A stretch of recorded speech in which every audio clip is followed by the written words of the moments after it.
Good morning, participants. Can someone please confirm if my screen is visible, please?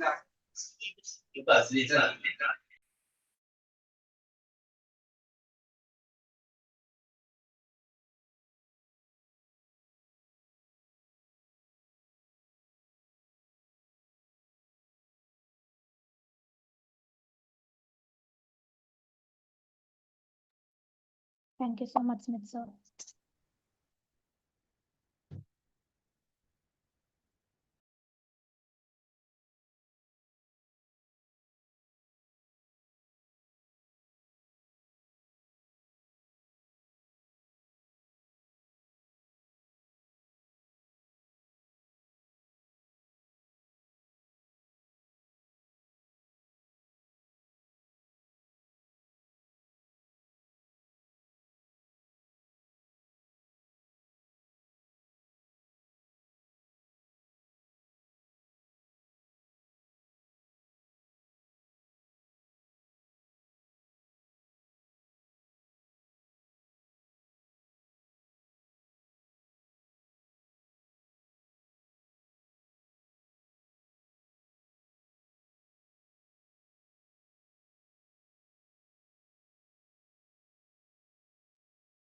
Mango delivery.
Arun sir, do I have your permission to start the session?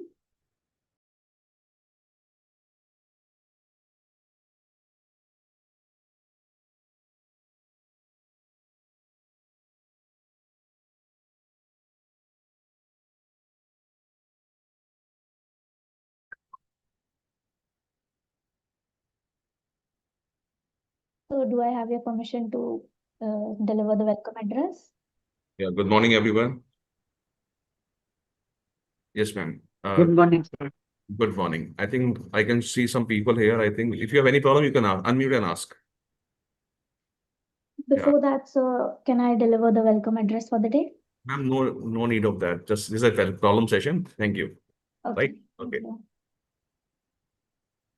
Yes, anyone. Good morning, everyone. Right. So good morning. Amit ji, I think so many people. Right. Yeah, please. Good morning, sir. Good morning. You can ask your problems if you have any problem.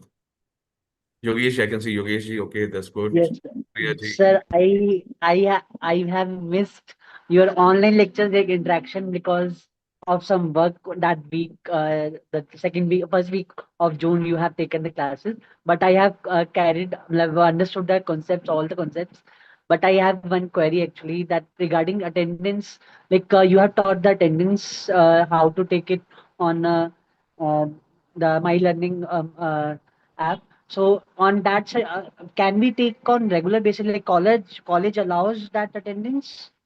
Like I am from Venkateshwar College Actually, sir, already. Yogesh ji, okay, first of all, if you have any problem regarding technical sessions, right? So I'm available from 9:30 to 10 o'clock. If you have any problem regarding attendance, assignment, I think that 10 o'clock people will take over that.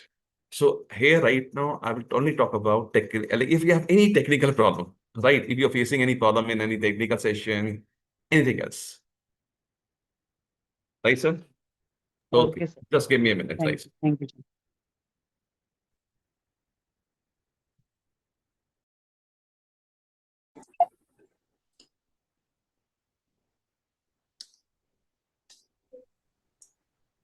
Sir नमस्कार।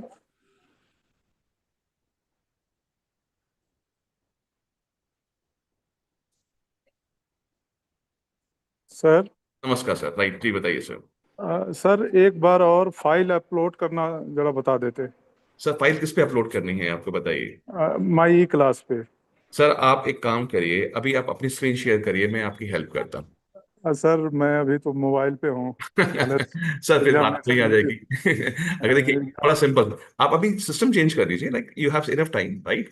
Change the system and I will just help you out how you can just upload anything from your system, right? I think from uploading from system is easy, I think. Okay, जी otherwise I will just note your problem. If there's some other people have some same problem, then we'll solve this out, right? Right हाँ now. Sir एक बार और। Okay, thank sir. You sir. Anybody else? Okay. So I request Yogesh ji, okay, or Suryavan sir, anyone, if you want to share your screen, just share your screen. We just start with the one problem here. I will take 5 minutes to connect with my laptop. I am connected. Okay, with don't my worry. I think Bhan sir is already connected with the laptop, right, sir? Yes, sir. Yes, sir. Please, sir, share your screen. Okay, You are looking different today, sir. sir. Sir, I have one small doubt, not the technical, regarding your assignment. Okay. Sir, I have prepared all the assignments, but what should I share, sir? Complete screen or some time? Complete screen, sir. Complete screen, first of all. Okay.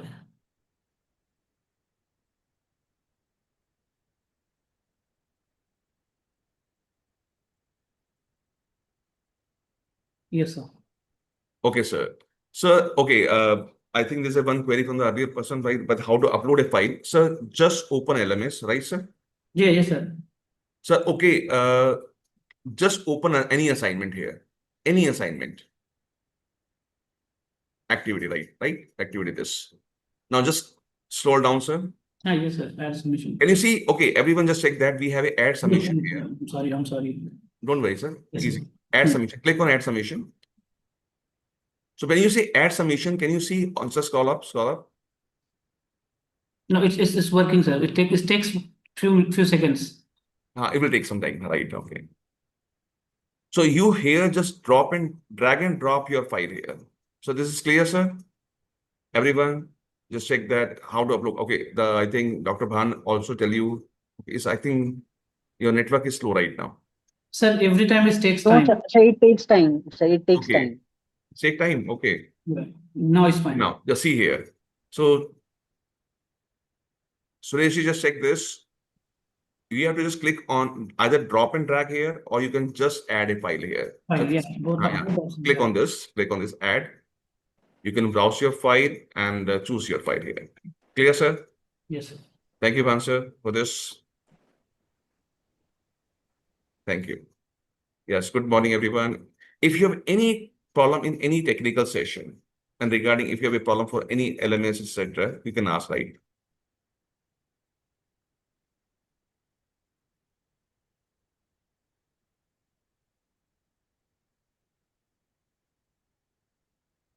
No problem. Sir, I have prepared the salary slip for the last 12 months. Okay. May I Just share? May I share? please share, sir. Please share, sir. Please share. You have taught so much clearly in a lucid manner, so everyone almost has understood what can we do with the LMS and the techniques, other techniques. Okay. So we do not have as such problems. And the technical parts that we can also take help from the Google also, like if we are Right. not able to. So what's your problem, right? Okay, now, so we just zero down your all problems, right? And then I will then. Okay, sir. This is your I salary sheet. have prepared Okay. in this way. You asked me to keep all these things in this vertical zone, but I have kept in horizontal. Oh, no, right. It's absolutely right, sir. This is better with that, I think. You Yeah. have just prepared row wise. That's absolutely right, sir. Yes, sir. So I have kept like this. That's too good, sir. Interesting, huh? Actually, this okay. Have you received any increment after some time? So in case the increment, you can add that increment also later on, and you can plan accordingly. That is random number I have taken, sir. So you So have for taken simplicity, random so numbers. for simplicity, I also have done same thing, like same for the all months. Okay. And the So it's completely fine, right? If we have made it for a month. Because salary slip is usually for a month that we get. Actually, what's the logic behind that is salary is always meant to the same for the month. But what do you expect? We always expect increment in the month of July. So your basic will increase by 3%. And now you can also calculate what's your expected dividend. Sorry, HRA. HRA also increased by 3 to 4%, right, sir? So it is better if you have a projected income, then you can just say, okay, well, that's too good. I can plan accordingly. For example, Bhansar is nice. I think, Bhansar, are you thinking about taking loan from home loan? No, sir. So please think about that, right? Sir, hello. Excuse me, sir. Yes, sir. Please. Sir, you have asked for the assignment that we have to upload the last 1 year salary. Right, sir. But on permanent basis, like we have joined in March itself this year. So you can go for some expected salary for the next year, sir. Please add. Because right now for our salary, it's only HRA and DA. Okay. No NPS deduction, no ITR, nothing.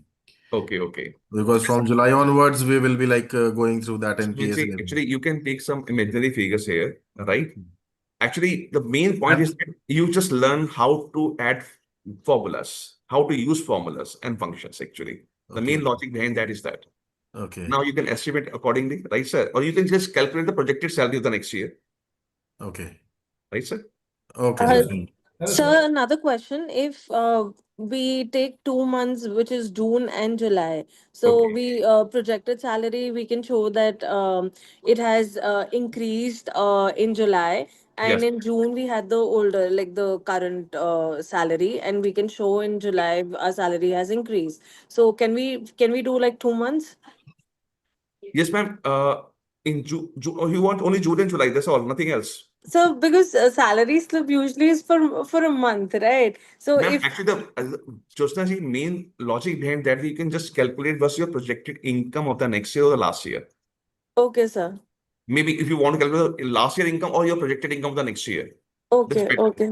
right? That's the Okay, logic behind that, right? Yes, Sachin ji, please okay. unmute. Thank you, sir. Hello Yes, sir, Sachin ji. आपको thank you बोलना था मुझे।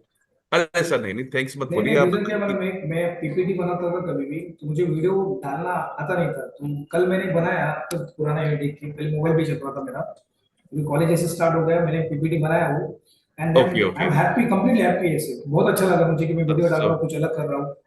और दूसरा जो book writing का है, मैंने सबमिट तो किया है वहाँ पे, तो एकदम सिस्टमेटिक वे से सब जा रहा है। मैं इस वर्ड का इतना दिखा नहीं था कि वर्ड इतना भी हो सकता है। That's a good thing, sir. Thank you very much for that. हाँ sir, thank you sir. And sir, you will, if you just try other things, na, you will learn every day something new. Every day something new. Thank you sir. Thank you. Sir. Yeah. Sir, actually, while uploading the contents part uh, in the book or thesis, so the way you taught in which the blue color font is coming, can we make it black color? Matlab, that can you teach? Meaning, Because please, I'm can you trying come to again? do, but Just show sir, me. What happened now? Can you come again? Right now? sir, Hello. voice is echoing with someone. Okay. If you can share that, I will just help you out. Yes, sir, basically I'm saying that if you upload the Okay. contents page, so in contents page, the font color is blue. So you can change that, sir. Modify that. And while I uploaded the contents part, so I can change the font color only from that part. Doesn't make any difference, sir. You can change that. Okay, sir. Right? Thank you. Sir one more question. Yes, sir, please.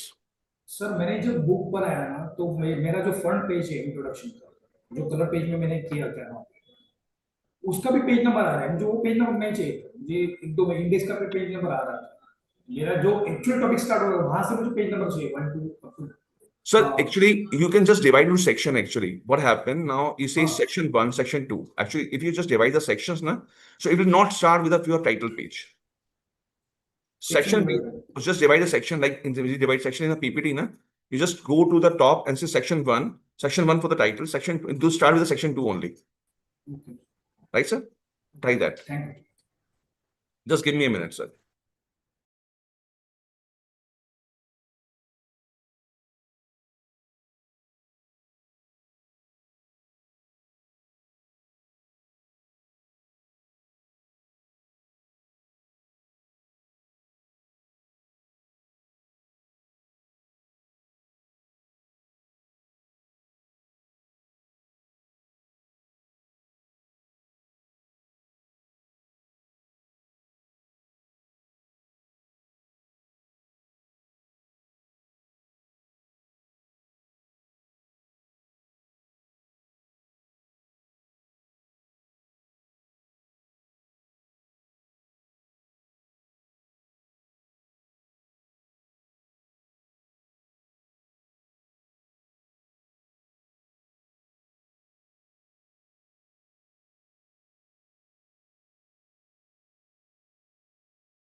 Yeah. Any other problems, sir?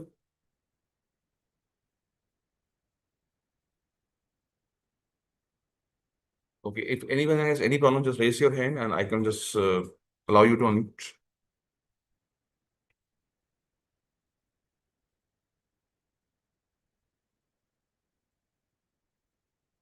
So no problem to anyone? Sir, Yes, sir. sir, we had a 7 version, sir. Windows 7, sir. Okay, Windows 7. So, Yes, sir. What we okay. can do, sir, for the advanced, So we will don't not worry, getting. so don't worry about that. If you have a Windows 7 also, right? I think you can write book easily. Yes, sir. Right, sir. Plus, in the PPT, I think you can easily insert your any photograph from the pexel.com, etc. very easily, sir. Okay. Right, sir? Yes, sir. Right, sir. Just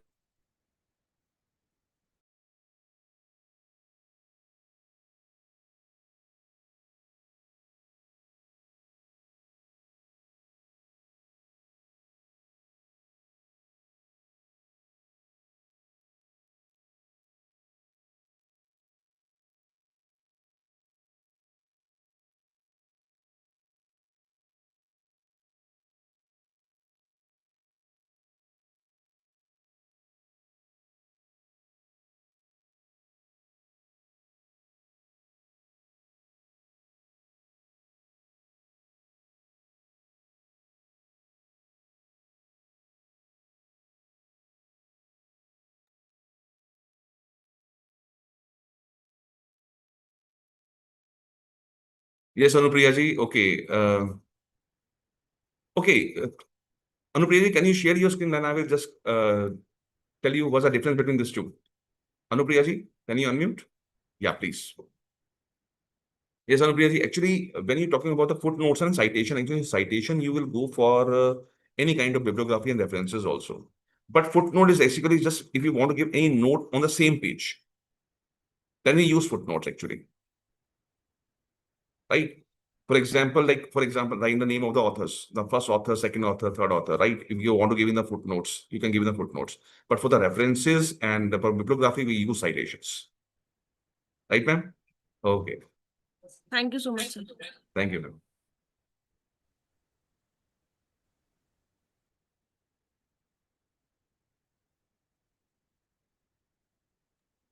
Sir, good morning, sir. Good morning, sir. Good morning. Sir, the book writing, whatever you have taught, that only we have incorporated randomly, so no problem, right?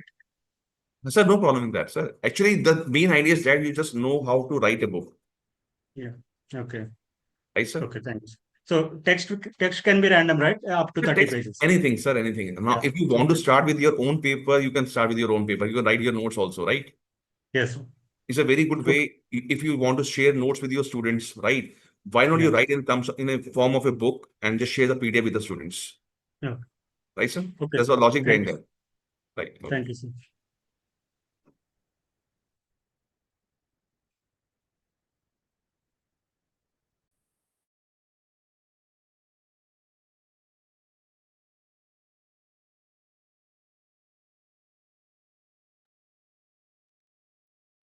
Okay. If anybody has any problem, then we can just discuss. We still have time.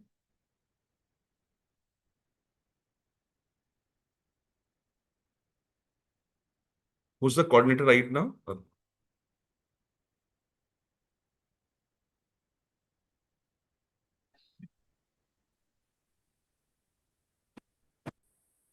Yeah, Swati, any problem, ma'am? Swati ji? Dr. Swati Ganin. Any problem? Yes, sir. No, sir. Good morning, sir. Everything Good morning. fine. Nothing, no problem. You coordinating Yes. right now today? Who's Pardon, coordinating? sir? Are you coordinating the event today? No, sir. I am a participant. Okay, okay. So you're from where? I am from Lloyd Law College, Greater Noida. So you're from Greater Noida. Okay, Yes, sir. okay. From Excuse me, sir. So one question. Yeah, please, sir. So there is no provision that we can put a PowerPoint presentation in PowerPoint presentation like in slides. You want PowerPoint presentation in PowerPoint? I mean, like if I'm for presentation, I have to show that I have made something for the like for micro teach and everything. So Okay, sir. Okay, just share your screen, sir. I will tell you one interesting thing here. okay.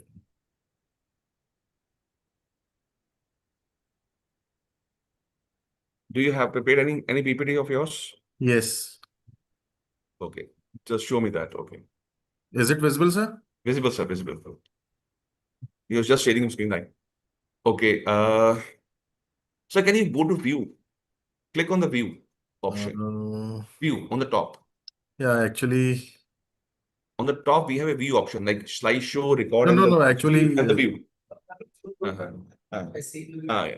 View only. So in a view, you have an option of okay. You don't have option to okay. You are not using 365 right now. 365 I'm using. You're using 365. Yes. Just give me a minute, sir. Just give me a minute. I will just check again. Just give me a minute.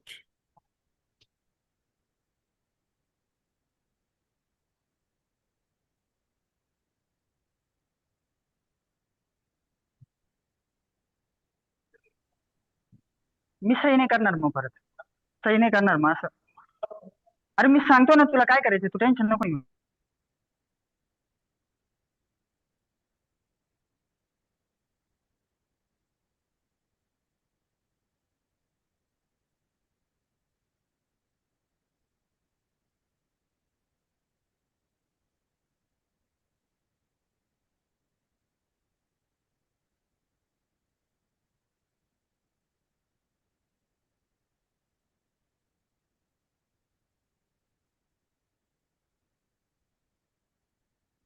Sir, I'm just showing you something here.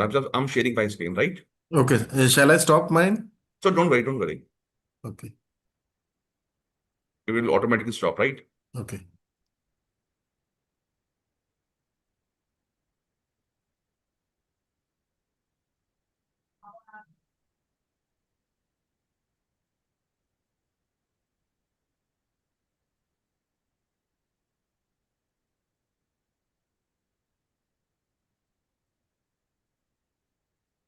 Okay, now see here. I have one summary sections here.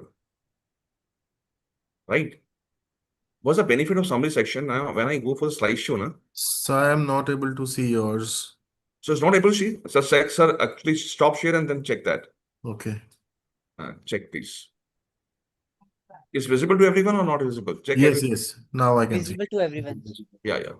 So see here, when I going for any kind of slideshow from the current slide, actually a summary actually. What's the benefit of that? When I click on any one of them, right? You can straight away go to the, this is basically summary of the whole PPT. Now, in which we have around 6 sections here. If we start like this, or if I want to start with like any topic, you can just click and go further. Do you want this kind of presentation, sir? No, no. I was asking, shall I share mine? Please share your screen and then ask, right, sir. I'll just. Actually, you can either take a summary and you can just like, or just go to any PPT of yours straight away by just URL link.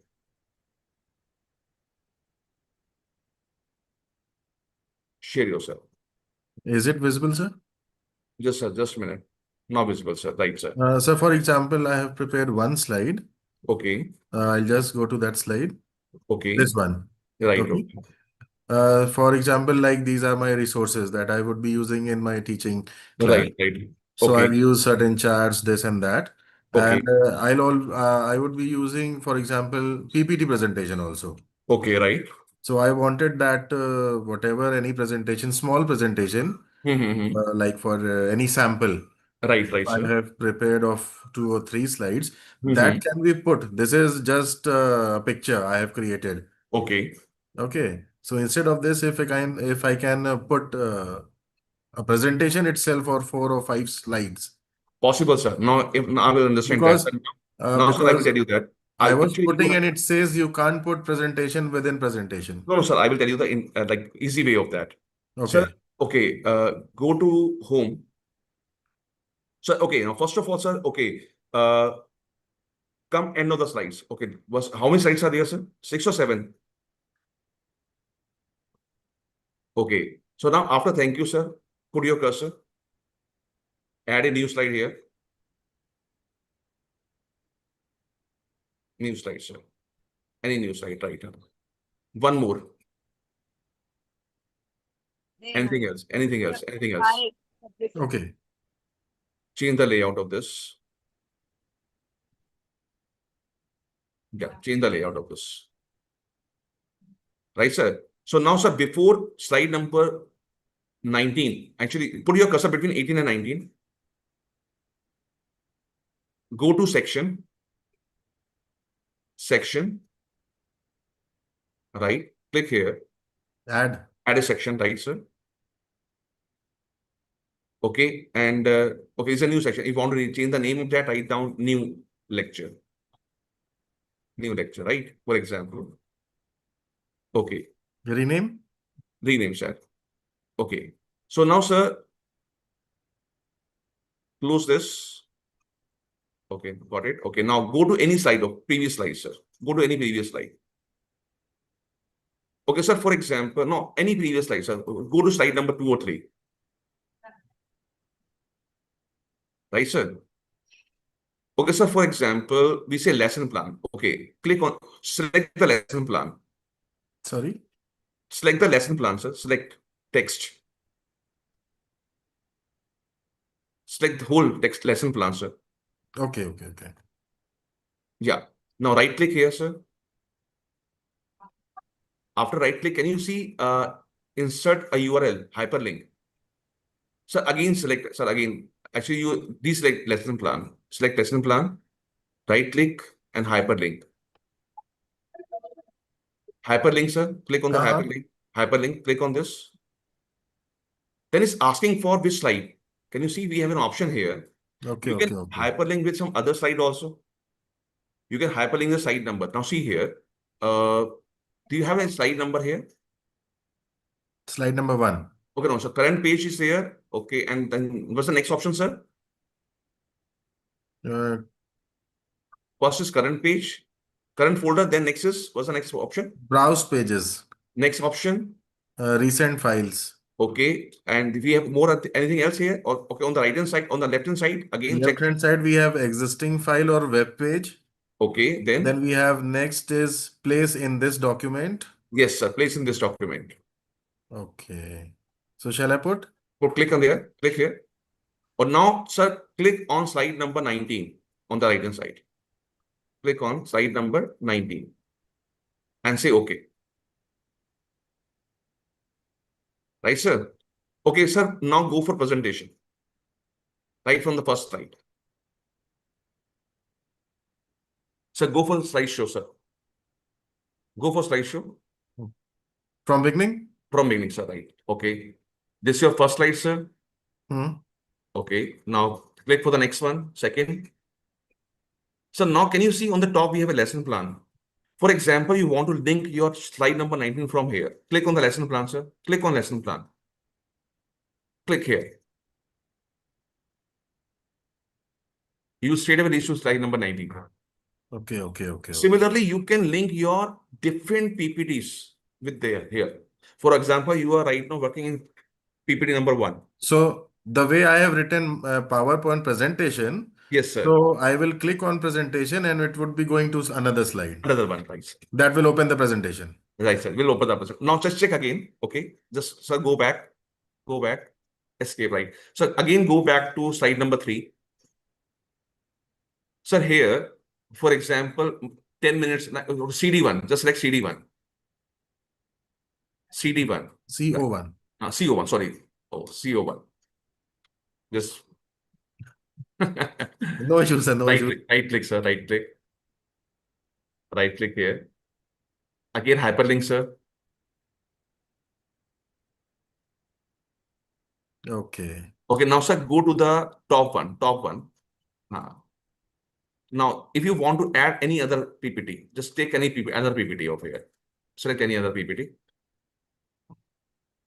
So not this one. PPT, sir. Actually, only take a PPT here. So I don't have another. You have a PPT actually, the last two. Last two are PPT or not? No. Sir, FIMT presentation. So you can This take. is my current one only. Sir, okay. This is the current one only. Okay. Okay, just check that. Again, hyperlink and go for some any other file. Browse any file here. I think it is done because the color has changed. Okay, right. You can try this and just click again and again. Remove hyperlink. You can remove hyperlink very easily. How to remove? Sir, again click here. Select this. Right click. Right click and you say remove link. Okay. So you can link not only PPT, you can link your Excel file, you can link your other PPT, you can link your Word file with this. Okay. Right? Now I think your problem is solved, sir. Thank you so much, sir. Thank you, sir. Thank you very much. Thank you, sir. This is actually useful thing that we have learned. Yes, actually, I mind like multitasking, Hey, that's why this is actually this call can go to Samit ji. Thank you, Samit ji. Thank you so much, sir. Thanks to you. Thank you. So I think somebody will join from the TLC. It's 10 o'clock. I have some other session actually somewhere else, right? Okay. Thank you, everyone. Thank you, sir. Thank you so much, sir, for the Thank you. session. Thank you, sir. Thank you Thank you so so much, much. sir. Thank you. You are great, sir. Thank you, sir.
Hello. Hello, good morning. Vanshika, this is a session going on query related? Yes, ma'am. Yes, Okay, ma'am. okay. I think Professor Vimal also will be joining from airport or something. So if there are some queries, general queries are there, we can discuss.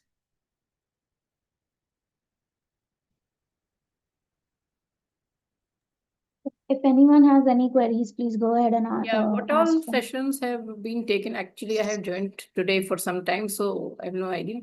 I think micro-teach is also going to be there in afternoon sessions. Yes, ma'am. Yeah, some Session of the 3 is for presentation I saw micro-teach. somebody was asking related questions. Does anyone have any query Actually, about that the I think presentation? one tip I can give, although the presentation I saw somebody was showing, it was very good. But from the past, some of the programs I have seen that, so just I want to remind everyone that in micro-teach sessions, you have to focus on the showing up your what kind of strategies you are going to take. So it is actually sometimes they start talking about the topic when they make the presentation in micro-teach session. So they keep discussing about the topic itself. So it's not about that. It is is that how you are going to take that topic. So what are going to be your objectives of outcomes of those topics, and what are the objectives, and what are the teaching methodologies, pedagogical content, and what are the tools you are going to take up. So it's a demonstration of that. So in that micro-teach sessions. So I think that you should keep in mind that whatever sessions you're taking, so you don't, because the people who will be assessing they might be from a different field. They might not be from your own field, but you have to talk about what are those your qualities, what are your strategies which you are going to take up in your in dealing with in that topic. So whether and how the time will be managed by you. So what I think 15-minute session or a 1 hour session, what are the lesson plan is there. So it is always about that. So sometimes some of the teachers, they start discussing the topic and they make it a general PPT of that topic itself. So it's not about that. So your micro-teach session is about that, how you are going to deal that topic. You are going to demonstrate that to other teachers. And what unique kind of strategies you have taken. What kind of activities you have involved in that. So all that you can include in that. So how the FIP is going for everyone? I think It's going good. Achha. Until Running now, along. I most think of the all of parties. you are newly inducted teachers. I suppose it's FIP induction means all new teachers are there, those who have Yes, joined ma'am. recently. Yes, ma'am. Yes, ma'am. Yes, ma'am. Yes, okay. So it's a very good beginning to have this kind of exposure, because in our times it was not there. So it's a very good that it's a strong foot you're going to start. And I think you have already had an IKS session also, Yes, ma'am. knowledge systems. Yes. So for some time already you have spent some time in your institutes. So do you feel what are your ideas about this NEP policy? Do you find it, I mean, I have no idea, because some people I feel they are quite, I don't know, they're not very open for this policy. They feel it's a kind of burden it might be. So I don't know, what are your ideas? How you feel, Sir NEP? Because you are new teacher, so everything you will be taking it positively, I suppose. And how do you find this Indian knowledge system? What are your ideas? If somebody would like to share, it will be good to hear. Ma'am, I think the best part about this FIP so far has been that with the advanced technological advancement, a lot of sessions focused on how it's high time for teachers also to step up, how to up their game and include things like AI in their day-to-day classroom endeavors. Yes, yes. It has become very difficult to, have that attention of students with increase in 1 minute content, 30 seconds content. The attention span of learners has considerably reduced. So to ensure that they are attentive at least for a good substantive part of the class, I think throughout this FIP, we have learned some really amazing technological tools. Yes, That I personally feel very True. good with Yes, stuff. that is true. Yes, ma'am. Yes. Because actually the present education system, whatever higher education system we have, that has been, that has a more focus on the domain, subject knowledge. Now, after coming this of this NEP and all, and new policy has come. So now the focus is turning to the learner-centric. And the teacher is a very central figure to make the transformation in the education right now. So it is more emphasis is on the tools, teacher learning process, and the pedagogical content and the tools, what you can learn. What can all those strategies can be so that learner can get the benefit. And we have to very much concerned about the learner.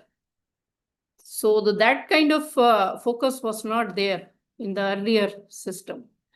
It was more teacher-centric. So that is the purpose, one of the purpose of this NEP and FIP programs and all, so that that kind of approach can be taken from the very beginning.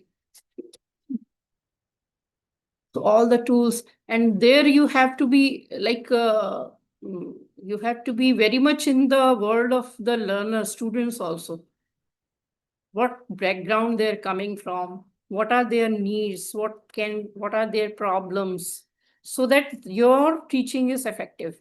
And whatever you are going to convey, that is actually reaching to them. It's not about just delivering and something you're saying and just your work is over. So now it's not about that. It's more learner-centric now. So that is one thing. I think that is the most important thing right now.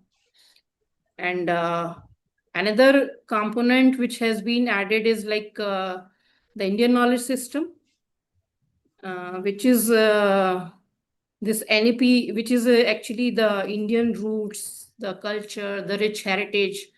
All this is going to be the guiding light of this NEP. So now it is believed that we should be connected to our roots.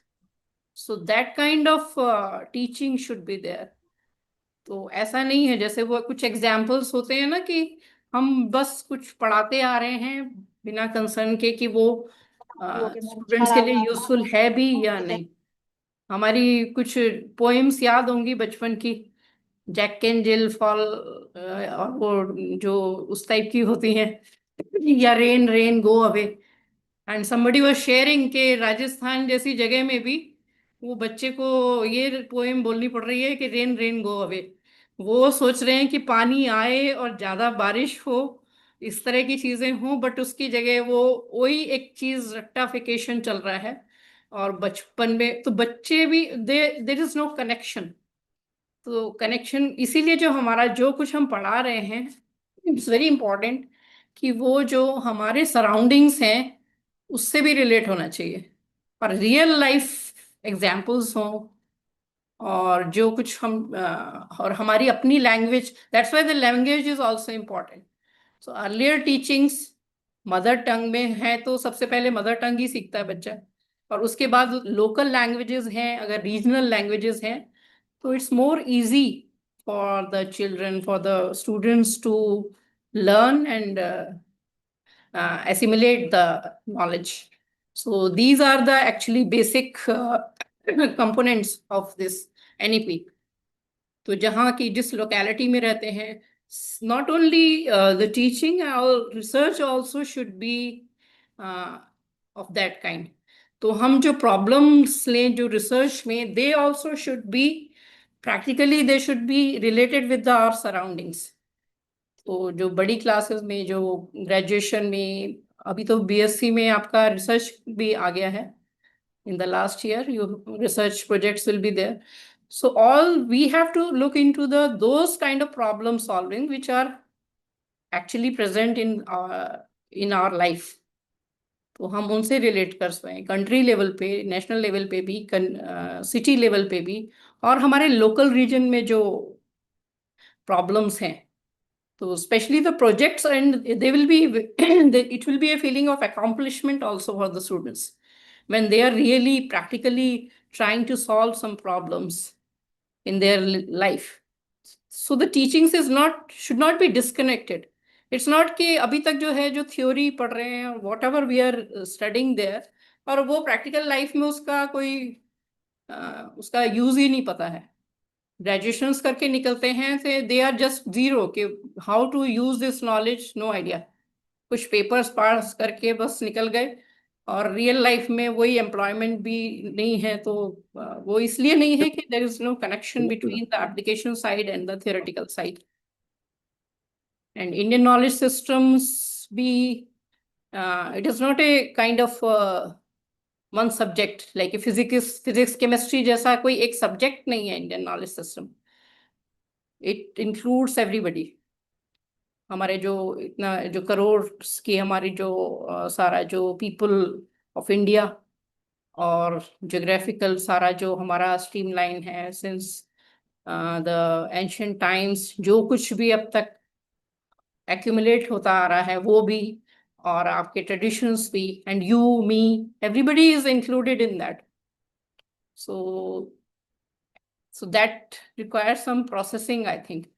तो अभी कुछ जैसे theoretical level पे आ रहा है, लेकिन the more processing will be there, then you will start generating ideas and start using those things like Bloom taxonomy.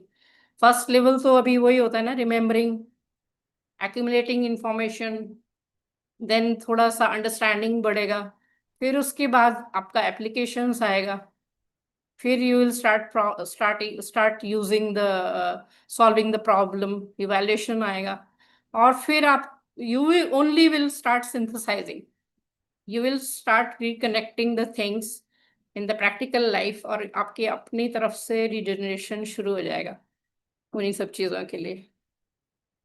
So how do you see the Indian knowledge system? If somebody can share.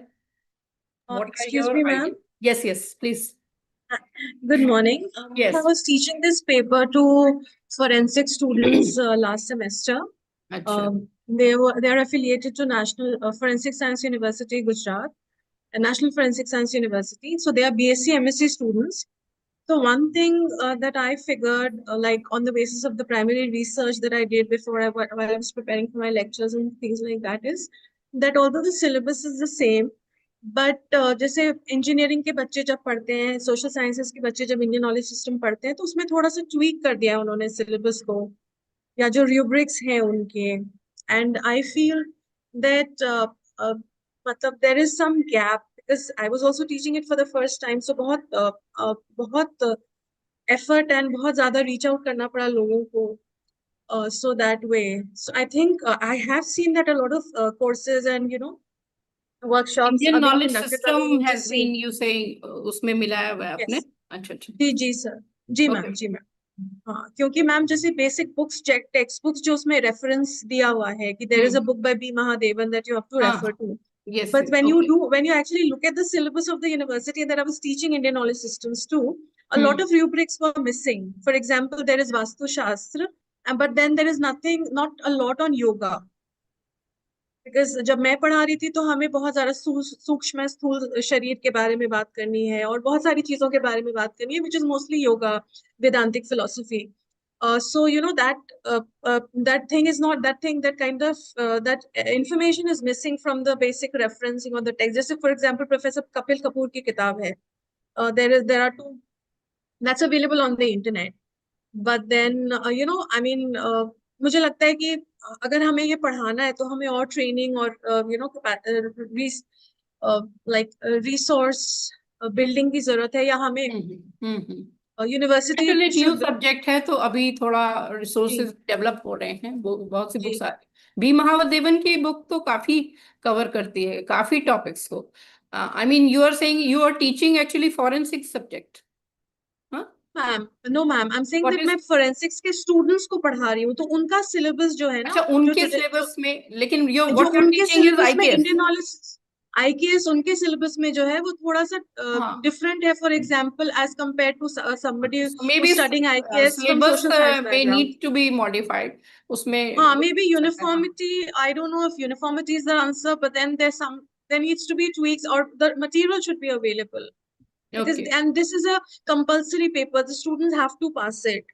Right, there is not a lot of clarity on whether they need to know shlokas, because in the university that I was teaching, there were a lot of foreign nationals. So Sanskrit के फिर उनको श्लोक याद करना, although I understand that subject है तो पढ़ना चाहिए, but मुश्किल हो जाती है।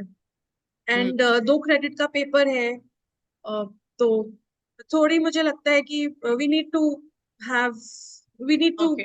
structure. You can keep giving the feedbacks so that in next council और वो जो studies आपकी board of studies की meetings होती रहती हैं, तो उसमें वो modifications will keep happening. तो उसके लिए जो उनसे भी स्टूडेंट्स हैं, एक्चुअली इंडियन नॉलेज सिस्टम में ये है कि आप हर सब्जेक्ट को वहां रिलेट कर सकते हैं। So right now the scope is कि आप कोई भी सब्जेक्ट ले रहे हैं, उसमें जो हमारे इंडियन भारतीय ज्ञान परंपरा में बहुत कुछ जो अवेलेबल है, तो उसके इलस्ट्रेशंस, उसके एग्जाम्पल्स ले सकते हैं। तो मुझे नहीं पता आप जो बात कर रहे हैं कि जनरल जो एक कोर्स बनाया हुआ है वो उन्हीं स्टूडेंट का है, ये सबके लिए सोच के शायद बनाया होगा। तो आप वही IKS ही पढ़ाते हैं? Ma'am, I teach I teach other papers also, but I was teaching this paper last semester. अच्छा, आप ये भी टीचर, ये पेपर भी पढ़ा रहे हैं? ओके, तो बेसिकली जो भी सब्जेक्ट है उससे रिलेटेड एग्जाम्पल्स लें और वो रहे तो ज्यादा अच्छा है। But at the same time इतना अलग भी नहीं है, जो जनरल भी पढ़ेंगे तो वो सब किसी से भी रिलेट भी किया जा सकता है, क्योंकि जो भी नॉलेज है IKS में, because see it can be interesting for you कि पुराने टाइम में साइंस के कोई भी जो भी थे, रॉकेट भी था या जो भी थी, मेडिसिनल साइड में आयुर्वेदा में गया है, तो as a general knowledge also भी दे कैन बी डिस्कस्ड। तो कुछ भी बहुत आउट ऑफ द वे नहीं है, बट स्टिल अगर उस पर्टिकुलर सब्जेक्ट से रिलेटेड जो उनका सब्जेक्ट है उसी से रिलेटेड जब हम उनके एग्जाम्पल्स को डीप में जाएंगे तो it will become more relevant. और संस्कृत के श्लोकों में ये है कि आप कुछ तो श्लोक ऐसे हैं जो जनरल हैं, सम आर वेरी वेरी सुभाषितम, जैसे होता है सुभाषितम जो लेते हैं, या कुछ इस तरह के जो श्लोक हैं उनका जनरल एप्लीकेबिलिटी के हिसाब से उसमें बहुत इंटेलिजेंट और विजडम छुपा हुआ है। तो कोई एक श्लोक लेंगे तो उसमें जो कन्वे करने का मैसेज है वो इट्स जनरल, जो सबके लिए यूजफुल हो सकता है। तो इस तरह के श्लोक आप रिप्लेस कर सकते हैं, दैट कैन बी। और besides that what I will say कि not only students, even teachers have to upgrade their knowledge in this line. बहुत सारे उसमें हम एक बहुत लंबे टाइम से जो अनअवेयर हैं इस सब्जेक्ट से, तो वो डिस्टेंस पे हम खुद भी आ गए हैं। तो it's like raising the bar for the teachers themselves. तो अभी टीचर्स, दैट्स व्हाई ये NEP आया है, नया फ्रेश आया है, तो स्टूडेंट्स से पहले टीचर्स के थ्रू जाएगा ना, तो टीचर्स को भी थोड़ा सा इस एरिया में, that's why this IKS is there one component. ये FIP में शायद मुझे एक और होगा या एक हो चुका है शायद आपका। You have already done, I think, IKS session. We've had one session, ma'am. अच्छा, तो what were the topics covered in that general? Sir spoke about the general, about IKS, about different texts, अच्छा बहुत सारी चीजें उन्होंने बताई थी, बहुत सारी चीजें कवर करी थी। ओके, अच्छा, I don't know who was the speaker. Sridharan sir had अच्छा come. अच्छा, हाँ, okay, I got it. So Yes, spoke yes. about the So, Vedantic three-step process, हाँ हाँ, I know. uniqueness, Okay, oral got it. traditions. Yes, yes. बहुत सारे जैसे examples हैं, तो उसमें एक कवर हो जाता है. फर्स्ट ऑफ ऑल सी, ये ट्रांजिशनल स्टेट चल रहा है. First of all the thing to deal is कि हम सभी, जो श्रीधरन जी ने भी जो डिस्कस किया होगा, कि हम जो कॉलोनियल सिस्टम आया है उस टाइम से भी जो एक डिस्कनेक्ट हो गए हैं अपने पुराने नॉलेज से. तो उस टाइम में जो एक वेस्टर्न एजुकेशन में चले गए हैं, तो हम खुद भी हमें उस गैप को फिलअप करना है. तो और वो दूसरा, यू माइट हैव सीन कि एक जो इग्नोरेंस है इसको लेके, एक ट्रेडिशनल को लेके जो बायसेस हैं, और बहुत सारी चीजें हैं जो हमने एक जो अडॉप्टेड, जो हमने अप्रोच जो माइंड में बना लिया है, तो उसकी वजह से हम खुद भी अब धीरे धीरे ओपन हो रहे हैं, आंखें खुलने जैसी चीजें हो रही हैं कि अब धीरे धीरे पता चल रहा है. तो इट प्रोसेसिंग आपके अपने अंदर भी रहेगी. हाउ मच वी नो और एपिक्स, हमको एक थोड़ा सा रामलीला की कहानियों की तरह मालूम है कि ये है, बट ये सारे हमारी लाइफ में ट्रेडिशन के फॉर्म में है. इसलिए ऐसा नहीं है कि हम बिल्कुल उससे अपरिचित हैं, लेकिन फिर भी थोड़ा सा एक रिवीजन, थोड़ा सा एक रिफ्रेशमेंट चाहिए, और उनमें डीप एक वो चाहिए, क्योंकि उसमें बहुत रिच रिच नॉलेज भी भरी पड़ी है. तो I think if we are going to take up this session again, अगर होगा तो उसमें हम डिस्कस करेंगे कुछ डिटेल्स डिफरेंट टाइप के. So what are the problems and how you can use it better for the application sides of that, so that we All will right, be ma'am. Dealing. तो जब Thank you, ma'am. अगर session होगा तो हम उसमें लेंगे.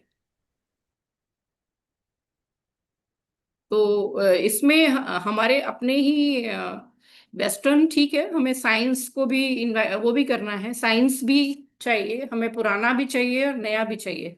अब उनको दोनों के ऐसे वो जो हम साथ में मिला के जो हम नए रास्ते निकलेंगे, पर हमें अपनी ट्रेडिशन और अपनी जो नॉलेज है उसको भी नहीं छोड़ना चाहिए. और क्यों नहीं छोड़ना चाहिए, I think if we got the time will discuss, not today, some other time, because अभी तो दूसरे सेशन का भी टाइम होने वाला है. तो हम इसको डिटेल में लेंगे कि कैसे हम कर सकते हैं इसको. तो इसके इसी वजह से इसका रीजन समझना बहुत जरूरी है कि क्यों एनईपी ने जो इसको डाला है. तो इट्स नॉट कि वो बस डाल दिया है, या उसके पीछे भी एक क्या सोच है, और साथ साथ इसका क्या नुकसान और फायदे क्या हैं. बहुत सारा कुछ हम जो लूज कर चुके हैं, हमारे यहाँ से बहुत सी नॉलेज है जो एक डिफरेंट फॉर्म में वेस्टर्न हमें दोबारा दे रहा है, and we are happy with that. तो वही नॉलेज घूम के जब वेस्ट की तरफ से हमारे पास वापस आ रही है, हम उसको एक्सेप्ट करने को तैयार हैं. लेकिन ये एक प्रोसेसिंग के बाद ही समझ में आता है कि आपको अपनी नॉलेज ऐसे जाने देना चाहिए क्या. पेटेंट इश्यूज भी हैं, शायद उन्होंने भी डिस्कस किया होगा, जैसे नीम है, और वो तो एक है ही है. इकोनॉमिक भी उसकी इंपॉर्टेंस है, इकोनॉमिक वैल्यू से भी रिलेटेड है, कि आपकी जो नॉलेज है वो बाहर के लोग पेटेंट लेके आप ही थोड़े दिन में उससे वो वंचित हो जाएंगे कि आप ये नहीं यूज कर सकते, क्योंकि वो पेटेंट कर लिया बाहर वाले लोगों ने. और आपके यहाँ वो बहुत कॉमन नॉलेज है कि नीम की क्या वैल्यू है, हल्दी की क्या वैल्यू है. CSR has to fight with the US to and US has to withdraw the patent they have taken on the हल्दी के ऊपर, जो टर्मेरिक के ऊपर उन्होंने पेटेंट जो क्लेम किया था. तो सीएसआर को बहुत 1 साल लगा, क्योंकि एविडेंस जुटाने में और ये बताने में कि ये हमारे यहाँ बहुत कॉमन नॉलेज है और हमारे यहाँ सदियों से चली आ रही है. तो पेटेंट हमने नहीं लिया, तो आप इसको नया बता के पेटेंट कैसे ले सकते हैं, है ना. तो उसके लिए एविडेंस के लिए भी फिर पढ़ने वाले लोग चाहिए ना. उनको एविडेंस भी उन्हीं ट्रेडिशनल शास्त्रों में से निकाल निकाल के उन्होंने इकट्ठा किया. फिर लॉयर्स हायर किया, वहां का भी इतना सब 1 साल तक जो जो चला है फाइट, तब जाके वो उसको उसको फाइट बैक करके उसको पेटेंट को वापस यूएस ने लेना पड़ा. तो CSR one the fight. But ये एक छोटा सा फील्ड है, वो उससे पहले नीम के ऊपर जो था वो तो हम हार गए थे, क्योंकि उस टाइम इतने तैयारी नहीं थी। तो तैयारी नहीं होने वाली स्टेट में है हम अभी ज्यादातर, तो वो तैयारी जरूरत है. So I think it's going to be the time for next session. I don't know who is going to take over. Next session is on strategic management. Anuja, is Shakila here? I am taking the next session. Okay, okay, Vimal yes, has welcome, ma'am. said that I Good come in a morning. little early. Good morning to you. Yes, yes, well, Yeah. we welcome you. I think Vanshika, you'll be taking over to introduce. Yes, ma'am. Yes, ma'am. Thank you so much, ma'am. Yes. Ma'am, do I have your permission to start the session? Yes, please, we can start. Yeah.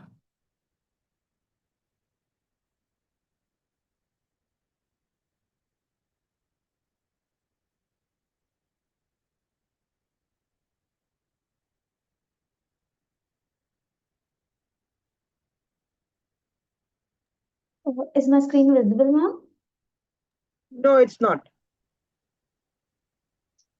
It is still opening, I think. Okay. Now it's visible. Thank you so much.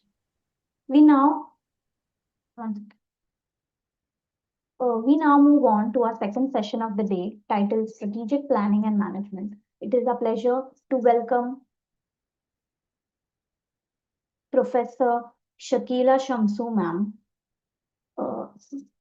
former OSD NEP, Department of Higher Education, MHRD, and Secretary Committee to draft the National Education Policy. We are honored to have her with us to share her insights and expertise. A warm welcome to you, ma'am. With that, I invite you to begin the session. Over to you, ma'am. Yeah. Thank you, Vanshika, and good morning to all of you participants. I think I've been interacting with you on a couple of earlier occasions, and this particular session, which was originally to start at 11:15, has been sort of preponed a little bit. So you will have to bear with me till about 2.5 hours or so. And as usual, my nature of conducting the session would not necessarily be only a talk, but something that I would like you all to interact first. And since I happen to be a little early and listen to Dr. Anuja talking about Indian knowledge systems, let me share a few thoughts to give you all a very correct perspective of why we in the committee had put Indian knowledge systems within the national education policy. It was really to sort of look at a spectrum in which India's civilizational strength stood on one side, and at the same time that we go on to become a great powerhouse of future knowledge. And therefore, it was really like a rainbow with two ends of the spectrum where we wanted to do that.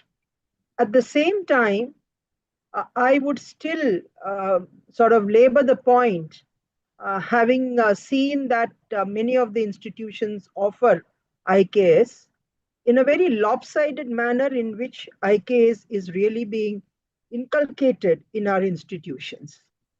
It was not with an idea of, I may say, ideological or religious.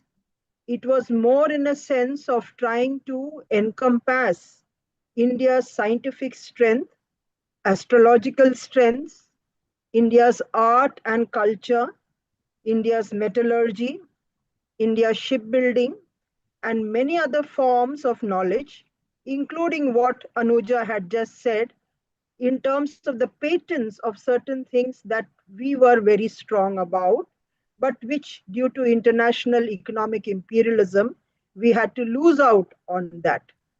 In particular, it is very important to understand Ayurveda in terms of yoga, the physical education part of it, music, the various forms of music that we have, the various dance forms that we have, the folk arts that we have, the literature that we have, and not just confined to an understanding of only, I would say, certain religious texts.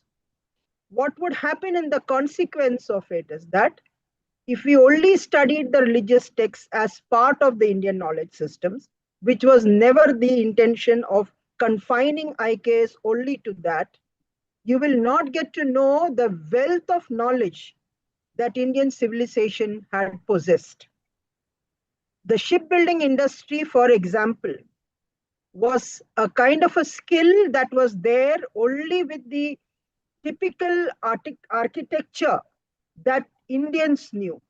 And as Anuja said, it was due to the British colonialism and their realization that unless we kill this industry, we would not be able to ensure our economic imperialism.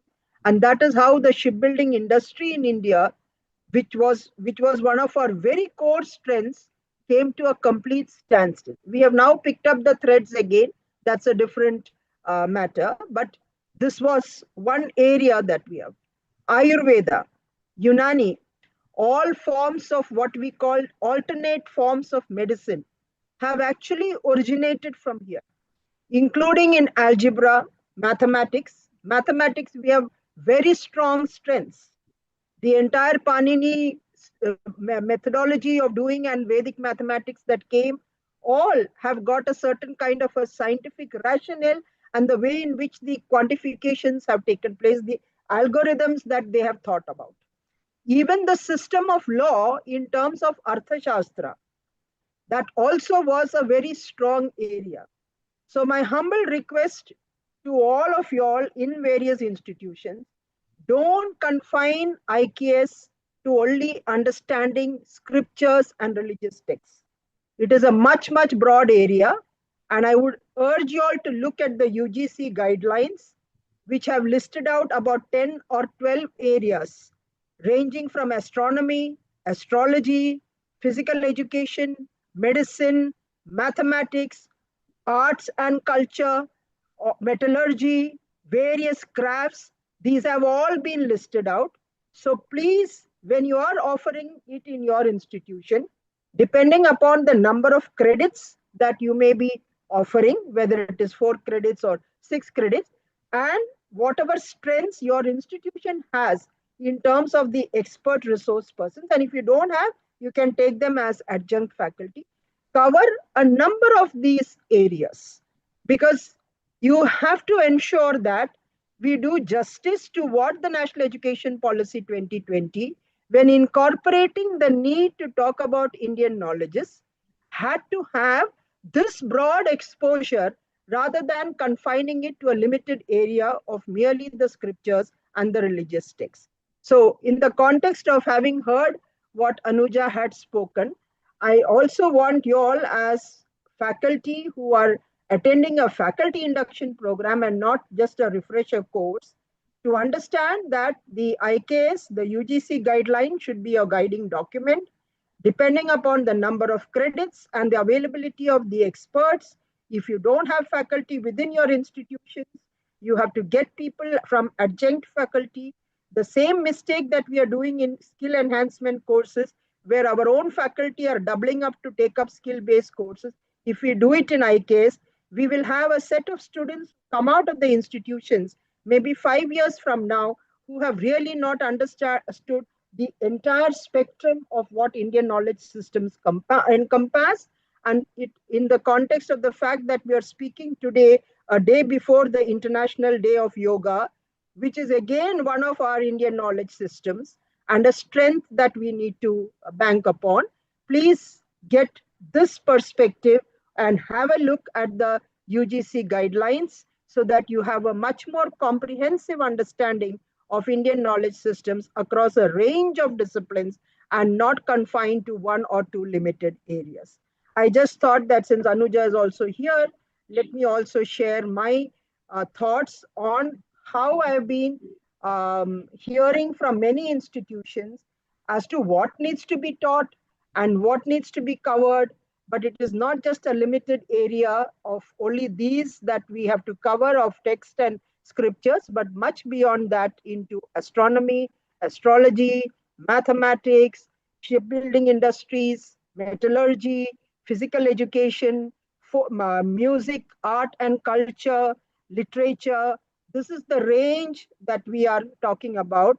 And particularly if you all have a very strong mathematics department, and the fact that Vedic mathematics is now being incorporated, I think you can try and see if this could be added on as part of your IKs, because then students will be able to overcome the fear of mathematics.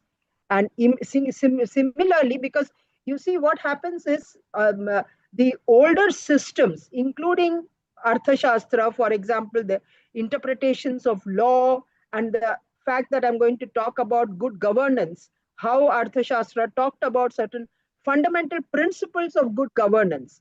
These are lessons that we need to learn. And these have sort of dissipated over time because these were not being given attention. As was rightly said, the colonial system of education did not really give much importance to all these areas. And therefore, it has become, we felt when writing the policy in our discussions, that we talk about the strength of Indian knowledges and pass it on. And it is also to take into account India's unity and diversity, and the fact that we are a culturally mixed culture, and therefore the strengths of all the cultures that need to come, and the interconnectedness of cultures, which brought out something that was uniquely Indian. The ritual, you don't focus on the ritualistic, focus on the core knowledge that the Indian knowledges are known for. So I think, Anuja, you also could have got a feedback of what we are trying to say. And whenever we have an elaborate session on IKS, which you said you will be conducting, please get in people who can talk about all these areas, so that the participants are able to get a much more broader and comprehensive view of Indian knowledge system. Yes. Yeah. So having said that, let me invite you all, because I thought Anuja may go, and that is why I kept the interaction a little later. Please come in with your thoughts and views on any topic of your induction program and covering any aspect of higher education. Before I jump into my talk, it's about 10:40 now, and I think since I have a time up to 12:45, I can easily keep up to 11:20 for interaction from your side.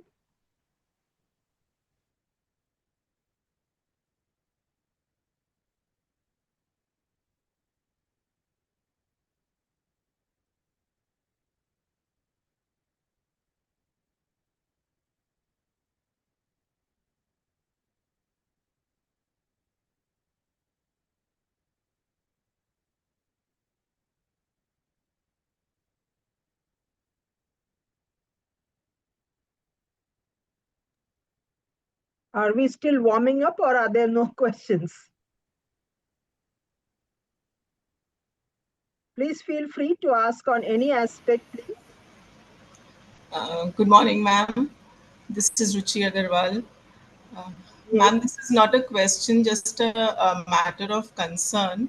With privatization of education and so many self-finance colleges coming up, where children are not coming at all, and even the college doesn't want students to see the face of the institute.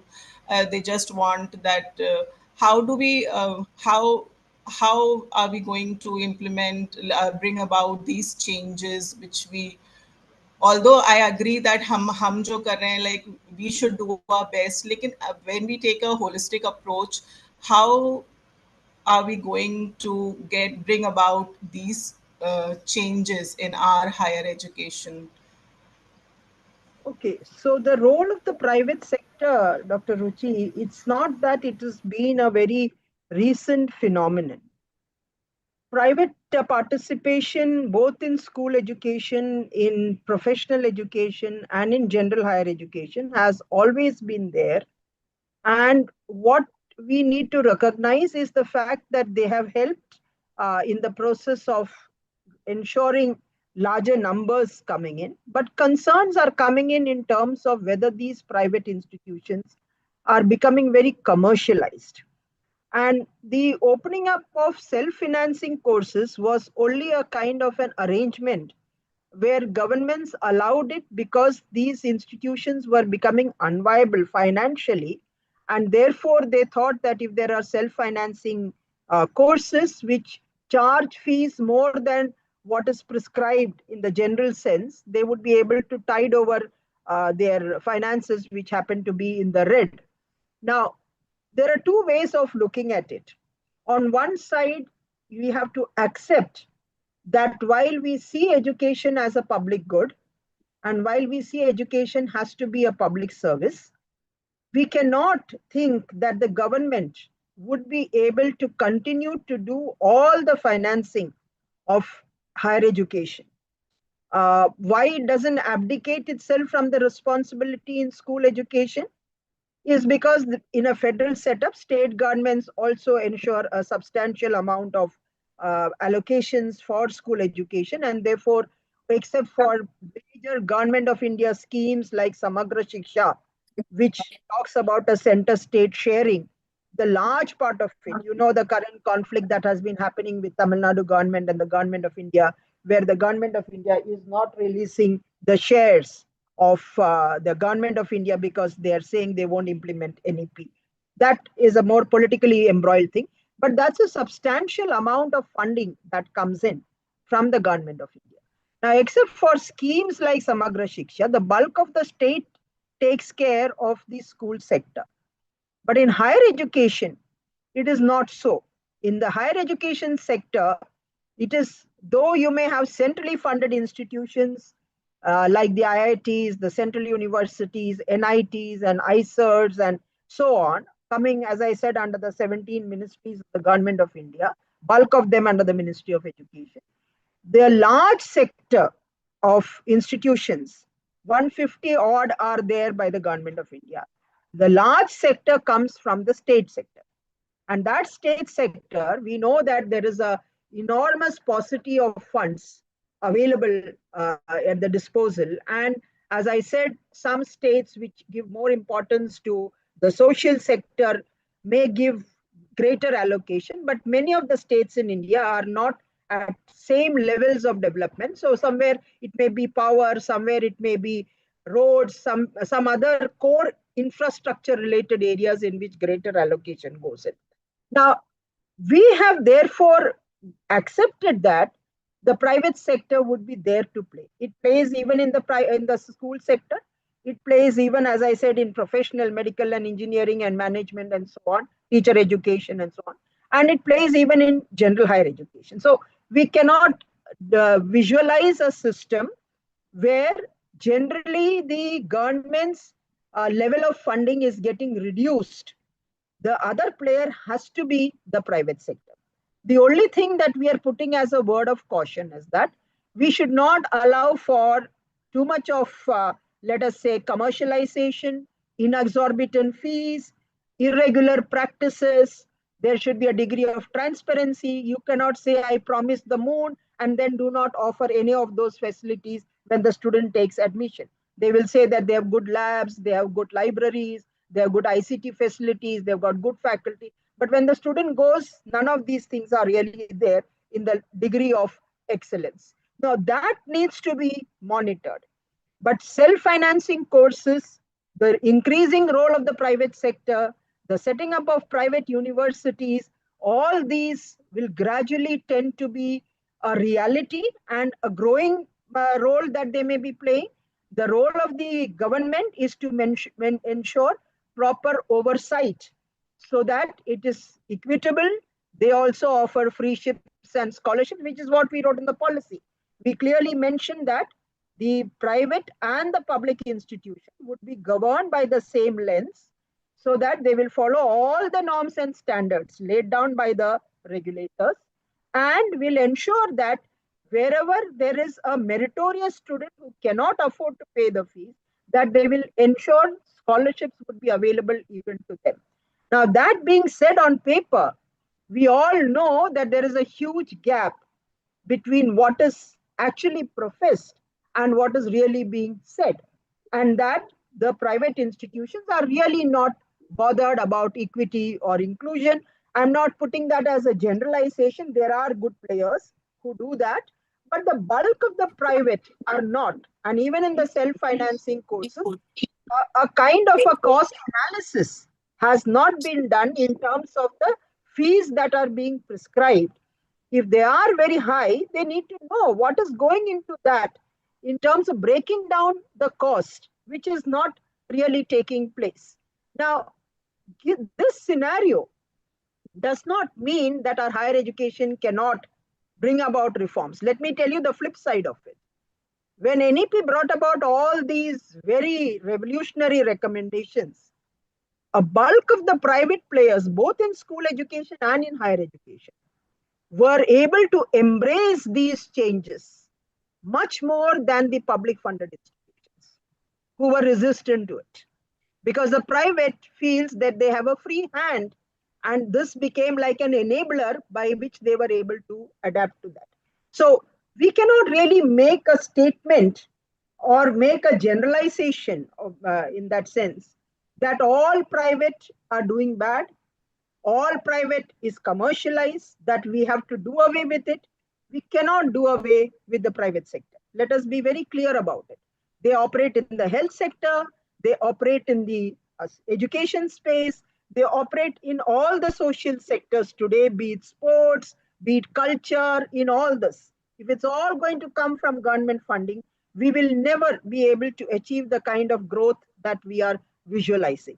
All that we need to take into account is that they are also governed by the same norms, standards, regulations, and a general oversight where there is a complete violation of what they seem to say and what they seem to offer, then we should have the strength to shut down and close down such institutions. Punitive action that we can take. Now, this being, and let us understand, all government aided colleges are private colleges. They are private management institutions who are getting grants only for the salaries of the teachers and some minimal development grant, but the rest of it is their investment. But they cannot make profit out of it. If at all they're making profit, I mean, I'm not saying that they cannot make profit. They definitely can make profit, but that profit, whatever revenue they're generating, cannot be channelized or diversified for an activity which is not in the education sector. It has to be plowed back into the institution for developing more infrastructure or for providing more facilities to the students. So this is the norm. And let us understand, even when we were writing policy, there were voices that told us that can we remove the requirement of saying that education is a public good and that it can be a private good. Whereas the Supreme Court decision that was there is very, very clear, which says that it has to be treated as a public good. It cannot be treated as a private good, and that you cannot allow profiteering and commercialization of education. So we stuck our guns to reiterating that point, that education is a public good. And if you read the cardinal principles of the NEP, the 22 cardinal principles in page 3 or page 4 of our document, the last one is to strengthen the public education system and ensure that it is of equal quality or better quality than which may be offered by some of the private institutions. And we also said that we will ensure probity, we will ensure fair and transparent processes so as to ensure that the private players don't play haywire and fleece the innocent people who are consumers of trying to get higher education. Higher education is aspirational. We want to massify it. When you said that, when the policy states that we want to increase the GR to reach 50% by 2035, it is a conscious commitment to state that we want more and more young people in the age group of 18 to 23 to come into higher education. There is no doubt about that. But at the same time, that we will ensure that the private sector will be subject to all norms and conditions as applicable to the public institutions. And let me also give you the other side of it. Private was always viewed with a jaundiced eye, in the sense that we make things difficult for them. And therefore, they had to go through ambulatory processes by which permissions were not given, approvals were not given. And obviously, when you don't give permissions and approvals, underhand dealings start happening, right? How does corruption come in? Corruption comes in when you don't have a very fair, transparent process. And then you know that you can play the other card and start getting the permissions and the approvals. But once you use technology, which is what we wrote, once you have fair and transparent processes, and you say the same process will approve, for approval will be given, whether it's a government institution or a private, then you are eliminating the other possibility of underhand dealings that would have happened. And only the meritorious would come in. So it's a very, and all this comes because in the Planning Commission, when we are talking about public-private partnerships, and we wrote in the 11th plan, the 12th plan working group reports, we have written a report, as I mentioned, on public-private partnership in higher education. This was very conscious, and we wanted to start those 20 triple ITs. And I think, I forget the number of model schools that we talked. We wanted it to come in the PPP mode. But at that time, the recession stepped in. And then subsequently, the players who had promised that they would come withdrew their support. But it is very evident that private, pure private, public-private partnerships, allowing ancillary services to be taken up by the private sector, these are all realities if we have to have a very accessible and qualitative higher education. The only concern is, do they keep equity and inclusion prime up facing most? Do they make it affordable? Are they accountable for it? This is what we need to ensure. So I as someone with my own background in educational planning and financial planning of higher education, I would say that we cannot escape the harsh reality that government alone cannot fund either school education or technical education or professional education or higher education generally. It has to depend on other players, be it civil society, be it actual corporate of houses and pure private players which come in either with political backgrounds or from very rich families and so on who are doing it. But you have to only ensure all these other factors are there. And if it is not, say for example, an ex-school that functions in Bombay with the IB curriculum, and it is being accessible only for the extremely rich sections of the population, let it be so. India is a land of multiple models and so many sizes that fit all. I would not like to enter and step into that school to say that chalo aap RT ke hisab se 25% poor bachon ko de de. What will be the psychological trauma of that 25% studying in a school with families who come with assets worth crores? I would not like children to be subjected in the name of trying to say that we are trying to provide equity. So I think a very balanced, rational view we need to be taking, and we need to weigh all this. But at the uppermost, you cannot allow for privatization. Privatization per se is not bad. Let me be very clear about it.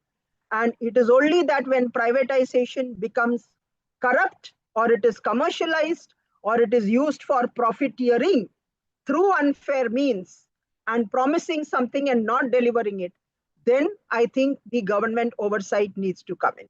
So I always remain that yes, India will always be a nation which we have not reached a stage where government can do the entire funding. And mind you, globally also, nowhere you will find that the entire funding will be taken up. We cannot afford that. We don't have the resources for that.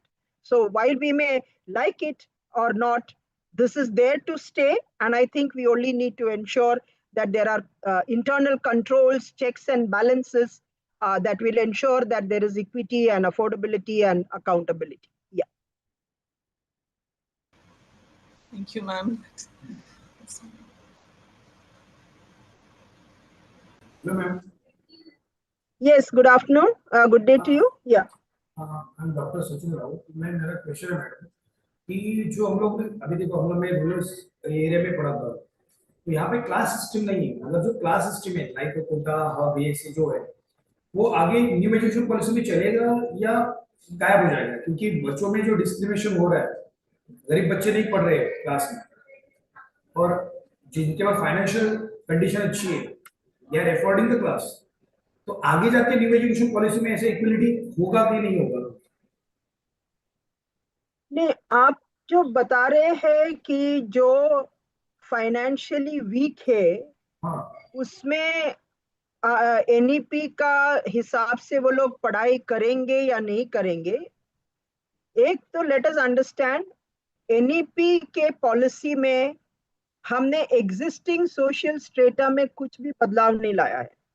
जो है लोग हैं जो अलग अलग economic levels में है, they are all at different levels of economic let us say well-being or so. We know that we have urban and rural, we have rich and the poor, we have people coming from marginalized groups. These are all known to us. It's not that we don't know that and that the NEP has tried to change anything.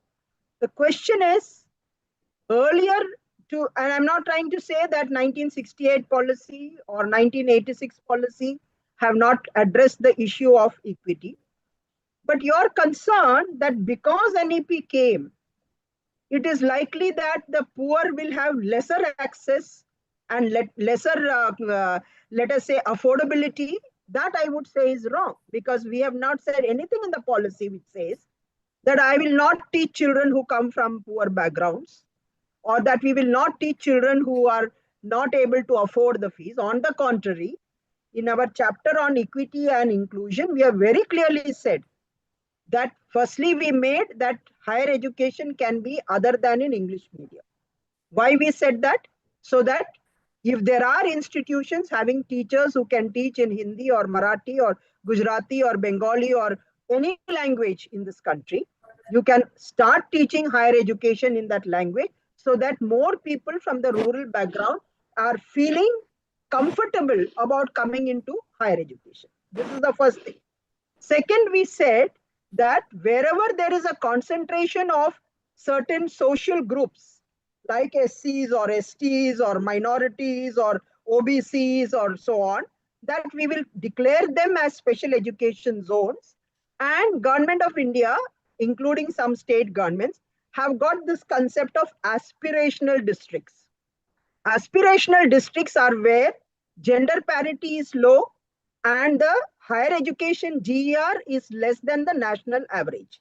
There, greater intervention has to be given and focused funding has to be given, so that greater funds are provided to such districts. So when state government makes allocation of funding, institutions located in aspirational districts, even though they may not have classified them as special education zones, get more funding in terms of ensuring that teacher positions are filled, that they have toilets, functioning toilets, drinking water, that in school infrastructure, college infrastructure, public subsidization of public transport, these are all sort of taken care of. Then we talked about providing actual, let us say, devices, which could be in schools like textbooks and uniforms and shoes and bicycles and so on. In higher education, we are talking about saying that we will have study rooms where they can access these facilities and so on. And I told you last time that for digital access, maybe we can think of digital banks and so on. Now, this is all there. What is the fact, like you rightly said? The institutions and the state governments and the governments in general are not taking advantage of these provisions to make it available to the common people. And we have to fight for those rights. That is where I'm saying, if each of us who are working in these colleges, which are in rural areas, we need to, and when I'm going to talk about this topic, we need to actually tell our people that यहाँ से fund मिल सकता है.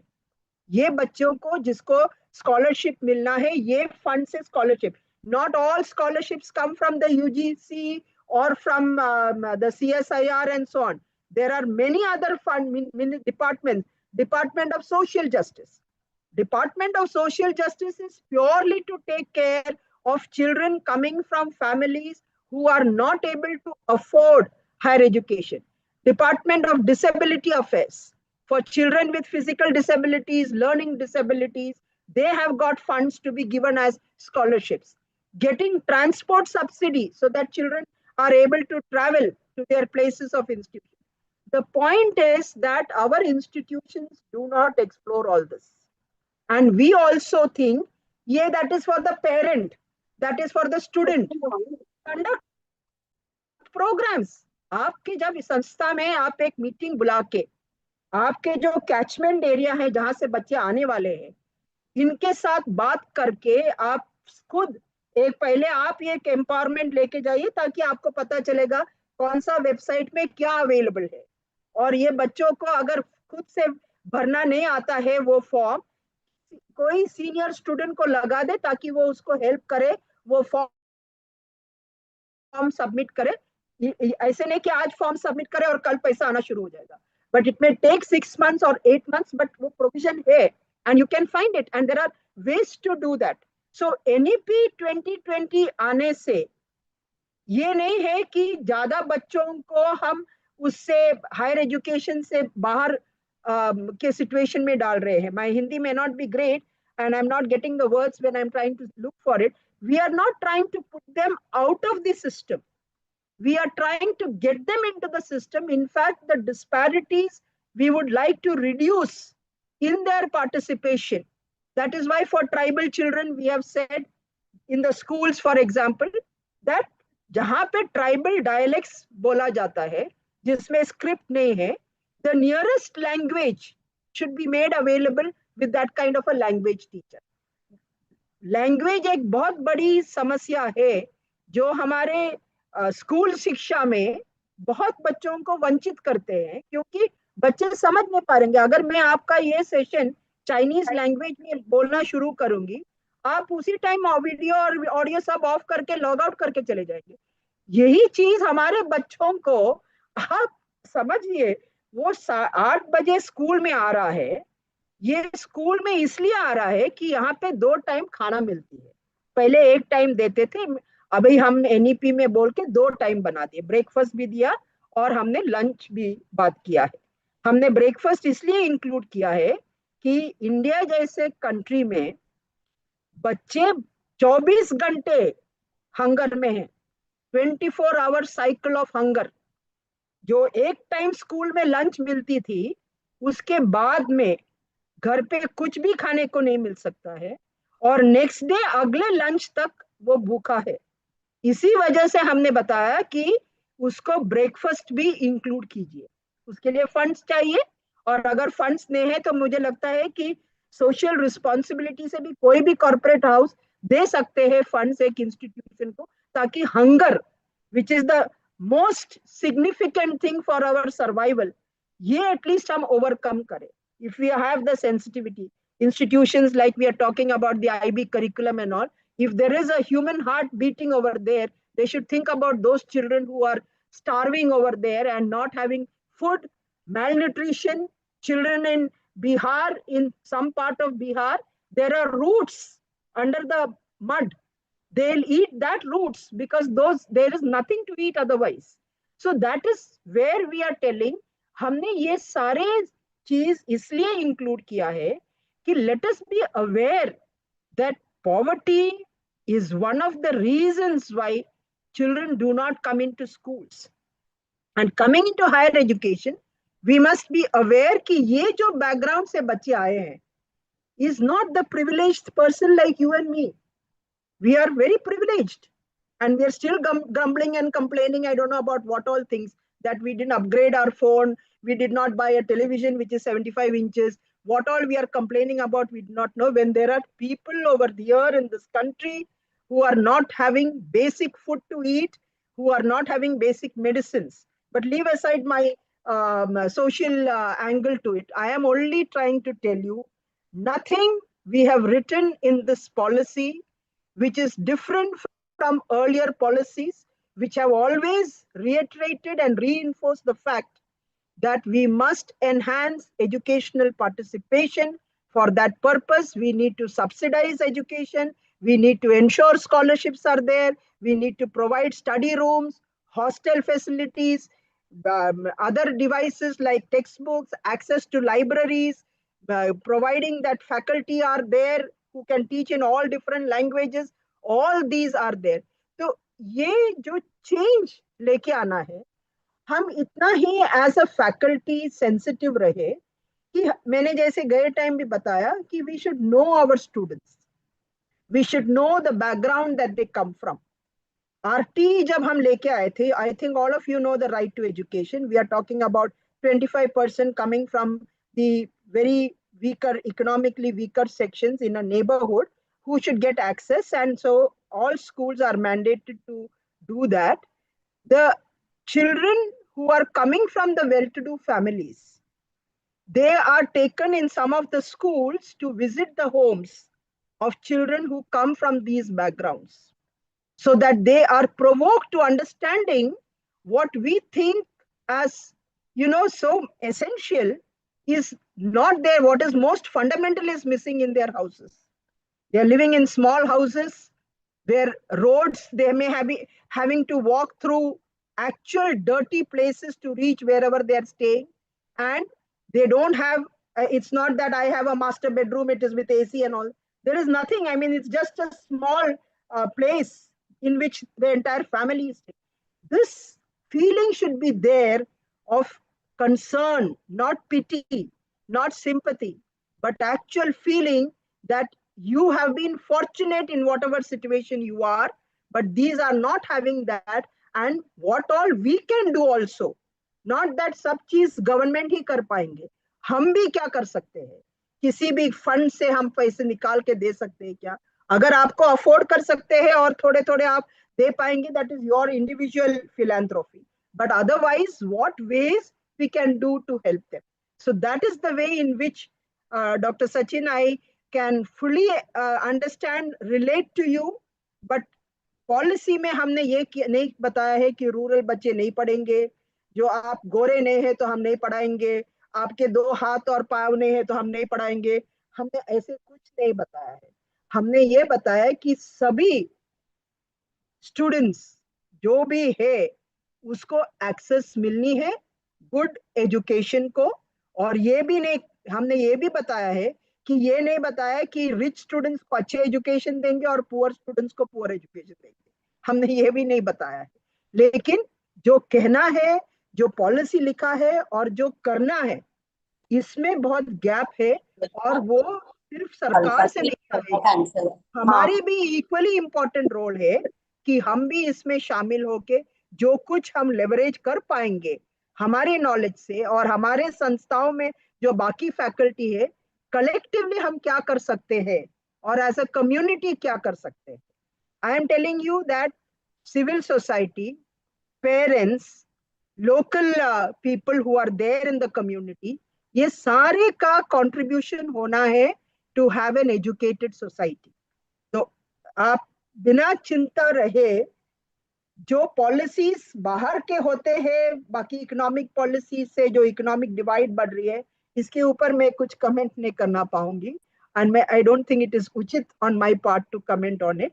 But as far as NEP 2020 is concerned, we have not tried to create, I would say, an unequal society. We have tried to create an egalitarian society to give everyone the right to get access to good quality education. I don't know how much I have convinced you. I have gone in a bit to elaborate just so that I could convince you on that point, that we also need to be very proactive to make it available. Thank you, ma'am.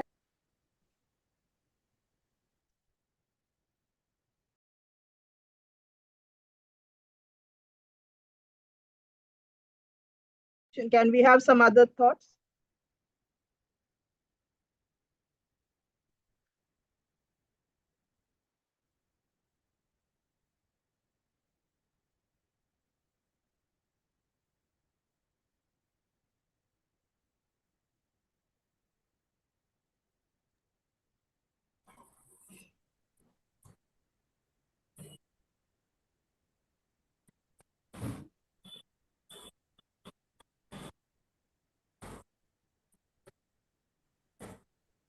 Only two observations or concerns so far, which are both very valid, one on privatization and one on the spirit of equity and inclusion.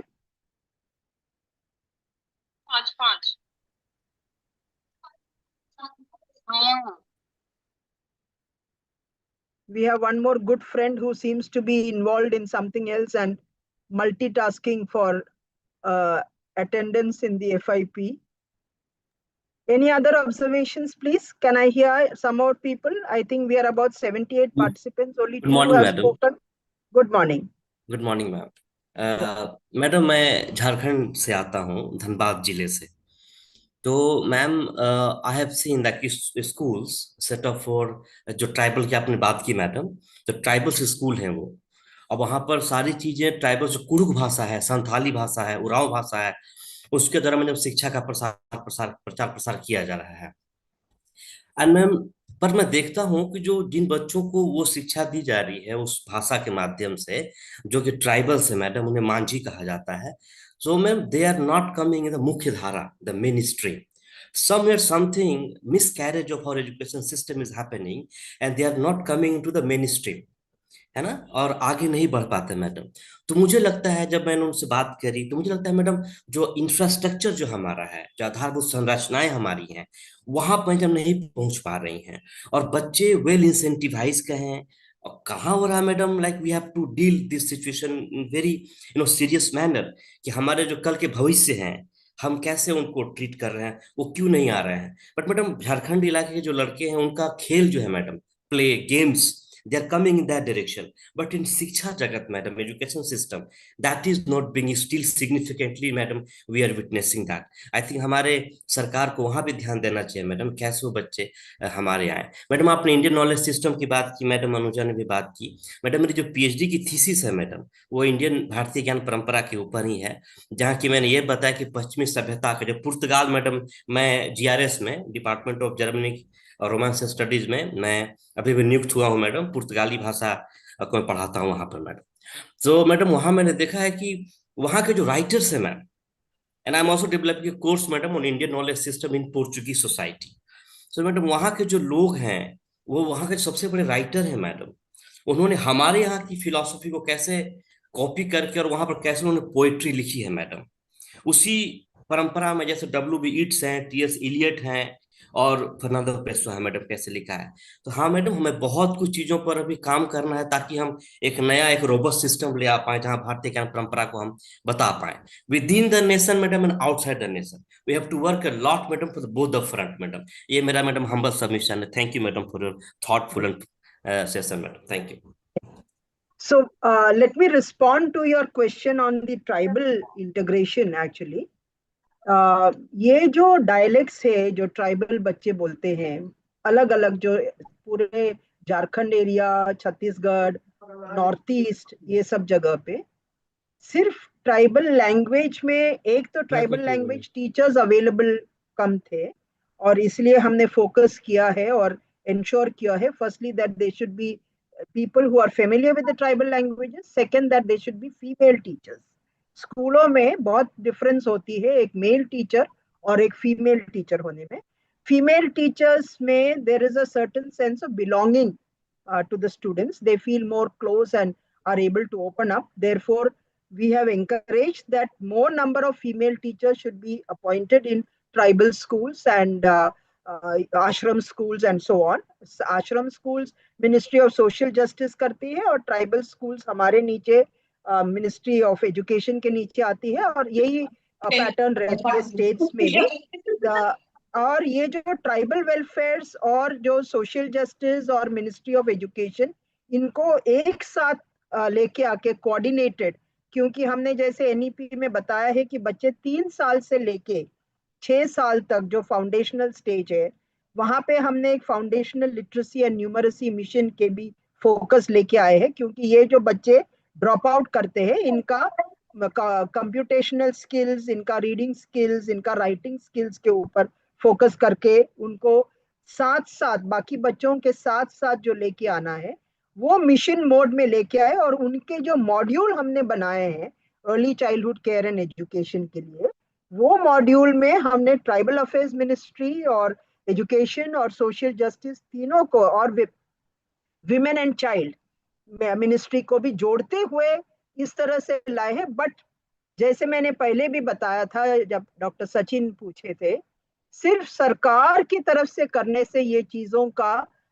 कमियां हम नहीं मिट पाएंगे। ये community का involvement होना बहुत बहुत जरूरी है।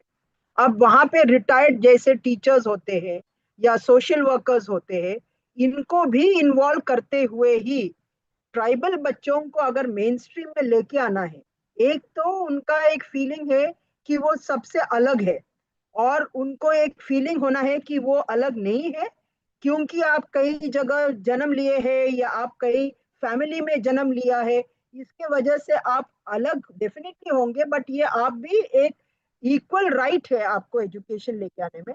इसमें बहुत सारे सिविल सोसाइटी ऑर्गेनाइजेशन हमारी तरफ से, रिटायर्ड पीपल कम्युनिटी में, इनका बहुत इन्वॉल्वमेंट होना है। Let me tell you that when we have teacher awards, we have one teacher who was given from Jharkhand or Chhattisgarh because she was making out a strong case that tribal children and the languages in which they learn need to get more broad based, and काफी सारे learning materials उन बच्चों को उनका assimilative capability बढ़ाने के लिए वो बहुत सारे टॉयज, बहुत सारे इसमें, जैसे आपने बताया फिजिकल एजुकेशन फॉर एग्जांपल, हमने जब बताया कि आर्ट इंटीग्रेटेड पेडागॉजी होनी है और स्पोर्ट्स इंटीग्रेटेड पेडागॉजी होनी है, और जब हमने ये बताया कि स्पोर्ट्स में आप एक्सेल कर रहे तो वो इतना ही इम्पोर्टेंट है जैसे आपके बाकी विषयों की तरह,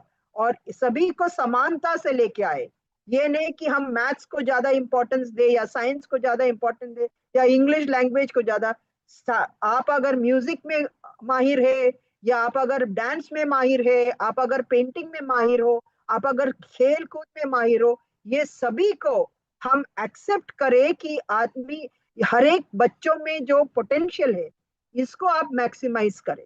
सो there is really a need for integration, and I think some bit of it is now taking place जो करिकुलम फ्रेमवर्क में हमने लेके आए हैं, और ये सिर्फ बोलने की तरह से नहीं होती है, बहुत सारा इन्वॉल्वमेंट होने के बाद ही। And I am also happy to hear your own effort in trying to take how the intermixing of cultures contribute to more literary levels of contribution, be it from any nation for that matter. You may have done it for Portuguese, but there would be many other. And let us not also forget that India was a land where both the Portuguese, the Jews, all of them have come into India, and they have come in from different parts, and their cultures have amalgamated with our cultures, and therefore they also become a part and parcel of the Indian knowledges that have come in because of that kind of cultural mixing that has taken place in language,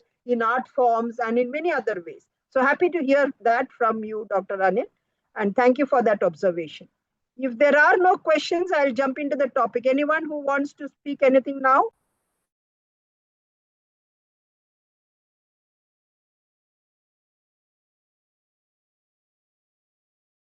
Okay, I think that if there are questions, we'll keep it at the end at about 12:30 or so, in the last 15 minutes. So I took 3 sessions. You want to have a break? Is that what everyone feels? I don't want a break because then my thought process goes haywire and I would like to finish by 12:45. You can go out if you want for 2 minutes and come back, but I am getting into my talk. I hope that is okay. Madam, just a small addition, madam, if you may permit, ma'am. Yeah, please. Madam, like in India, we have a tribal belt, right, madam? Tribal people. In Portugal, madam, there are also tribals. They called Ciganos. Yes, they called Ciganos. I was there for 8 years, madam, in Portugal. I was there. So I have observed the society, madam. The government is really struggling to take them in the mainstream, the Ciganos. And the Ciganos came from Iran, India, and all, and they get in ghettos right now. But they have their own culture. They don't want to integrate with the mainstream of Portuguese culture. The tussle is going on, madam. So they're also facing some struggle, madam, to inculcate the Yeah. same mainstream values that we are struggling. So that's why I brought this matter, madam. Okay, okay. Yeah, so and that is not just confined to Portugal. You see, whenever we are moving out to another place, say for example, right now you have Indians who are there in as advanced a country like the United States, they would still like to keep their cultural roots in a certain sense, rather than getting amalgamated and losing out on their own culture in the process of yeah. So Yogesh, if you want to just take a break, I leave it to you, but I'm not giving a formal break. I'm getting into the topic of strategic planning and management, which is a very serious topic, and I have taken 3 sessions with you in which I touched upon higher education and society, and thereafter teaching, learning and assessment, and now going into a topic which doesn't directly connect to you as an educator where you are doing a teaching job, but which is very important for you to understand, and that is why this is included as a part of the faculty induction program. And as I mentioned last time, when we designed the modules for faculty induction, leadership, governance, and management, we thought are very, very critical areas that our young faculty should be knowing. And in this particular topic, firstly, I'm going to try and give you a perspective into why this particular topic is becoming more and more critical to Indian higher education, any higher education system, but particularly for the Indian higher education. And how does the NEP try and address the needs for strategic planning within higher education institution, and what role you can think in terms of relating to in this whole process, and the instrumentalities that we are talking about of preparing an institutional development plan. What does it involve, as well as the internal governing systems that need to be very robust and democratic, so that we have very robust, self-governed and well-governed institutions. So the primary fundamental thing that we need to know, which I have said last time also, is that India is known for having one of the largest higher education systems in the world, but it is not a very efficient higher education system. It is not a very efficient higher education system because quantitatively we have achieved certain milestones, but qualitatively, in terms of ranking, in terms of excellence, in terms of research outputs, we have not really done well. And therefore, the need, therefore, of good higher education presupposes certain things in terms of good governing institutions. And when you say something has to be efficient, it means that there is a very,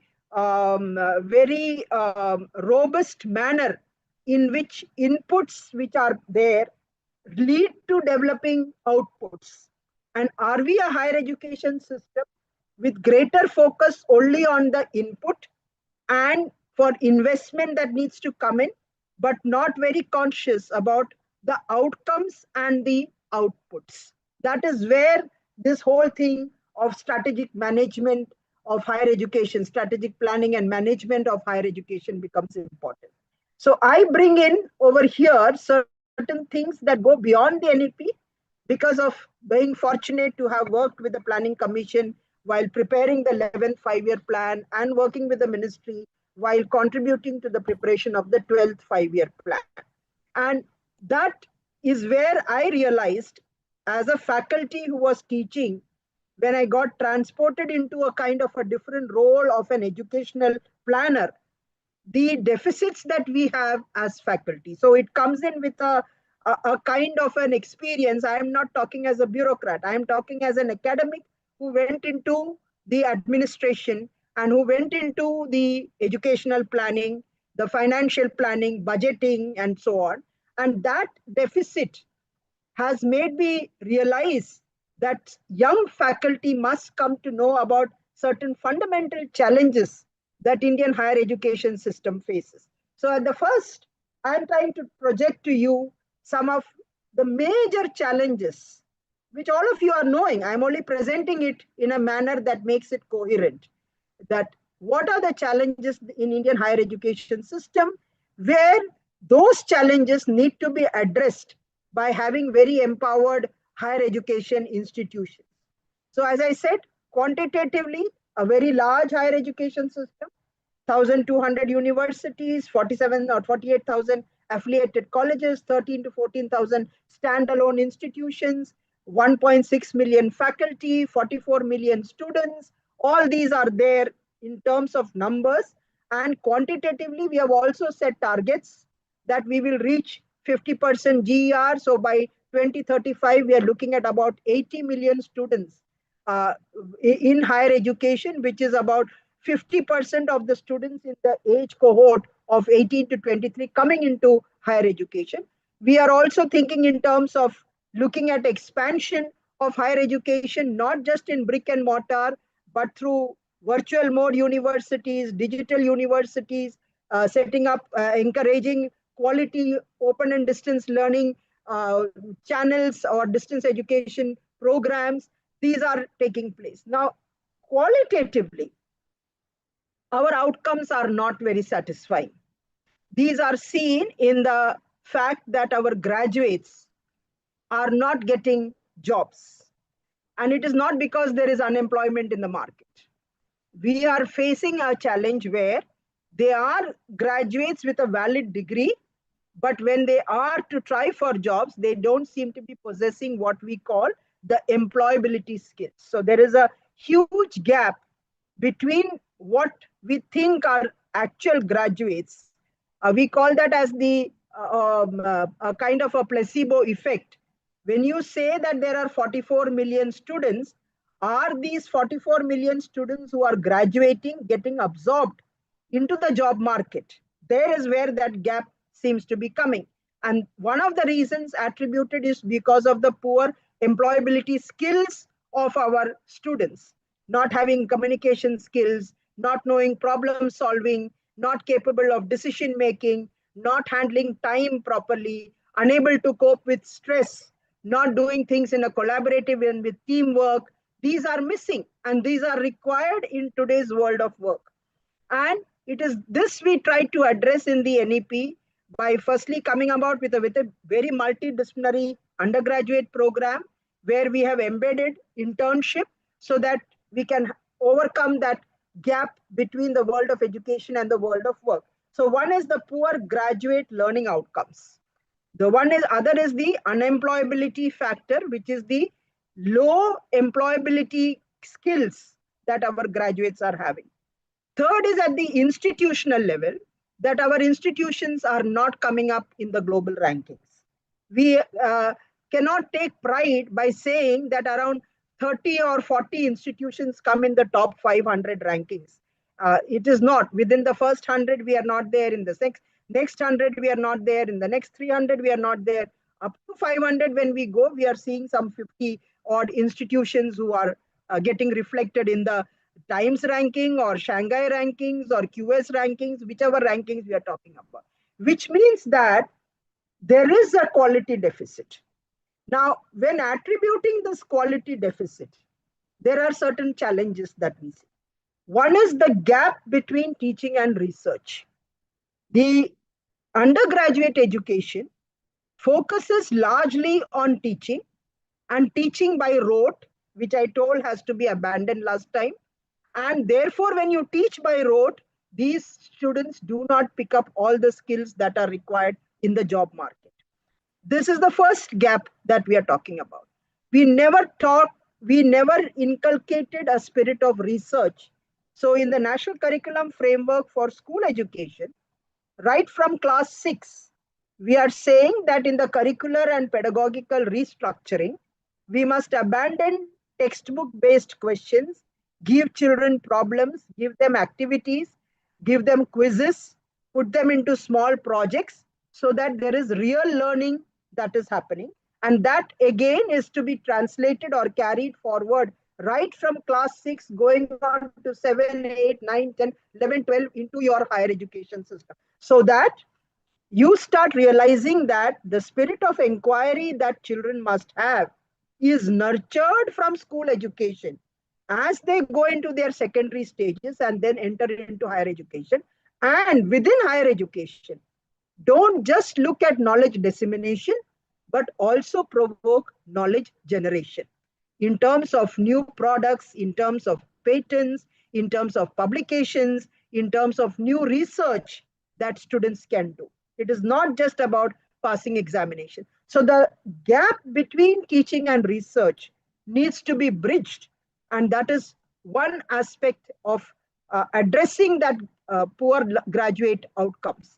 Let me also at this stage make you enlightened about the fact that the NEP had suggested, and under the National Mission on Teachers and Teaching that I was handling, which has been now converted into the Malviya Mission Teacher Training Program, we have talked about longitudinal studies of graduates. Where do the graduates go? Studying it over 10 years, 15 years, and 20 years. So that is now internationally also graduate tracking systems are being promoted by all higher education systems in the world. Because everywhere in the globe, there is a concern that where do our graduates go after they have completed? It's not just coming for an annual get-together or an alumni meet. What are they doing in real life? Are they employed? Are they gainfully employed? Is that employment connected and relevant to the area of education that they've done? Is the productivity that they are contributing in terms of the income that they get and the income that is therefore generated commensurate with the kind of education that they've had? These are all things that needs to be studied. These have to be researched upon, and therefore longitudinal studies and graduate outcome tracking systems are now being put in place so as to look at this gap that we are seeing, that education is there. Did it get converted into productivity? Did they become entrepreneurs? And which brings me to the next challenge, which is the gap between skills and real learning, or skills and mainstream education. All throughout we held this view that it is only learning academics that makes an individual a productive individual. Whereas if I remember what I told you, learning to do, which is the second pillar of learning, is equally important, and skilling and experiential learning and problem solving skills and hands-on training that you need is equally important in a world which is being driven by disruptive technologies. And therefore, the need to look at skill-based education, entrepreneurial education, and as mentioned earlier, research, all this not in separate boxes, but in a very complementary manner, integrated together. And like our friend was telling about sports, for example, it is also a skill. It is also a kind of a capability and a competency. So knowledge, skills, competencies, whatever they are, they need not be looked as mutually exclusive, but as being mutually complementary, reinforcing one another and looking at it in a complementary, coordinated manner, which is where, as teachers, I have got an appointment letter that Shakila is appointed as a lecturer in political science in so-and-so college. I'm talking about 1981. At that time, my perspective was, I need to go and teach in this college these subjects which have been allotted by me by the HOD then. If today also we are continuing with that same mindset, then as I said last time, we are doing grave injustice to our students. It is very important that as a teacher, whether I'm an assistant professor or an associate professor, understand the linkages between pure academics, research, skills, competencies, all forms of knowledge, be it in the field of arts or sports or music, and look at it as integrating to contributing to the holistic development of individuals. So our higher education system, which is now embracing the FIUP program, where we are still looking at all these in separate boxes, will not yield the desired results because they are not being amalgamated together in a real sense, but merely being said that नहीं नहीं NEP ने बताया इसलिए हमको ये भी सिखाना, and children are also learning it as if they are separate entities. They are not to be treated in a separate entity. Why do Indian students go abroad for undergraduate education? It is because of the offerings, curriculum offerings, which allow them to take a combination of, let us say, anthropology along with mechanical engineering, or where I have the freedom to learn English literature along with mathematics or physics. We are still doing it. Even now, 5 years, 29 July 2025, 5 years of NEP, that is the 5-year anniversary that we have. Even now, the FIUP program which is being implemented is not being implemented in the true spirit of multidisciplinarity. Therefore, when you look at this gap in Indian higher education, it is important for you to understand this challenge and how can we do that with proper curriculum planning. Strategic planning, when you talk, curriculum planning is one of the enablers of strategic planning. Because what is strategic planning in higher education? That you achieve efficiency of purpose. And efficiency of purpose means that you have productive graduates. You cannot have productive graduates if you look at teaching and research as separate, teaching and skilling as separate, and look at skilling and entrepreneurship as separate. It needs to come in with proper curriculum planning. So one of the fundamental enablers of strategic planning in higher education is, are our institutions spending adequate time in curriculum planning? Who is doing this curriculum planning? Are we also getting an opportunity to contribute to curriculum planning? Where are we doing our research to talk about new courses that need to come in? New kind of learning experiences and pedagogical tools that need to be used? What we talked about under my topic of teaching, learning, and assessment. This is all curriculum and pedagogical planning that needs to be looked at, which is a part of the strategic planning. Strategic planning is not about making some plans and looking at the budget alone. It is about all those factors that go into contributing to make good education possible. And this is, again, as I said, one of the weaknesses. The other challenge is what Dr. Sachin raised in our Indian context of strategic planning is the disparities that are there in access to quality education, both at school level and in higher education. Now, in higher education, the growing disparities between urban and rural, between the economically well-to-do and the economically weaker, between social groups like the SCs and the STs and the OBCs and the minorities and so on, between women and men. But now I may tell you over here that women have reached and crossed beyond, because the female GER is much more than the male GER in the latest All India survey. So on gender, at least we have achieved a certain degree by which we can say that disparity has to a great extent reduced in higher education.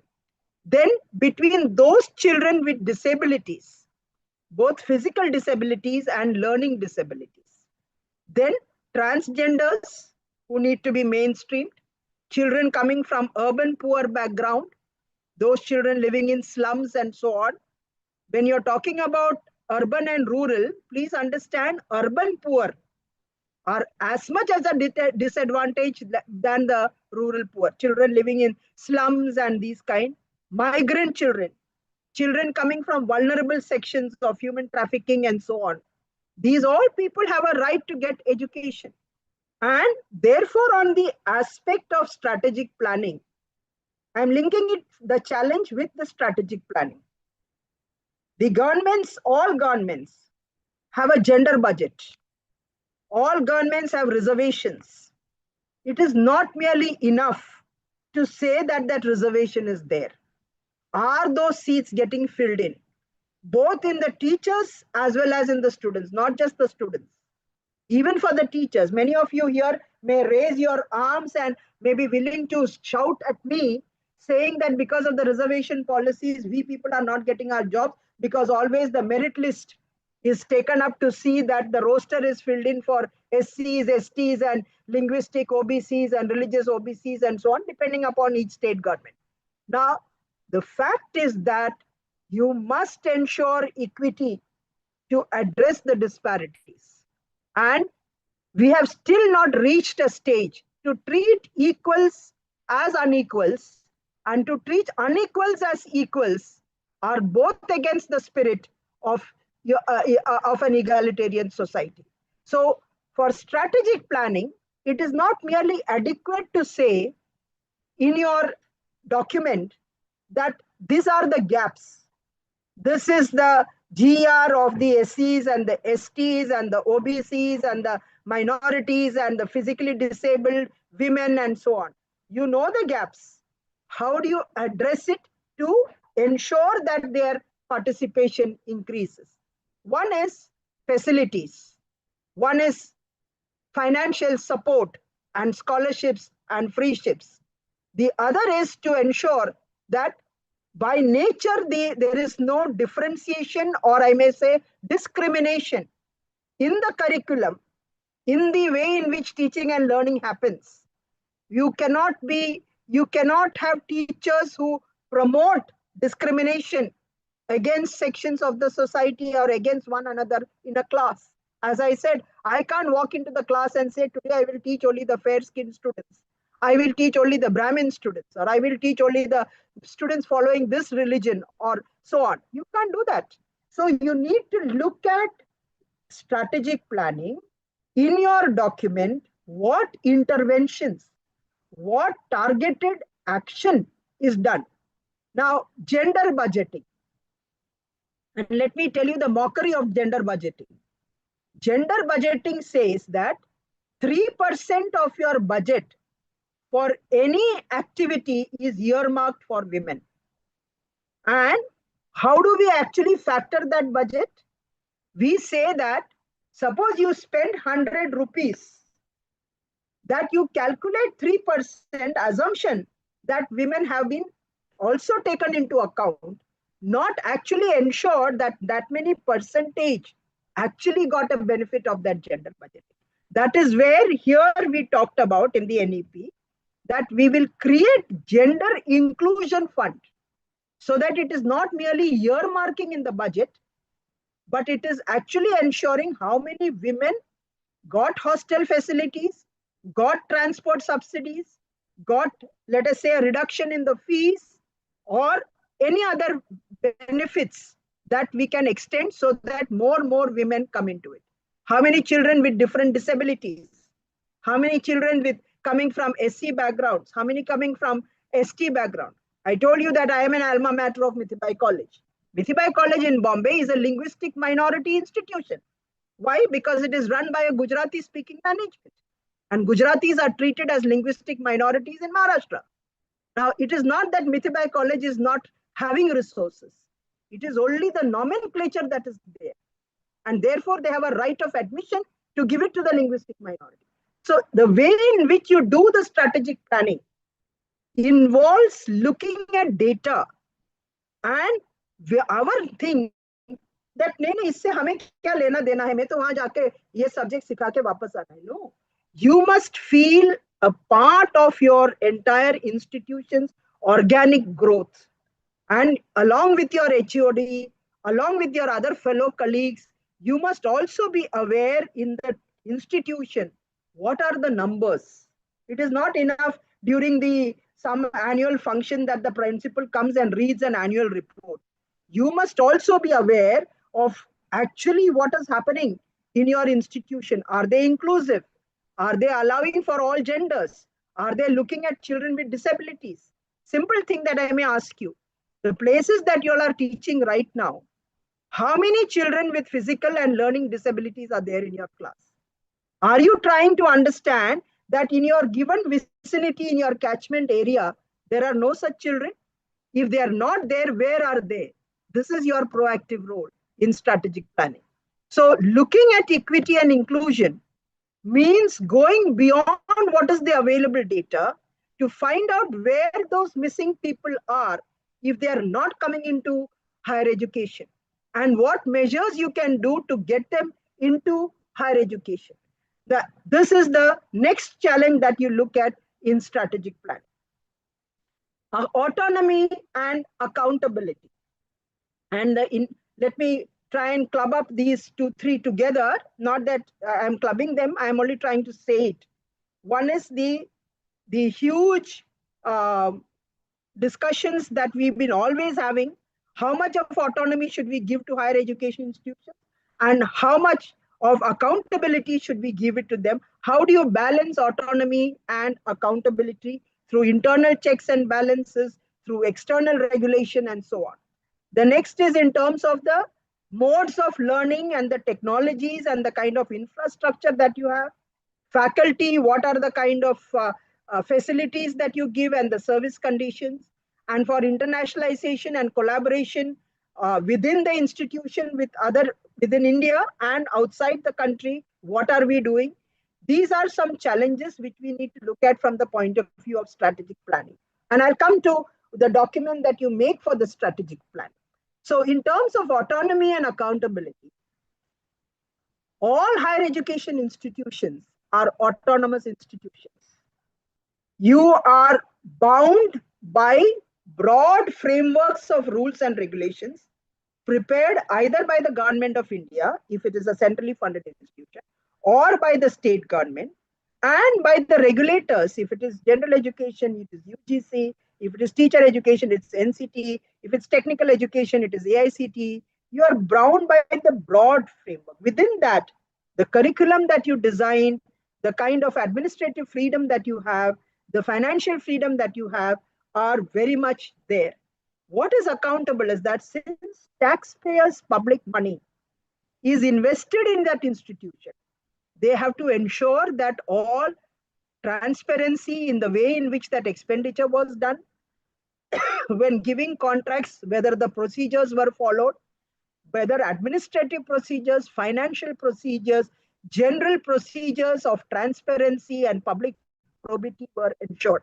This is what we need to ensure. Not that everything we will do only if the government tells me or only if the UGC, because then you don't flourish as an institution.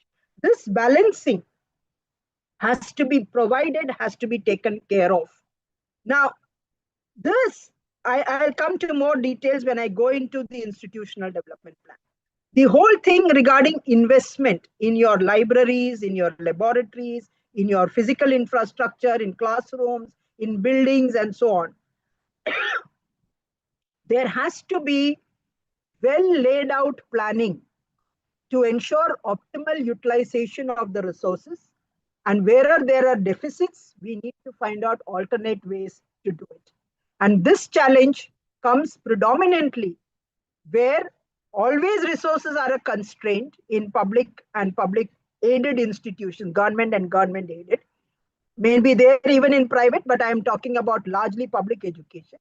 And how we utilize those available resources for optimizing these facilities is what we need to think. And again, I'll come to when I talk about the solutions. Teachers and the poor quality of teaching is attributed to the poor quality of teachers. I told you that in no words it was minced when I had to hear it for almost 14 years that I worked with the government, that the poor quality of higher education is directly attributed to the poor quality of teachers. Teachers came in because they never got any other jobs and they come here with no degree of professionalism. They are just here because they are getting their salaries. Many, many critical comments that I have actually personally heard.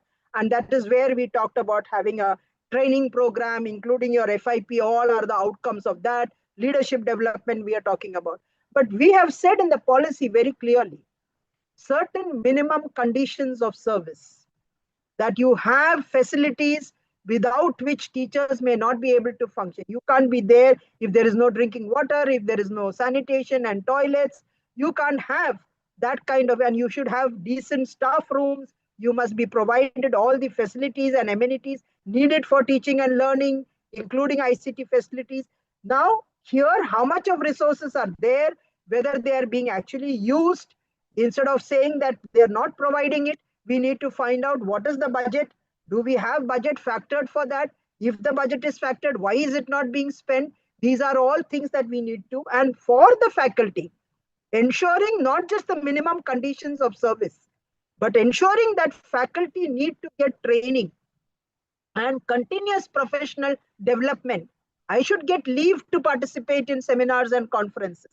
I should get the enabling frameworks that allow me to publish papers, to write papers. I may not have a PhD when I may have joined, but I should get the sabbaticals to do that. I need not take a break from my teaching career to go and complete that. And we are already having a lot of UGC net qualified people whose mapping has never been done so as to fill the teacher vacancies. So these all have to be taught their own continuous professional development, not just looking at performance appraisal. The performance appraisal is the accountability.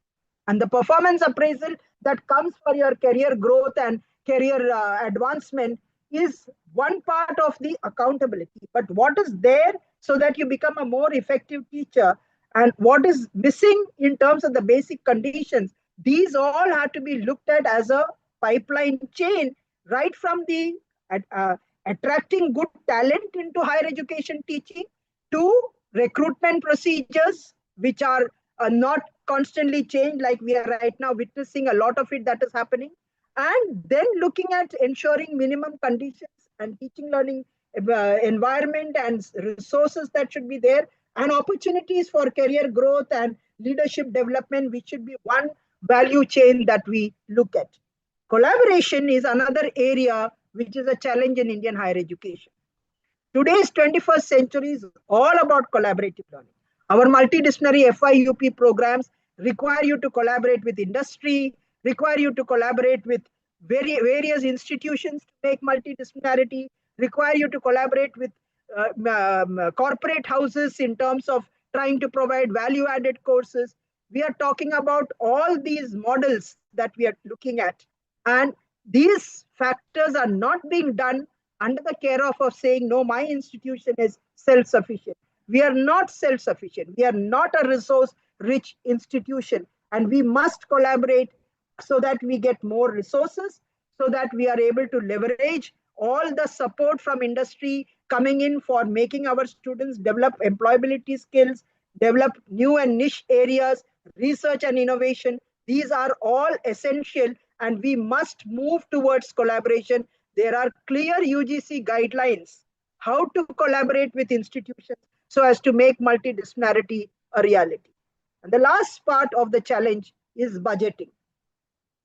As I told when I was answering or sharing the concern that Dr. Ruchi had raised, is that financing of higher education has always been a challenge, and the feeling that enough money is not coming. And let me tell you from the other side angle, it is not that there is a paucity of resources. We do not use those resources in an optimal manner. The scheme that I handle, National Mission on Teachers and Teaching, which we created, it's almost called a Shakila's baby if you talk to people in the ministry. That scheme that we have evolved and brought together was with 1,700 crores. We went to the Ministry of Finance, and the Ministry of Finance said, what is this scheme you're talking about? Already itne SCRT se, diet se, ye kya scheme leke aaye ho? This was the clear answer that came from Secretary Expenditure. And bureaucrats talk. I'm an academic who was there only as an OSD. But I requested the secretary that, can I answer that question? And I said, sir, SCRTs and diets and so on, they handle school education. There is nothing in higher education for the training of our faculty. And we need faculty enrichment and their capacity building and so on. Taking that point, firstly, he said, I think you're not a bureaucrat. I said, I'm not a bureaucrat, I'm an academic.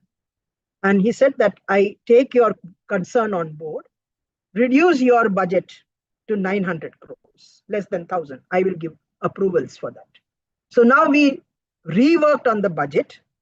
It had several components. If you look at the ministry's website for P-MMTT, it is schools of education, faculty development centers, teaching learning centers, centers for excellence in science and mathematics education, workshops, centers for academic leadership and development, inter-university centers, subject-based networks. We created, it was having about 7 or 8 components.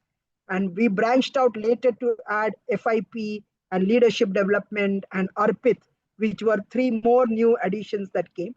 But we brought out a budget for 900 crores. Then the actual allocation, which is from 2012 onwards to 2017, the 12th plan period, it was brought down to saying that we will be actually allocating only 450 crores. Now, in reality, during the 12th plan period up to 2017, let me go beyond 2017 till the 15th Finance Commission, which was up to 2021. We have got 250 crores. With great difficulty, we spent as much as 180 crores. So it's not the lack of funds. It is our inability of higher education institutions. How to use that money? What are we best at? Buildings, constructing buildings. Give it to some CPWD or PWD and a building is constructed. How much do you use for enhancing your ICT facilities? How much do you enhance for faculty training? How much do you enhance for science and mathematics education? How much do you enhance for research projects? How much do you advance for offering new programs? Very less.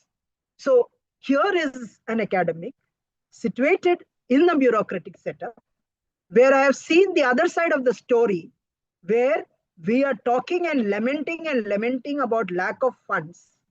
Where funds were not there, we were not able to utilize it to the optimal levels. Why that happens? Because we as faculty don't know financial planning. And it is important for us to know, even to get a project, it is not just writing a project proposal. How many people are required to do that project? What is the kind of components that might require us to do field activities? How much of travel is involved in that? This is all budgeting. And budgeting, we as teachers choke it, saying that, nahi, mujhe to TADA form bhi bharna nahi aata hai. What madness are we talking? Then what are we educated for? It's not some accountant or someone else who would do it.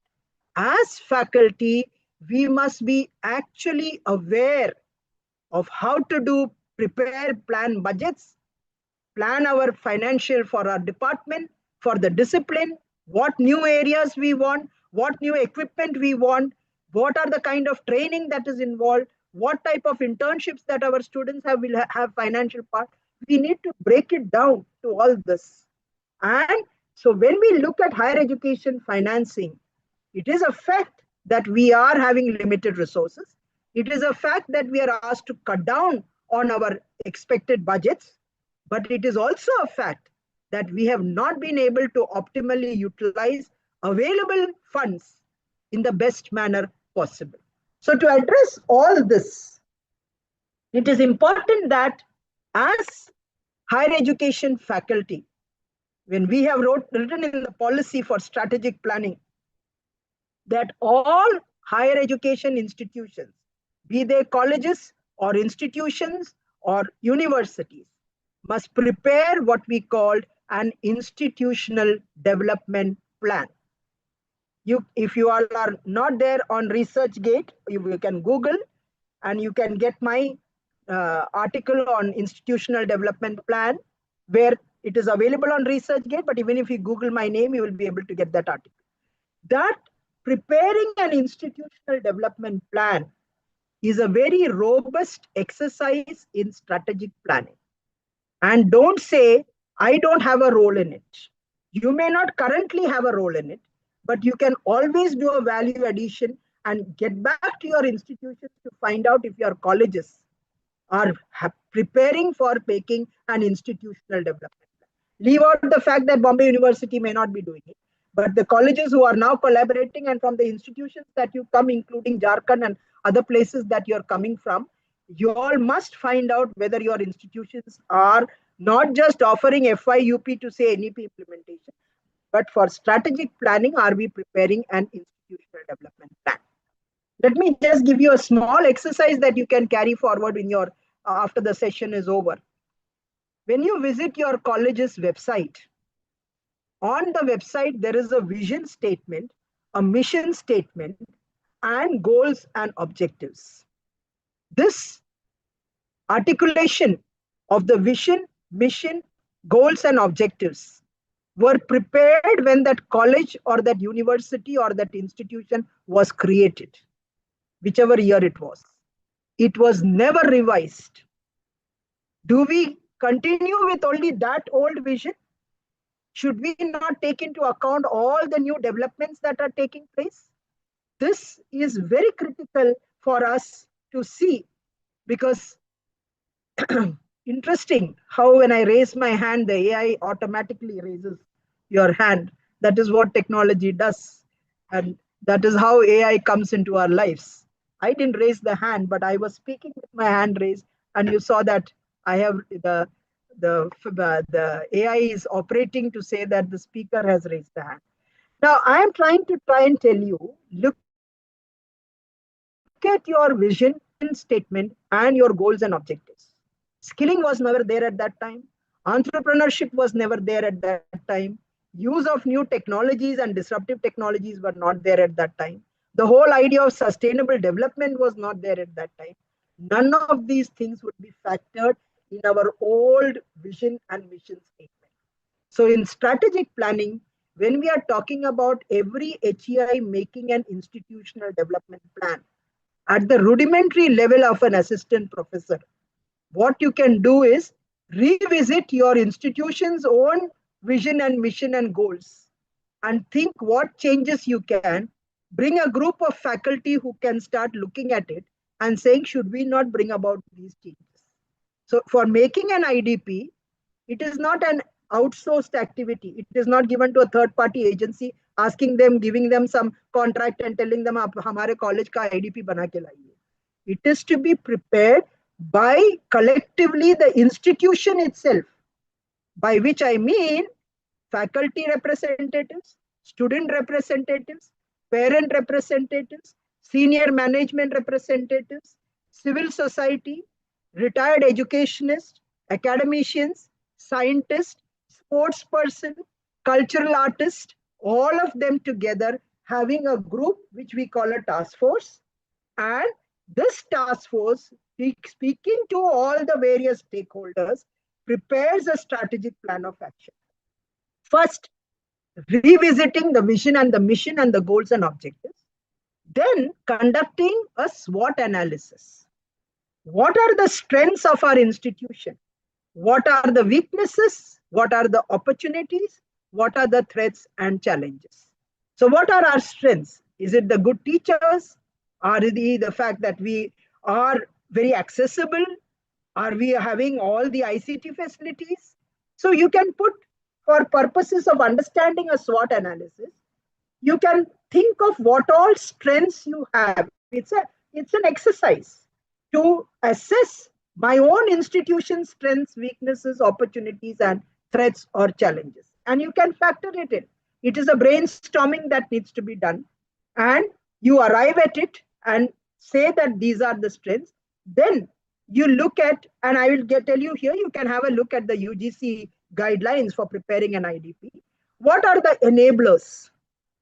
Governance enablers, financial enablers, academic enablers, equitable and equity and inclusion enablers, quality enablers, all this required. What enablers are, ideally what all should have been there.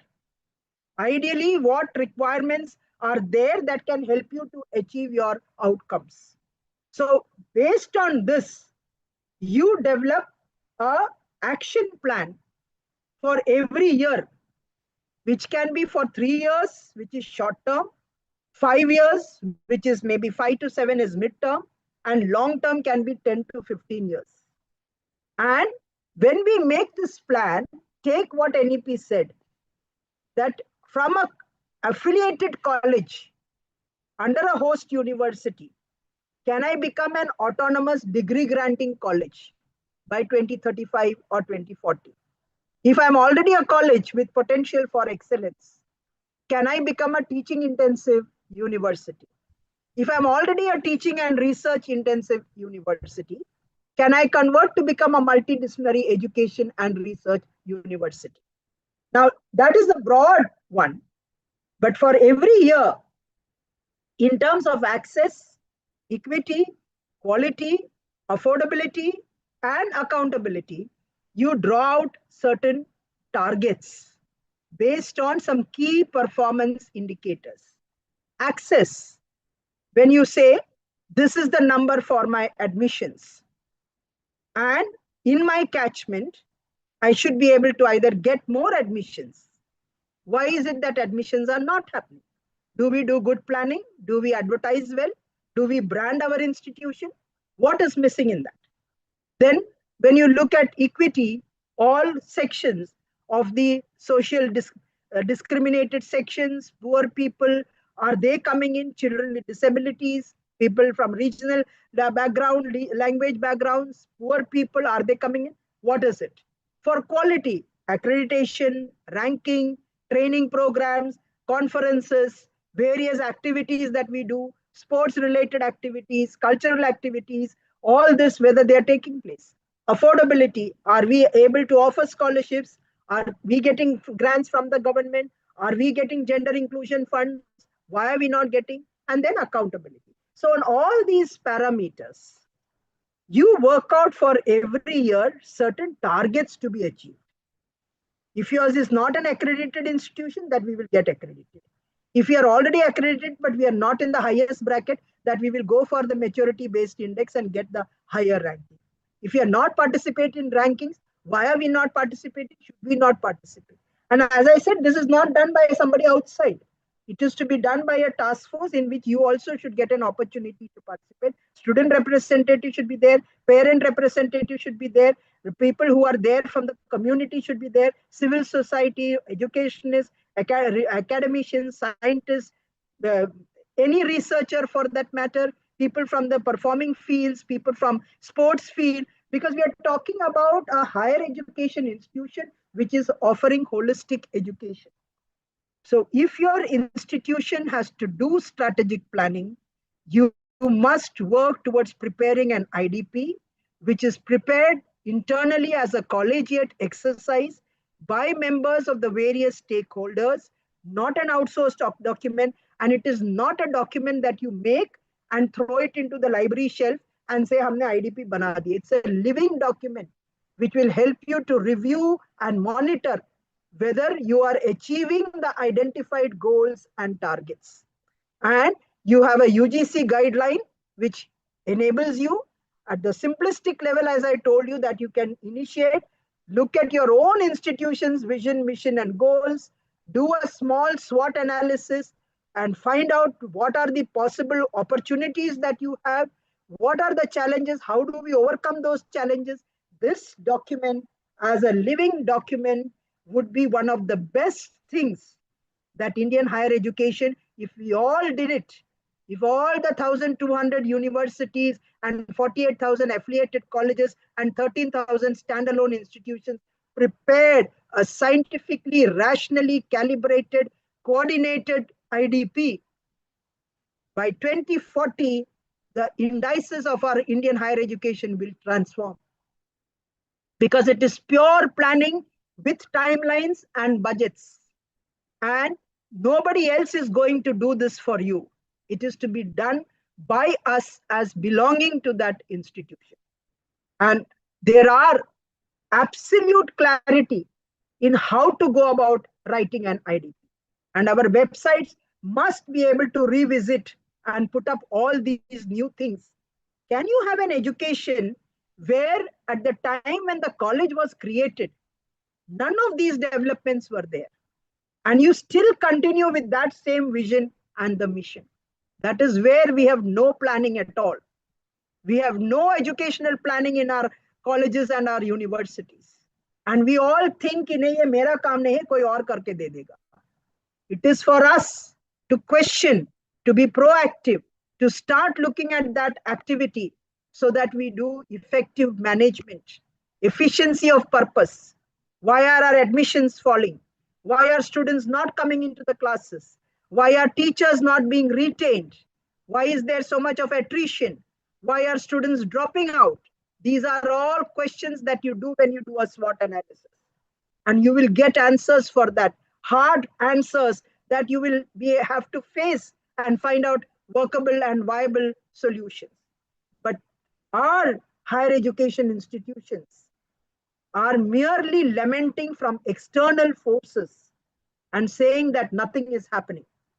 I am saying we all have the strength to make our institutions empowered, well governed, bringing out productive graduates, having qualified teachers who are continuously going in for training and comprehensive development, continuous professional development, leadership development. Mind you, you all are all young leaders. Academic leadership is not when you become the vice chancellor or the director of an institution. We are young leaders in the making who are contributing to the leadership skills in our students. And so when you look at strategic planning, it is also the ownership that I am not just a faculty with an appointment letter of so and so, but I am a young leader who will nurture leadership in my students. Unless I am accepting that fact and I face up to that reality myself as being a leader, I will not be able to contribute. So for strategic planning, it is important that we develop leadership qualities. I list out 10 leadership qualities. Visioning and strategizing, what I told you earlier. All of us as leaders must have a vision in our mind, not only for your own individual growth, but for your institution's growth. What do you want to see that? And you strategize for that with actionable points. So visioning and strategizing. Effective communication skills. Higher education institutions are the most complex organizations. It is not like a business house with those in management and those who are employees. We are having teachers, we have students, parents are a stakeholder, technical staff are there, administrative staff are there, a variety of people are there. And you must have effective communication channels so that conflicts don't take place. So communication skills along with conflict resolution. And conflict resolution requires perfect timing of decision making. You cannot procrastinate things. The Ministry of Education sent me as a fact-finding committee member for the Rohit Vemula suicide that took place in the Central University of Hyderabad. One of the reasons why that child committed suicide was because a right decision at the right time did not take place. So when you say higher education institutions, leaders must have good communication skills, conflict resolution skills, decision-making skills in a timely manner. This is what we all need to nurture in each one of us. Not wait saying that one day when I become leader, you don't become a world-class university. We used to laugh. We used to laugh when we used to say we should create world-class universities. World-class university does not happen like this. It happens over time. It evolves over time. And you need to also start looking at that you are also leaders in the making. You are evolving as leaders. So for that, initially, you need to cultivate that. Good communication skills, good collaborative skills, good conflict resolution skills, perfect decision making. Don't allow an issue to reach a stage where there is a strike. Don't allow an issue to reach a stage where there is complete standstill of activities. Students can't use a library, or students are not getting admission materials at the right time. Come into the matter. Find a solution for that. Every problem has a workable solution. It's not that that solution comes from the sky. It is to be thought by us, thought through by us. Then comes to the leadership qualities in terms of student diversity and student support. Students are the major stakeholder in a higher education institution. And therefore, what are their learning needs? Do we provide good academics? Do we provide them all the facilities? And if not, how do we ensure that these are provided? Then the social dimension. We are having diverse, heterogeneous classrooms. People who speak different languages, who come from different parts, who are very economically divergent in their ways. And we need to ensure that in that whole heterogeneity, there is a harmonization and that we ensure the spirit of inclusion. And we provide them anti-discrimination cells. We ensure that generally any kind of discrimination should be abstained from. And when we see that, we need to take remedial action, be very conscious and sensitive, like I told you in the last class, that you cannot be judgmental. You always need to empathize, looking at what their backgrounds are. Then coming to the teachers. Teachers need all the conditions of service. Teachers needs all the teaching learning facilities. And teachers need all opportunities for career growth and professional development. So students and teachers, as a good leader, both their requirements for good learning, for learner support, for their diversity needs to be provided. Same with the teachers. Then looking at the institution, how does as an institution we provide good quality education, nurture good teachers, also provide research facilities, also provide skilling and entrepreneurship, also provide academic collaboration with industry, also create facilities for incubation centers, for innovation and so on. There are a requirement of certain enablers which we have identified, and we should see whether our institutions are for doing that. When it comes to students also, I missed out on all the sports facilities, cultural facilities that we provide, film clubs that are there, poetry clubs that are there. These are not things that they should go and do outside. The college and the university should be having it. You need to nurture that in your students. It is not just getting your 98% of marks and simply forgetting about it later. You need to become a complete human being where you appreciate arts, where you appreciate sports, even if you may not be playing it, but you should be able to appreciate that. These are things that we should be providing as all facilities for good teaching, learning, research, and so on. And then in terms of how do we raise the revenue and how do we ensure greater public accountability? These are, as I said, the qualities of leaders: visioning and strategizing, good communication skills, conflict resolution and decision making, student diversity and student support and student facilities, teachers and their teaching services and their research services, providing good teaching and learning, ensuring availability of funds and resources, ensuring all infrastructure, and collaborating at the same time, having an overriding understanding of autonomy and accountability. The last part of it that I am going to touch upon is in terms of, if we have to bring all this kind of strategic planning, we need to have good internal governing bodies for that. So all colleges, at least universities, have a proper executive council, then they have an academic council, a finance committee, then they have research councils. There are a number of committees that are there. We are in fact obsessed with committees. As a nation, we are obsessed with committees. But these committees, are they serving the purposes that are there? These committees, are they democratically elected so that every faculty member gets a role to participate by rotation on a tenure basis or on a timely basis, 2 years, and therefore by rotation? But we have said within the policy that we should have very robust internal governing bodies, particularly the bodies that we call Board of Governors. This is for universities. I'll come down to college also. Board of Governors or the Executive Council or the Senate and so on that we call. These bodies are, people who don't seem to be understanding some of the harsh realities that institutions seem to face. And that is where, again, like the task force that I talked about, we have said in the policy that these bodies should include representatives of all stakeholders. They must be democratically nominated or elected, and not with governmental interference, keep bureaucratic and political interference to its minimum. And they can be there as nominees. If they are public funded institutions, they will be there because that is a norm. If the funding, if it is private, of course, it's not required. But even in private institutions, we said it cannot be a family affair.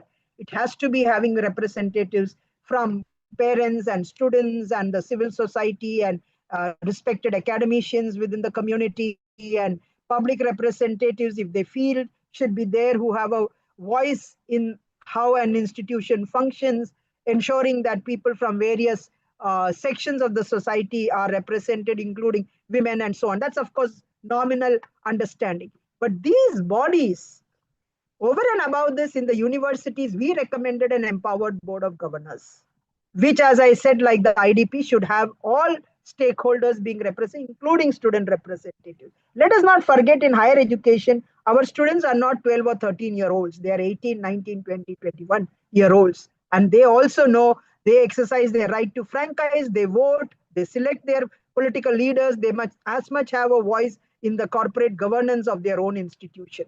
And along with the empowered board of governors, the question is of public probity. How much of your information should be known to the people?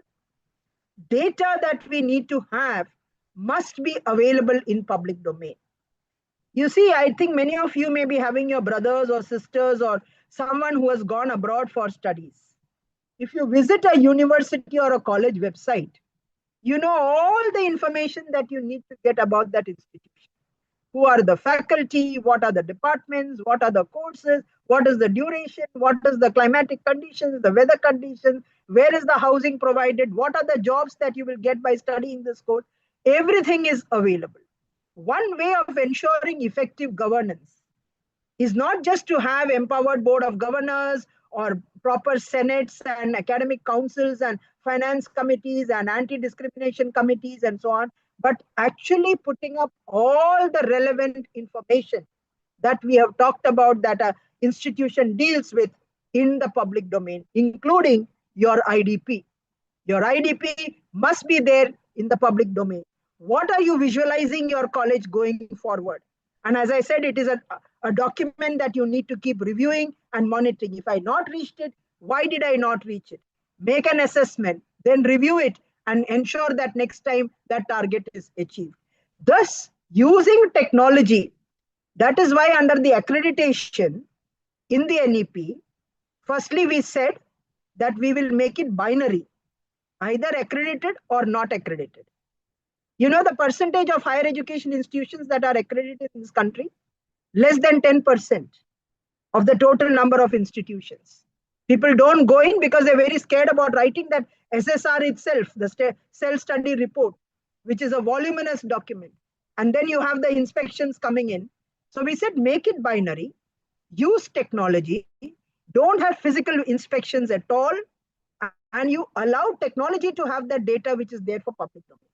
We also talked about unified data, which talked about data being going for All India Survey of Higher Education, accreditation, whether it is NAC or NBA or whatever, and then for ranking. Let all this data be populated at one unified portal, and whichever agency needs it, you retrieve it. Faculty time is not lost. Your internal quality assurance cell is not continuously involved only in this, but are using that time available for effective teaching and learning. So we have said using data through the use of technology, putting it for public probity in public domain will ensure effective governance rather than an Inspector Raj, which is a pre-preparedness of nepotism and corruption. And so that we are bringing in good, robust public education institutions, including private institutions, because they are very much there to stay. And they will also follow these same norms and standards that we have prescribed, which is what I told in my response to Ruchi, that public and private will ensure the same norms and standards for accountability, for ensuring openness, using technology and putting things for public disclosure. So the topic of strategic planning and management must not be perceived by you saying that मैं तो अभी teaching चालू किया है, अब हम क्या जाके देखेंगे board of governors क्या चल रहा है. No, you are a young leader in the making. You will grow to go on to become a HOD.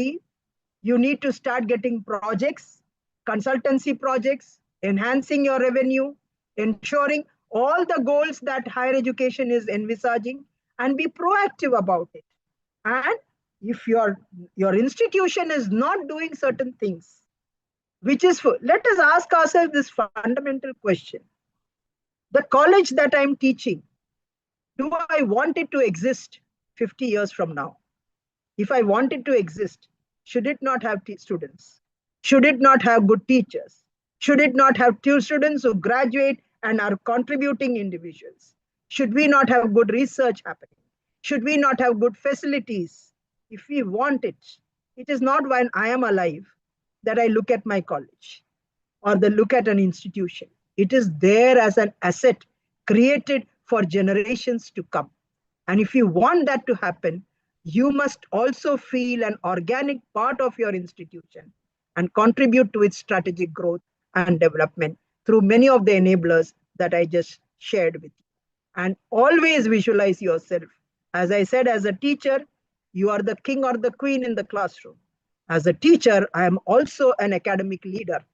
I need not become tomorrow one, but I am an academic leader and I will nurture leadership in my students so that they also become contributing individuals to the society. I think I'll stop over here and I will leave about 15 minutes or so for interaction.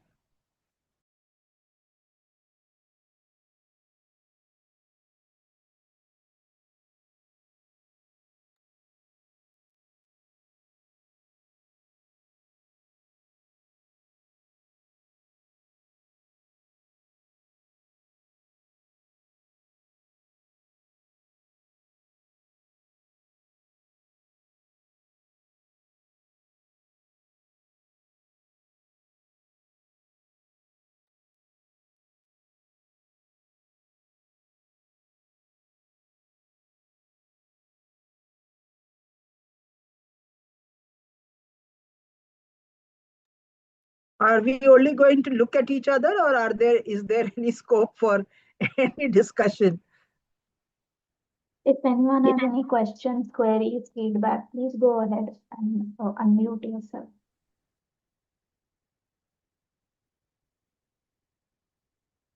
How democratic she was in saying if anyone has any question. I am really Hello, good worried. Why afternoon, is it that there are no? Yes, Dr. Benjamin, please.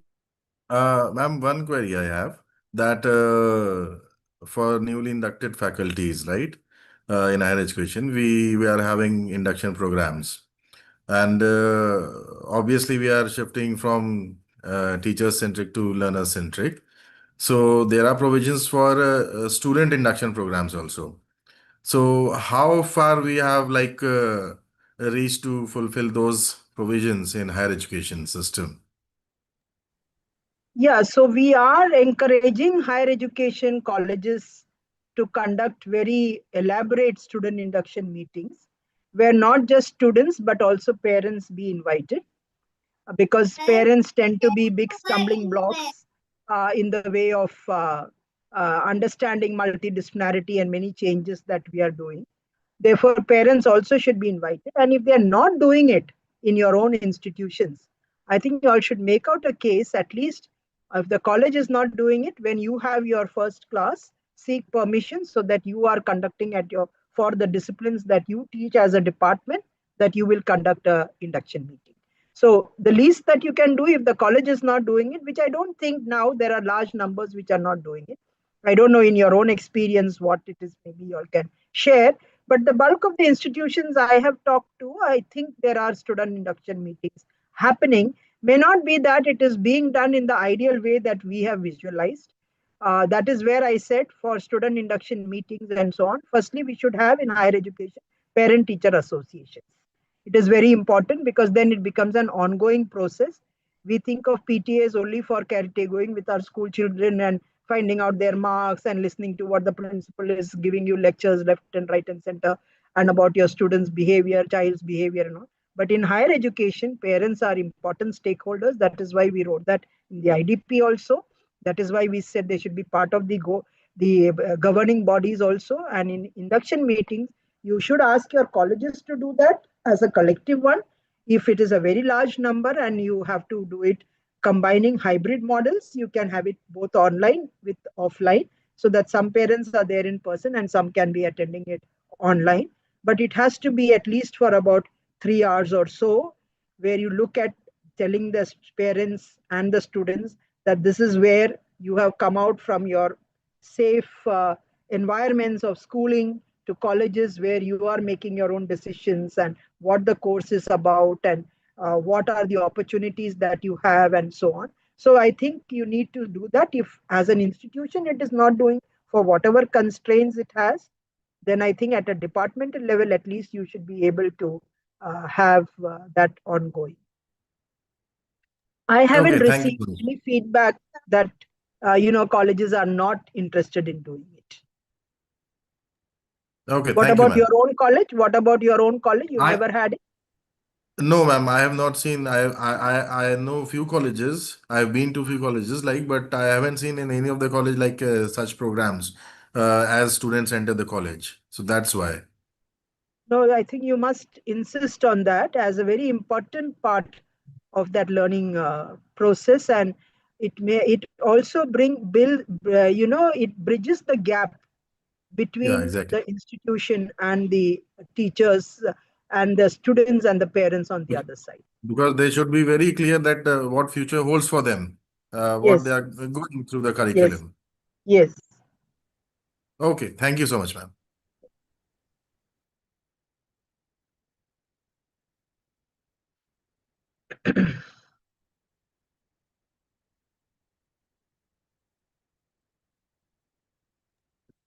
I think there's one chat in the comment box. Do you want me to read it out, ma'am? Yeah, please. Dr. Deepika is saying in Ayurveda, induction program occurs once they take admission after the counseling. Okay, she's sharing that in at least in that college where she's teaching that there is after counseling. We don't do it generally. Ayurveda and all are treated as branches of medicine. Engineering and these places they do it, but it is important for arts, science, commerce, and all these other colleges also that we go ahead and conduct very elaborate induction meetings. And also, as I told you last time, pre-testing the students, having pre-admission counseling and post-admission counseling and so on. Yeah.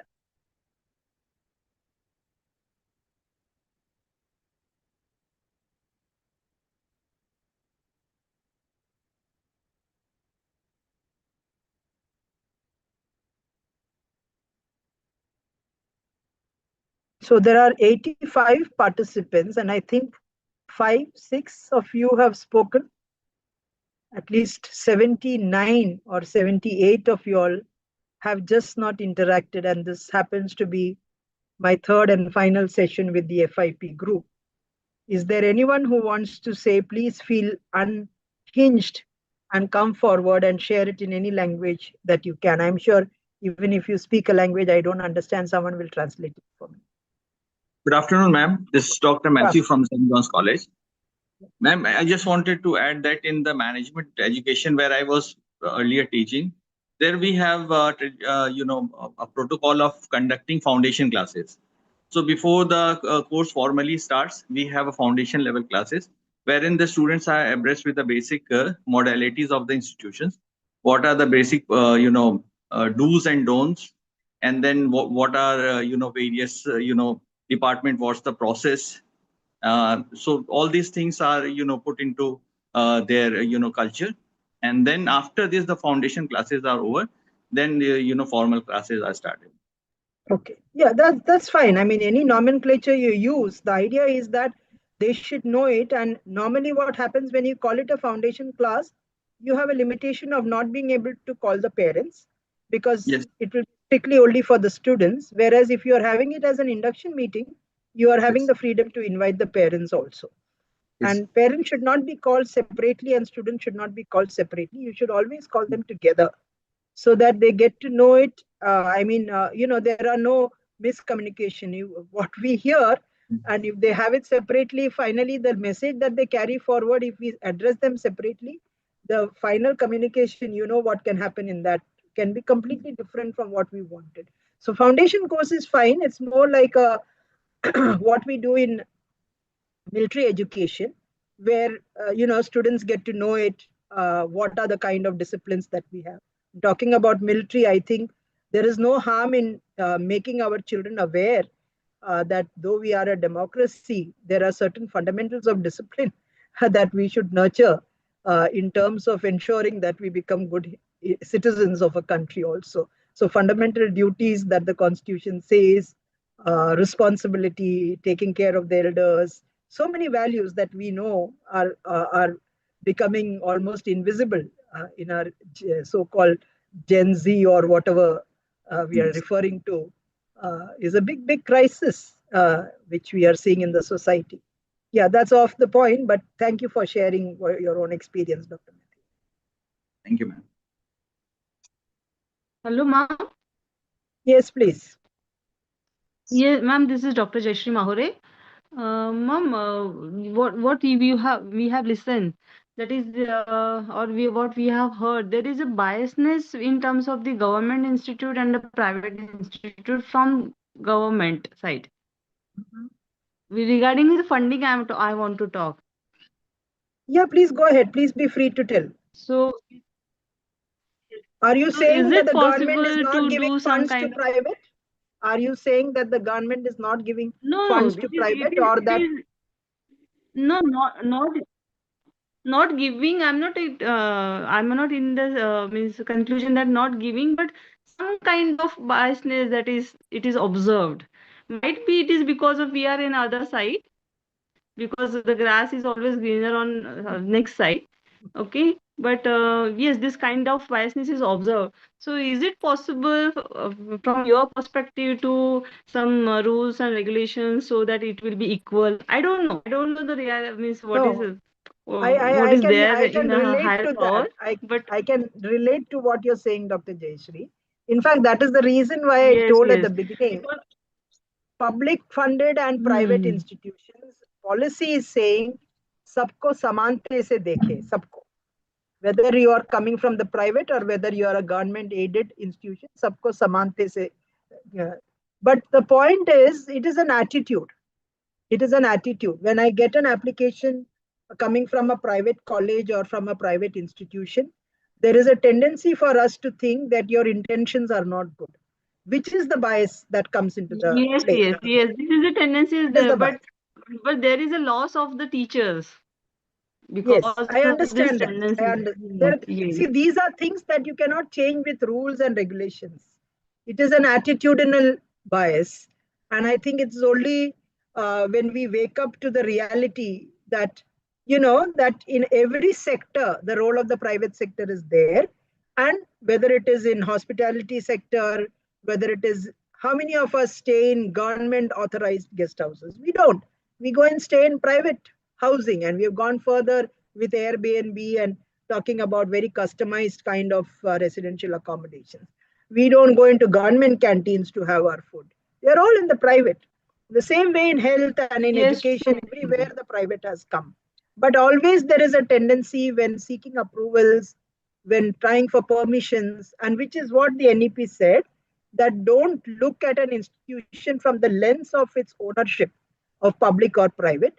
Ensure that the same norms are followed, the same procedures are followed, and don't have this kind of a stepmotherly treatment, but ensure that the private are also following certain norms and doing things for equity and access and are not commercializing it and so on. So it's two ways, and I can understand that as teachers teaching in private institutions, you sometimes feel that you are being given a biased. I can relate to that, but yes, beyond that, the policy cannot do anything. Yes. Although our management is, although the management is ready to support this, but management is also restricted because of this reason. So from this FIP, just wanted to take your expertise. That is there a possibility that we will get a 50-50% rather than I can say the 49.5 is equals to 50, say for example. No, I really cannot say the share of government investment. When you say that it is more than 50%, it has to be treated as a private institute. And for private institutions, there can be no source of government funding that comes in except in certain niche areas that we can provide, because it is the taxpayers' money that cannot be used except in public and government aided institutions. So even in terms of many other things, though we are saying we will not be able to restrict private institutions from coming, we cannot say we will provide public funding for them. I I don't think I can go beyond that to say that, Dr. Jayesh. No, Yes, no, someone ma'am. else coming. Just wanted to share, and after listening you, it was so inspirational. That is, yes, how many things are there to do in life, but sometimes we Yes. were restricted. So just wanted Yeah. to share that one.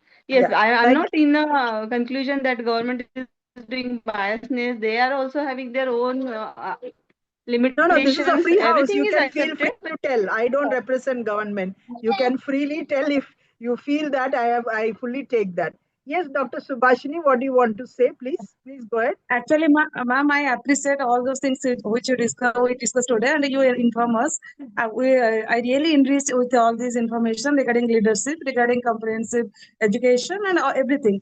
But I have a doubt. We have so many provisions, but I just said there should be some system to have a look at the work of the private sectors. I mean, to screen their work and all those things.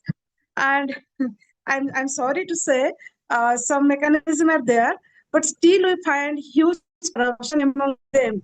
News like the National Test Agency again and again conducting the test. This is one issue that also disturbed me. And on the other hand, the NAC ratings. You must be aware about all those things, and that's why I'm fully doubtful how all these visions which we have, how we implement them. Thank you, ma'am. That's my No, there are always rotten eggs in a basket. You cannot generalize that.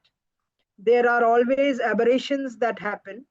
That is how life operates. It doesn't mean, therefore, that we throw the baby out with the bathwater, because you cannot say that the entire private sector is bad. That's how we look at it, because we are all policymakers and planners.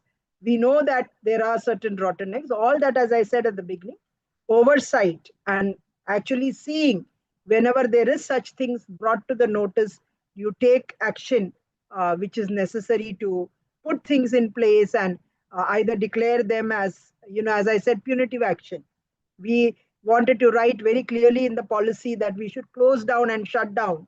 But that's a very extreme step. It's not so easy to say that, because you'll have people on the road, students studying in such private institutions cannot be penalized because the managements of those institutions are rotten and are having profiteering motives. So students can't be held responsible. They took admission in a proper college, whether it was run by a private X person or Y person, they have not really bothered. We can't play with the future of those students, but we can ensure that there is oversight.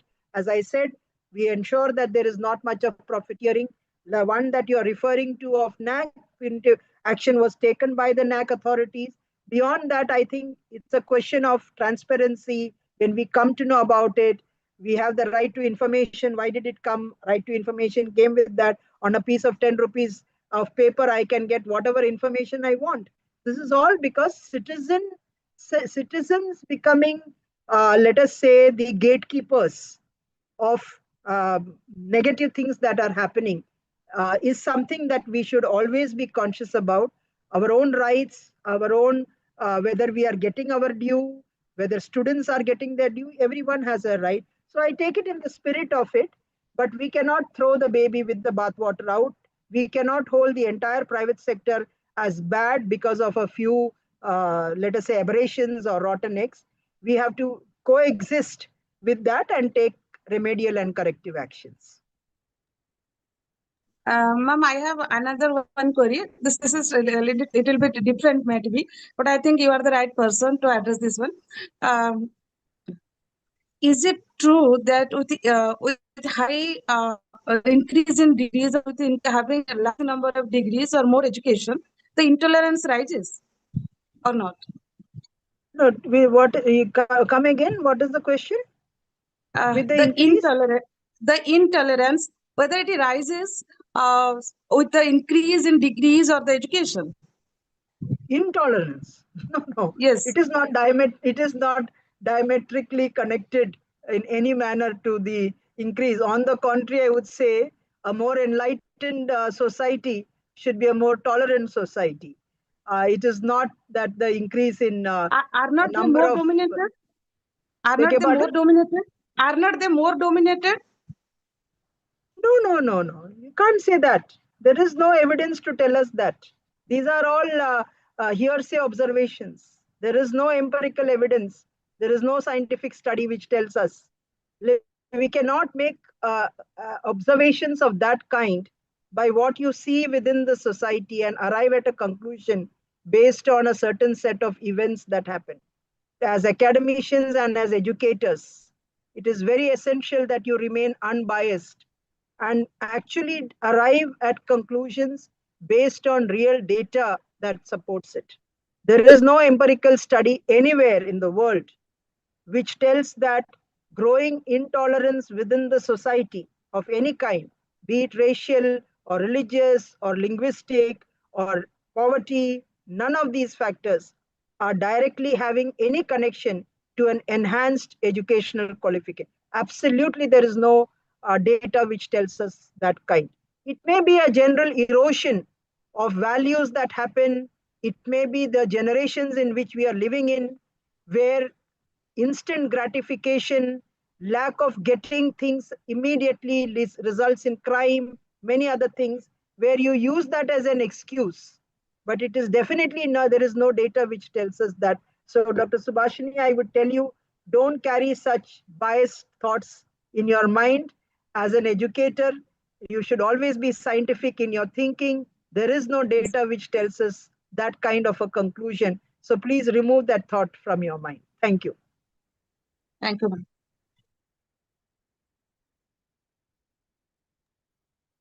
Anyone else? If not, Yes, yeah, ma'am. Yeah, this is yeah, Dr. yes, ma'am. Matthew again, ma'am. Yeah, yeah. Ma'am, in our commerce education, we often refer to a term that is known as intrapreneur. There are two terms, entrepreneur and intrapreneur. So entrepreneur is the one who sets up businesses, but intrapreneur is the one who doesn't set up new businesses, but within the existing businesses, he creates new ideas and he becomes the agent of change. So ma'am, I think as a teacher, we are entrepreneurs wherein we do not set up any new institution, but within our existing institution, we become basically the agent of change, and we bring in the new changes into the system that are more conducive for the teaching and learning.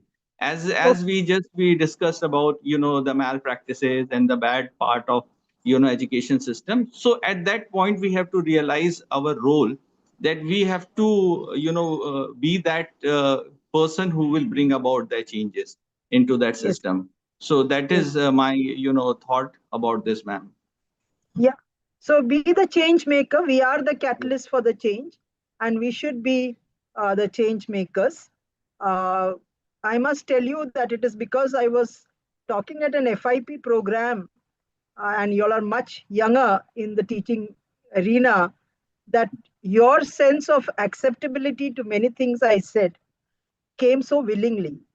This is not the very positive response I get when I deal with a refresher program, which has senior faculty who are already so well entrenched and resisting change and are not willing to change. The adaptability is very less.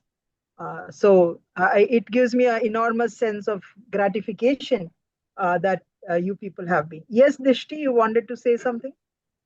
Good afternoon, ma'am. Ma'am, I had an observation. Basically, what I have observed over the years, maybe it is a very state-centric issue, that in order to promote higher educations, a lot of higher education institutes are opened by the governments.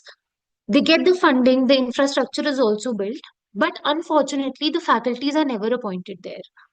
So when we talk about our policies, then where is that implementation mechanism that ensures that actually on a ground level, the students are benefiting from it? No, so the requirements that you cannot have merely buildings and the facilities there unless you have the faculty, because it is one of the preconditions that even if they may not be appointing regular faculty, which also has to be in a ratio to ad hoc faculty, all faculty positions should be regular faculty. And faculty vacancies, which of course is a perennial problem in our higher education system, has to be addressed by the institution, because government gives grant to regular faculty, and if there are, what is the vacant position firstly, what is the sanctioned position first, Then among the sanction, what is the vacant positions?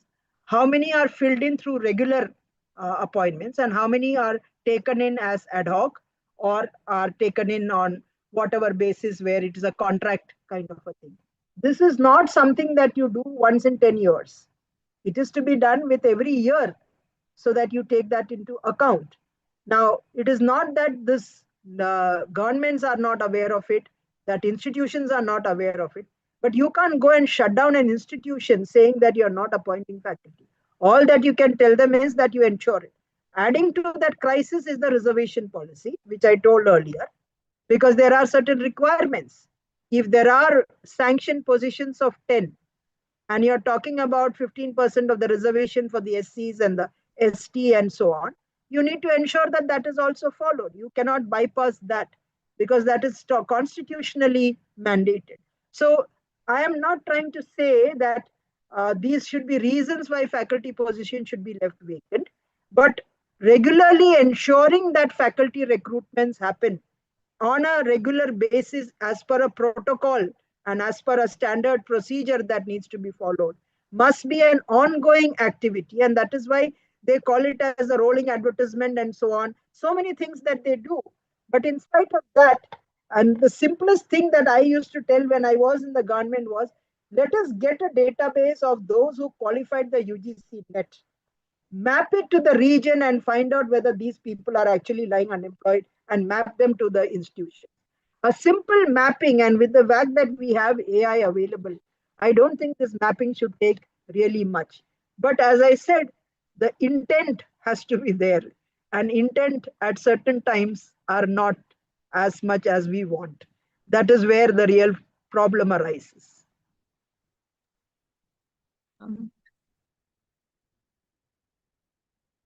So thank you, Dishti, for that question.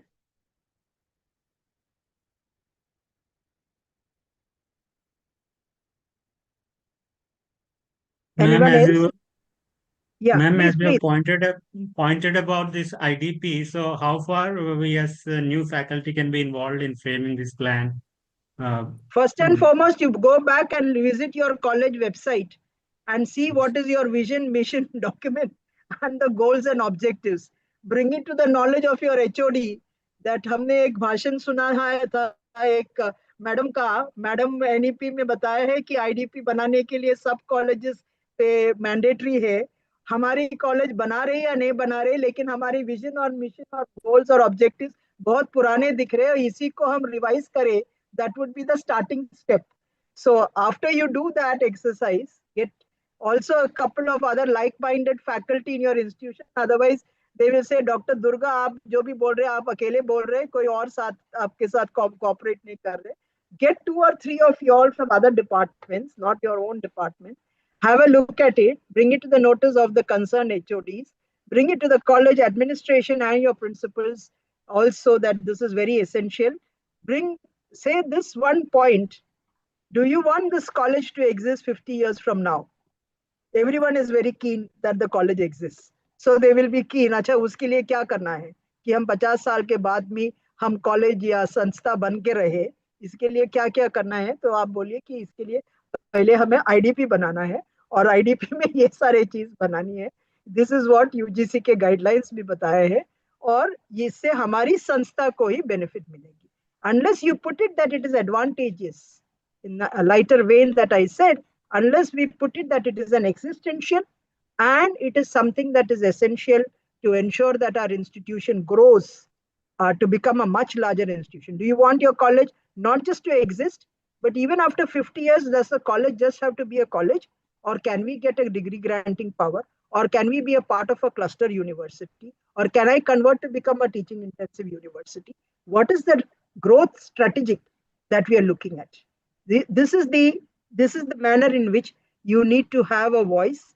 And I don't think you also have your staff meetings. You also have your departmental meetings. Start articulating this. And before you go, if you have a look at your own vision and mission and say that this is the articulation we should change, then that would also be a starting point for further discussion. It may take time, but I'm sure you'll be able to do that. Okay. Thank you.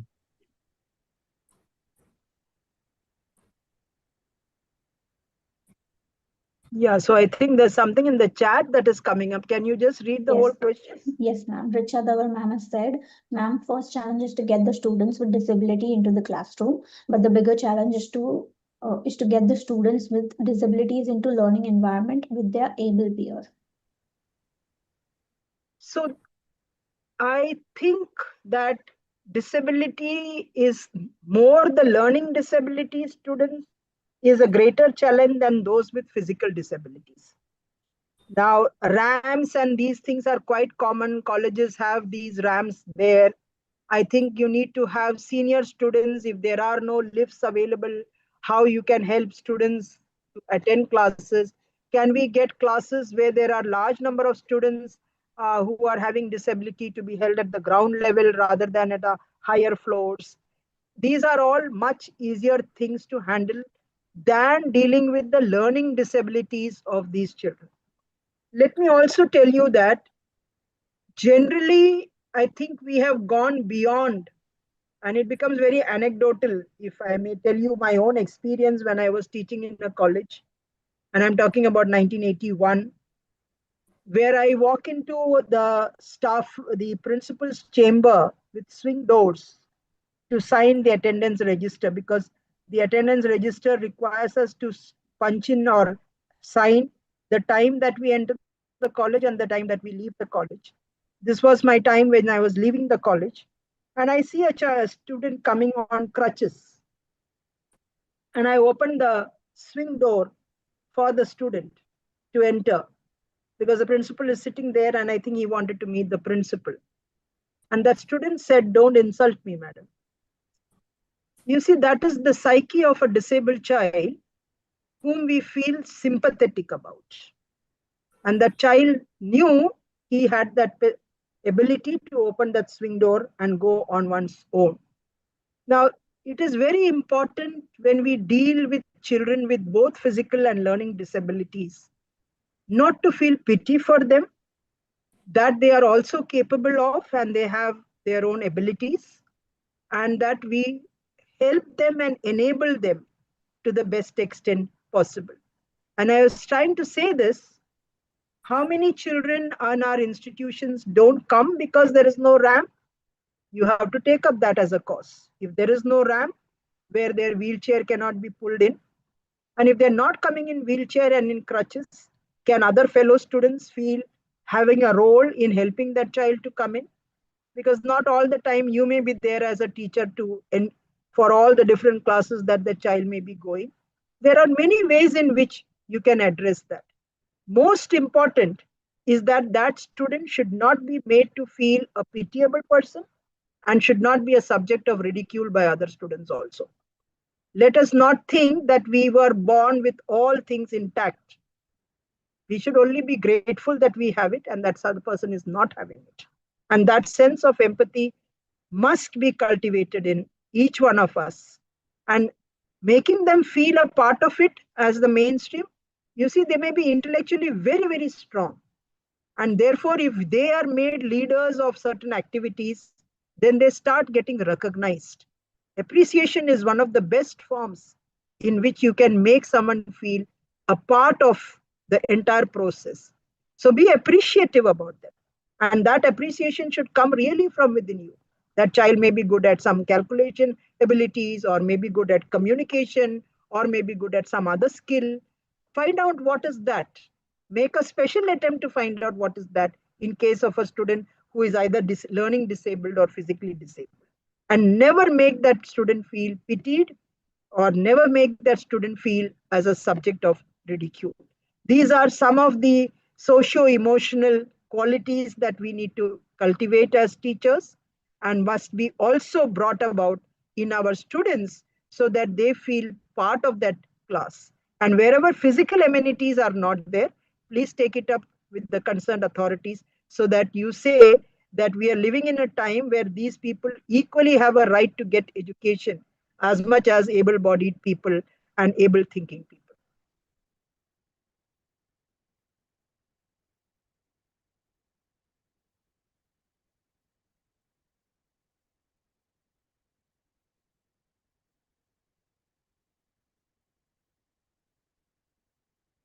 If there are no questions, can we wind up?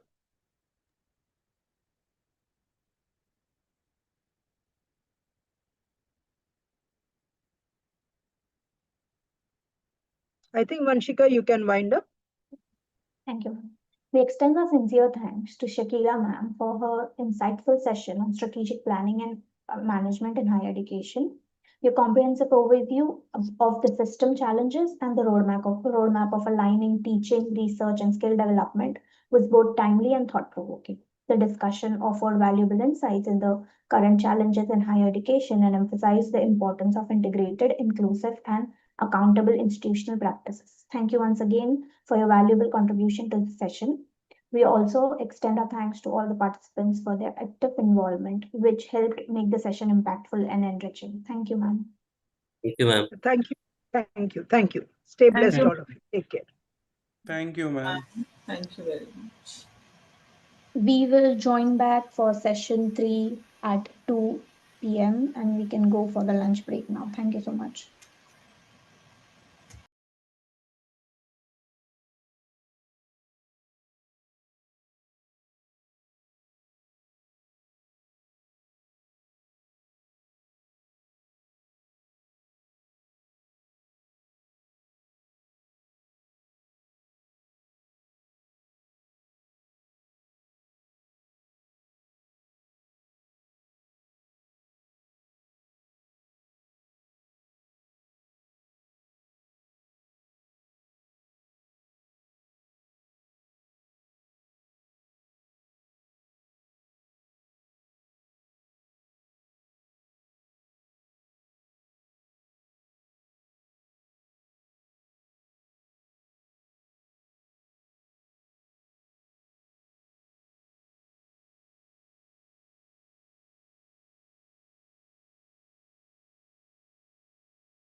Advanced.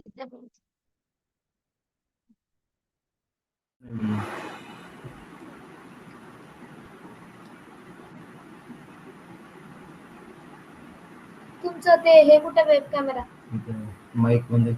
Mike बंद आहे.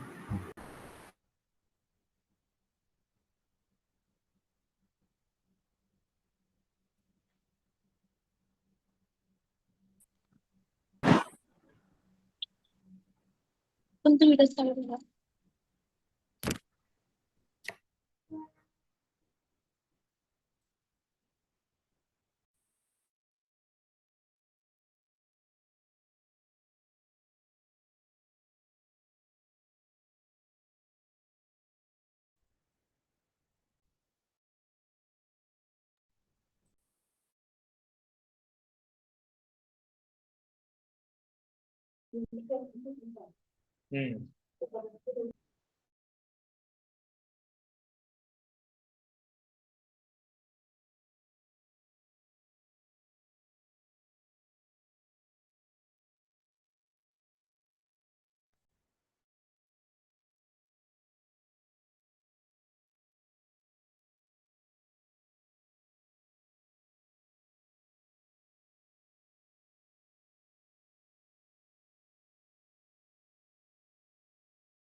Good afternoon, everyone. Good afternoon, ma'am. So, welcome everyone. Good afternoon. Good afternoon. Welcome everyone on the 10th day of micro teach presentation of our newly inducted faculty members. And today we are going to have Mr. Sirsho Ghosh, then Gongade Shivanand Siddharam, Mr. Shivanand Siddharth Gongde, Dr. Shrenik Suresh Sarde, Shubhangini Lo Sharma, Said Septi Hazan Naqvi, Dr. Matthew Bhaskar Sharma, Dr. Smith Benjamin, Snigdha Kurial, Dr. Sona Singh, Shushant Suresh Pangam, Professor Dr. Mahendra Kumar Verma, Miss Manjiri Rajendra Simbari, Manoj Kumar Vich, and final participant is Mekha. So we are going to have 15 participants in this micro teach presentation. So let's start. All link in your chat. So now let's start. Okay, Mr. Sirsho Ghosh, are you there? Yes. It's your turn. Yes.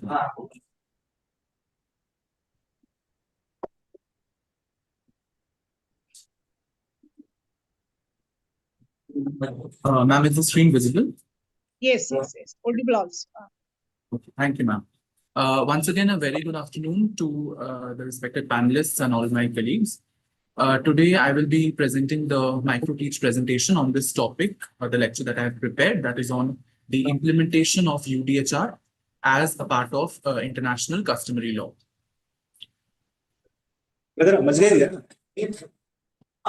Now, introduction to this course. This course is a part of the program.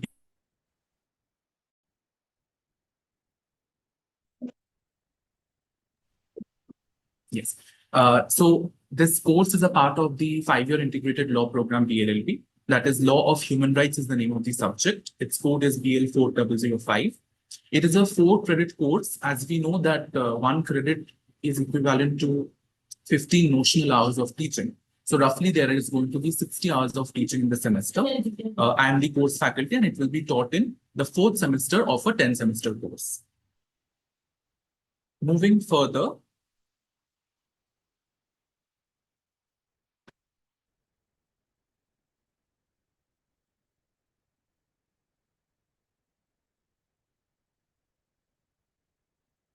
Sorry, I think the slide is not changing.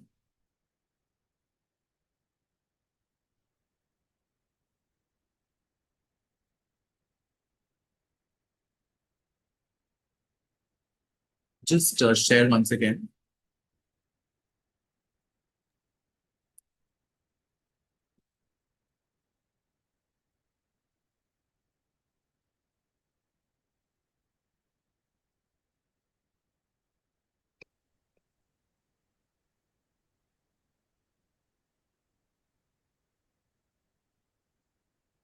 Yes. So the course objectives, these are the course objectives of this course, that is Law of Human Rights. So it is aimed at providing a comprehensive understanding to the students regarding the human rights law. Students will also be able to explore the philosophical underpinnings and they will be able to foster a nuanced perspective. They will be able to apply the theoretical concepts in a real life situation and real life scenarios. And they will also be able to develop an interdisciplinary skill through the awareness of the intersections between national and international human rights law and social issues. If we look into the course outcomes, they are as per Bloom's taxonomy. There are 6 course outcomes, such as creating a deep understanding of the theories, evaluating the current human rights framework, analyzing the primary sources such as treaties, case laws, judgments, then applying those principles and doctrines in the current situations, understanding the disputes and remembering the information. So this is as per the Bloom's taxonomy. The course outcomes have been prepared from the top level to the bottom levels. If we look into the COPO mapping that I have done of a particular lecture that I will be taking in this topic, it will be a 60-minute lecture. In the first 10 minutes, we will have a recapitulation of the previous class that we have taken. That is, for this topic, that is implementation of the UDHR, first we have to know that what are the principles in the UDHR. So that will be done to begin with. We will recap the provisions, and for that, the pedagogical resources that I'll be using will be a whiteboard, mobile phones, and hot potatoes quiz will be used. And students will be taking part in that quiz, and they will be assessed through oral and digital quizzes. It caters to the Bloom's level 1 and the program outcome number 1.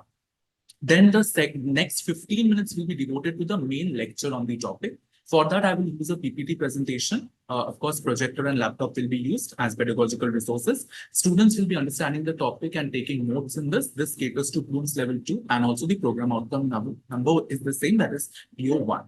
Next, we will have a case study presentation for roughly the next 10 minutes. We will have a case study presentation where we will be understanding a particular case, a particular judgment given by the ICJ. We will be understanding its facts through a YouTube video. Here I will be requiring the projector and the speaker, and here the students will be analyzing the case. So here the analytical skills of the students will be applied.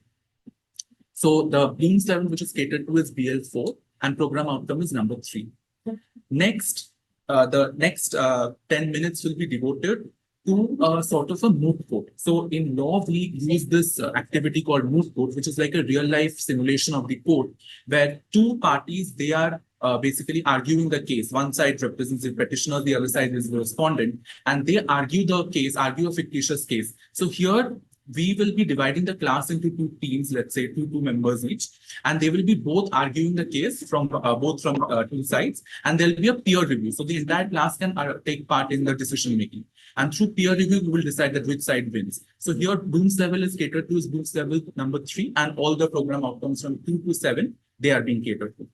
I will end the class with a quick quiz that will be developed by using the digital tool Kahoot, and everybody using their phones can take part in this quiz. Again, Bloom's level, which is catered to, is 1 and 2.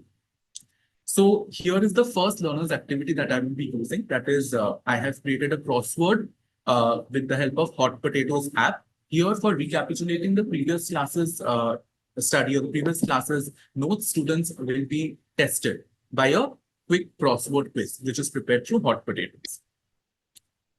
And another learner's activity which I'll be using at the end of the class was a quiz through Kahoot. So here I have asked this question, for example, which article of the UDHR abolishes slavery? So students will be given roughly 10 seconds to answer this question.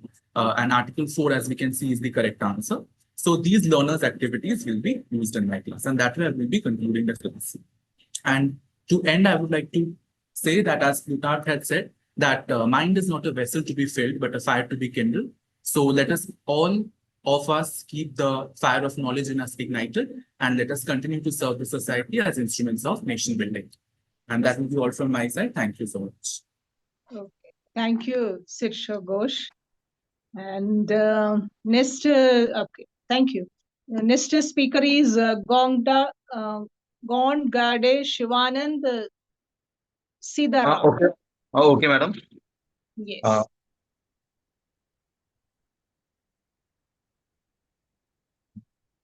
Potential. 1 minute, ma'am. Share कर रहा हूँ. Yes. Yes.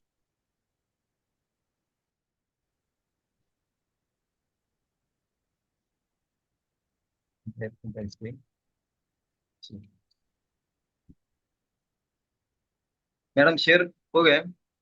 दिख नहीं रहे हुआ. नहीं हुआ. Yes, हाँ, yes, yes. Started share. हो रहा है. एक minute.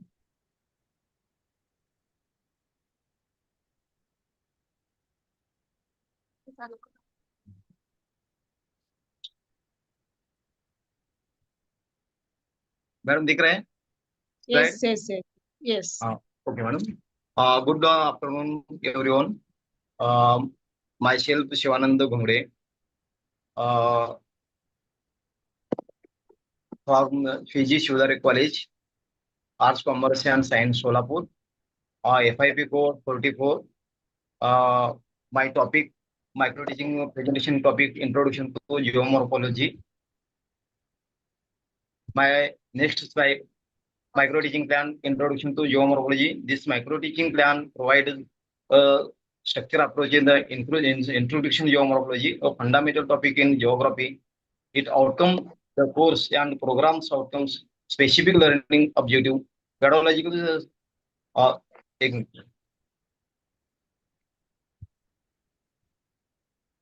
and the statement methods, and ensure the comprehensive and engineering learning experience the understanding of students. Next slide.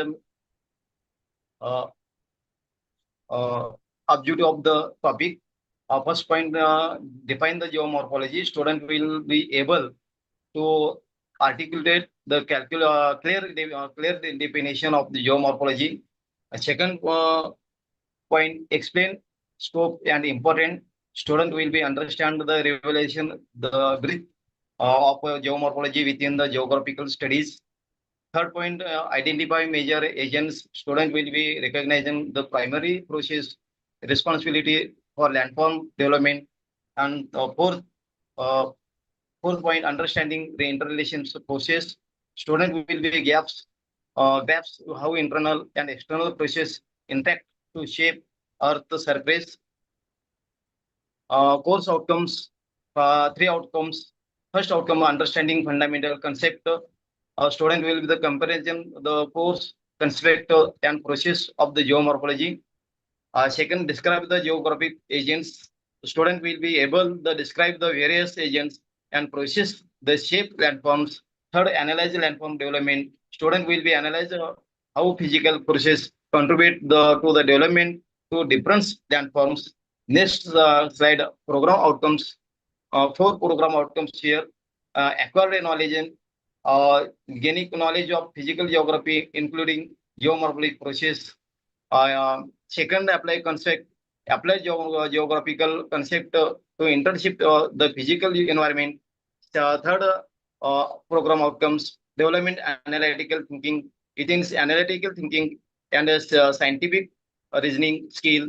And fourth, utilize special data, use map and special data is for interpretation, landform and process. Next slide, pedagogical process is teaching method. Five stages in this slide. Stage first, introduction, strategy, brainstorming on the what shape the earth surface, and to use the tools and techniques, backboard and chart. Second stage, presentations, and lecture and visual. Tool use PPT and diagrams, videos, demonstrations, show map, models and landform, and tool use 3D models, topographical maps, and interaction, question, answer and group discussion, and tools use interactive question and answers. Recap, quickly summary question, oral question or worksheet. Next slide, assessment method. 3 assessment method. Formative assessment method, oral question during the class to check real-time understanding. This method allows the immediately feedback and helps assess students comprehensive as the lesson progress. Summative assessment, short answer test or multiple choice question to evaluation concept clarity. These tools provide the comprehensive overview what students have learned by the end of the unit. Activity-based assessment, landform identification on a map to assess the application of the knowledge. The particles approach ensured students can apply the theoretical knowledge to real oral geographical data. Next slide, sample lesson flow introduction. Engage with the question. Start by asking why are mountains, valleys, and plateaus difference in the shape. This speakers accuracy the stage for the topic. They define the geomorphology, provide the concise definition, the student study of the landform, the process, the shape them. This establishment the core concept immediately. This sample lesson flow, the explain of the example, internal process and external process, and visual example, and important hazard. The internal process explain process of the like volcanoes and earthquake that originating from the within the earth shaping and major landforms. In external process discuss process such as weathering and erosion that act on the earth's surface modify existing landforms. Visual example is used image the divisor landforms like the delta and cold mountain conceptual values. Important hazard highlights of the signification of the geomorphological understanding, natural hazard, and resource distribution. Next slide, sample lesson flow conclusion. A recap with a visual conclusion with lesson summarizing key point using the diagram or chart reinforces understanding. Quick recap questions. Engage student with a brief question to check their immediately comprehensive and retention of the materials. Next, thank you, ma'am. Okay, thank you, Gade Shivanand Siddharam, and the participant were confused with your name and Mr. Shivanand Siddharam Gongde. Mr. Shivanand Siddharam is the next person. He is going to present on 3rd. Thank you, Shivanand Siddharam. Thank you, ma'am. Mr. Shivanand Siddharam Gongde is available here, present in the meeting. मैंने present किया है madam अभी मैं laptop पे share कर I know. आपका नाम is second. Third is Mr. Shivanand Siddharam Gongde. Ma'am, I think both are same persons. Ma'am, same person, madam. Both are same person, madam. There are both are same person. Its name is Siddharam. Shivanand Siddharam Gongde. One at the end and one at the beginning. Okay. Then a third. Okay, definitely. So give the same peer review opinion assessment so that it reaches. Of course, I'll bring it into the technical team's notice and even Dr.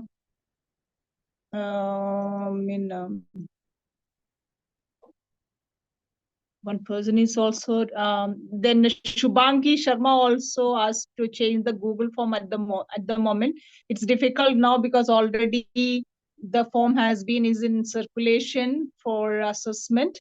So definitely I'll bring it into the notice of the technical team about this error and they can finally rectify. Okay, your name.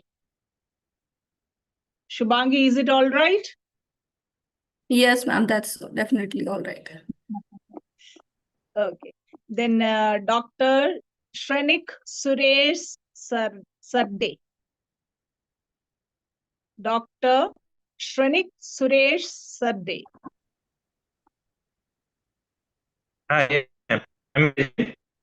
Yes. Hello. Yes. Now it's your turn, sir.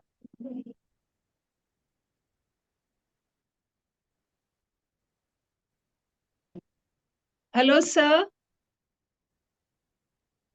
Hello. Yes, I can hear you. Bataiye. Madam, my screen is open. Not visible now. अभी नहीं. Mobile अभी थोड़ा सा stable हुआ आपका. Mobile से share करना चाहते हो? Yes. पहले मोबाइल आप एक बार स्टेबल रखिए.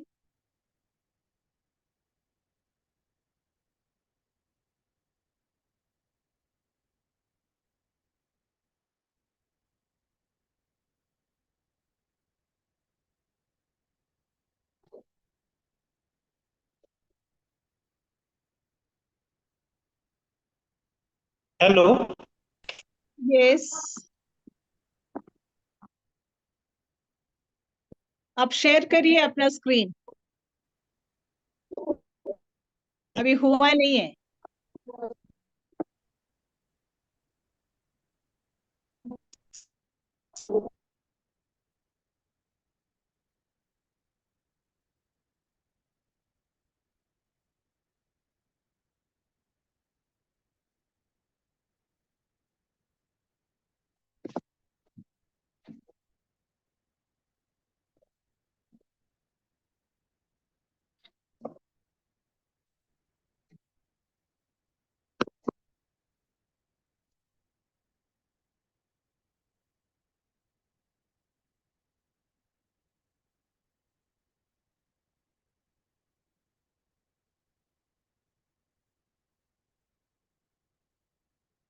Shrenik, are you here?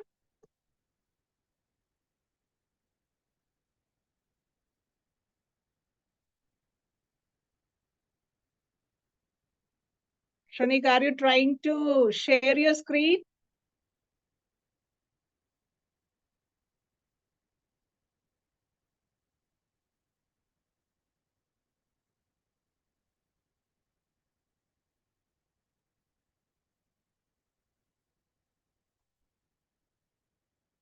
Shrenik, then do one thing. Can you present it later?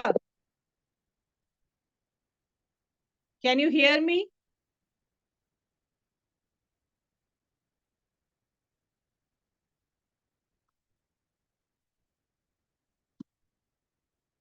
Okay, then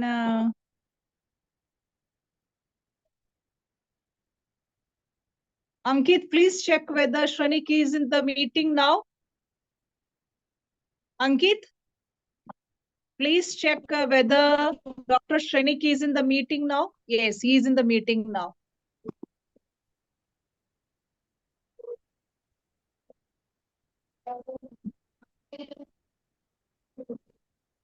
Audible नहीं है सर आपकी साइड से okay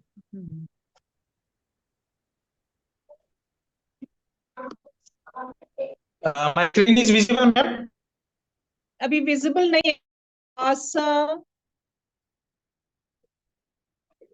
Abhinav, you share your screen.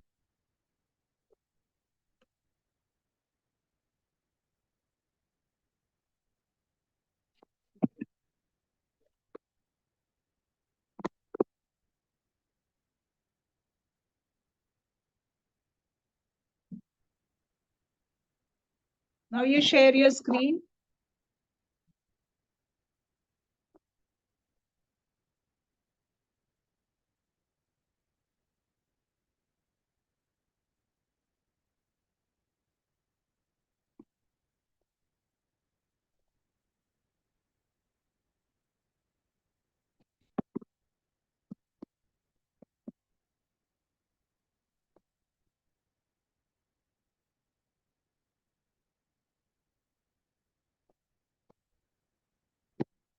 Srenik, so you can present it later. So let me call upon Shubhangi Sharma. Yes, ma'am, I'm present. Should I share my screen? Yes, yes. Okay. Please.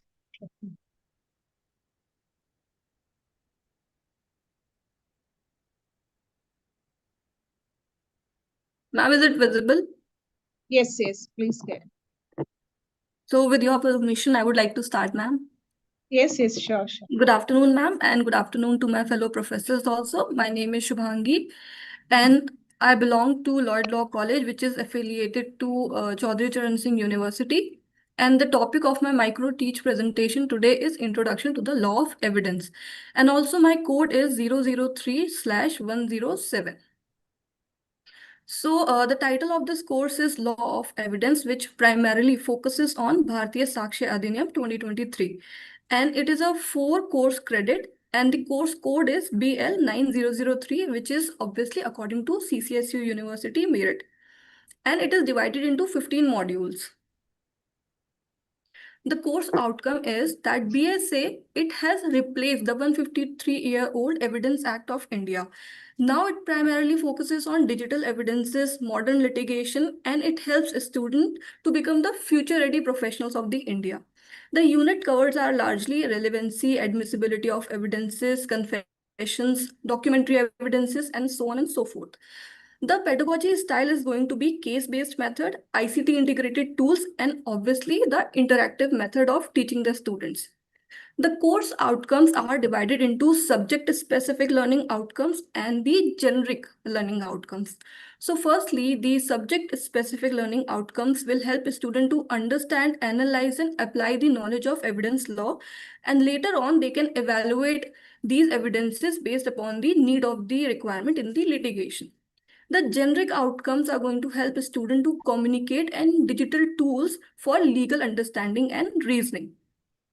The teaching objectives are going to introduce the key provisions of BSA to the students, building critical understanding and electronic evidences, and also bridging the gap between the traditional and the digital law, because we all know the technology is changing with a very fast speed these days. This is the standard 60-minute class structure, according to which the class is going to be conducted throughout the semester. But this will depend upon the mood of the class as well as the demand of the students on the daily basis. But generally, I would like to start in the initial 5 minutes. If I'm teaching the topic which has been taught yesterday and I'm carrying forward it, I'm just going to recap what has been told to them yesterday. Or if I'm teaching the entirely new topic, I would start by the ice-breaking question, which is also going to be a questionnaire for the students. Then for the next 5 to 20 minutes, I will teach them the new concept with the help of whiteboards, PPTs, examples, and also the BEAR Act. Because if you are teaching any statutes or codified law, you cannot teach law students with the help of BEAR Acts, unless and until you are teaching them any uncodified law. Then for the next 10 minutes, we are going to discuss on the relevant case laws or the landmark case laws. And this is again will be done with the activities like pairing the students in different groups where one can be the prosecution and another could be the defense side. Then for the next 10 to 20 minutes, we are going to involve in assessment activities and peer learning with the help of different assessment tools like Kahoot or the hot potatoes, using the drag and drop options of matching the different sections and the different case laws, or also using the different crosswords. Then in the end, I would like to revise and recap what has been told or taught in the entire class so that a student can mind the concept in their map and in the brains and clear their doubts also.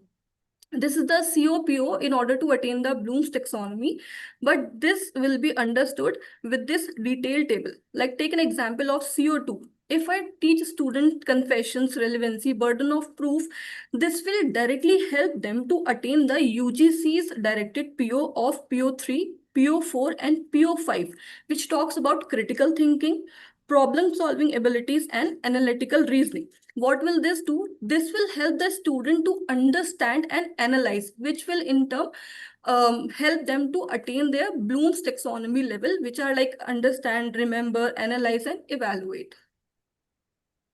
Teaching assessment and activities which the end of the semester exams are usually conducted, but for the class we are going to use slides or Mentimeter or Kahoot, where we can make polls or we can make clouds where the student can tell different case laws depending upon the need of the topic, or they can also use sections in the matching activities. So I would like to conclude by saying that this micro teach session models all the 40 to 45 lectures which are going to be conducted throughout the semester. But this can change depending upon the needs of the student as well as the need of the topic which is going to be taught in the class on a particular day. This primarily focuses on the concept clarity, real world example and engagement of the student. It is directly aligned with the UGC's PO and the legal skill building. It combines the traditional case law method as well as the tech-supported legal education learning for the students. Thank you so much, ma'am. Okay, thank you, Shubhangi. Thank you. Thank yes, you, ma'am. I'll Shubhangi. just stop the screen share. Yes, ma'am. Next presenter is Dr. Said Sipti Hasan Naqvi.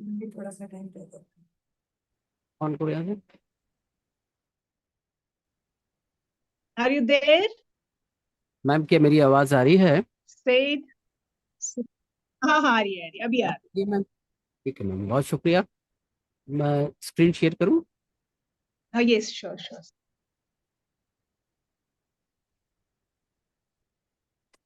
Screen show हो रही है ma'am? हो रही है. Good afternoon ma'am.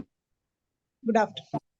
मैं अपना micro teach presentation पेश कर रहा हूं क्योंकि मेरा ताल्लुक उर्दू डिपार्टमेंट से है, तो बेसिकली मैं उर्दू में ज़्यादा बोल सकता हूं.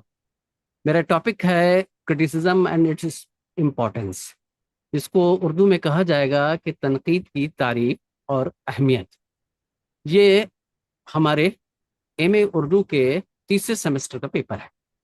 मेरा नाम सैयद सिप्ती हसन नकवी है और मेरा ताल्लुक Saint John's College Agra Department of Urdu से है. OFIP कोड मेरा RFIP3_027 है.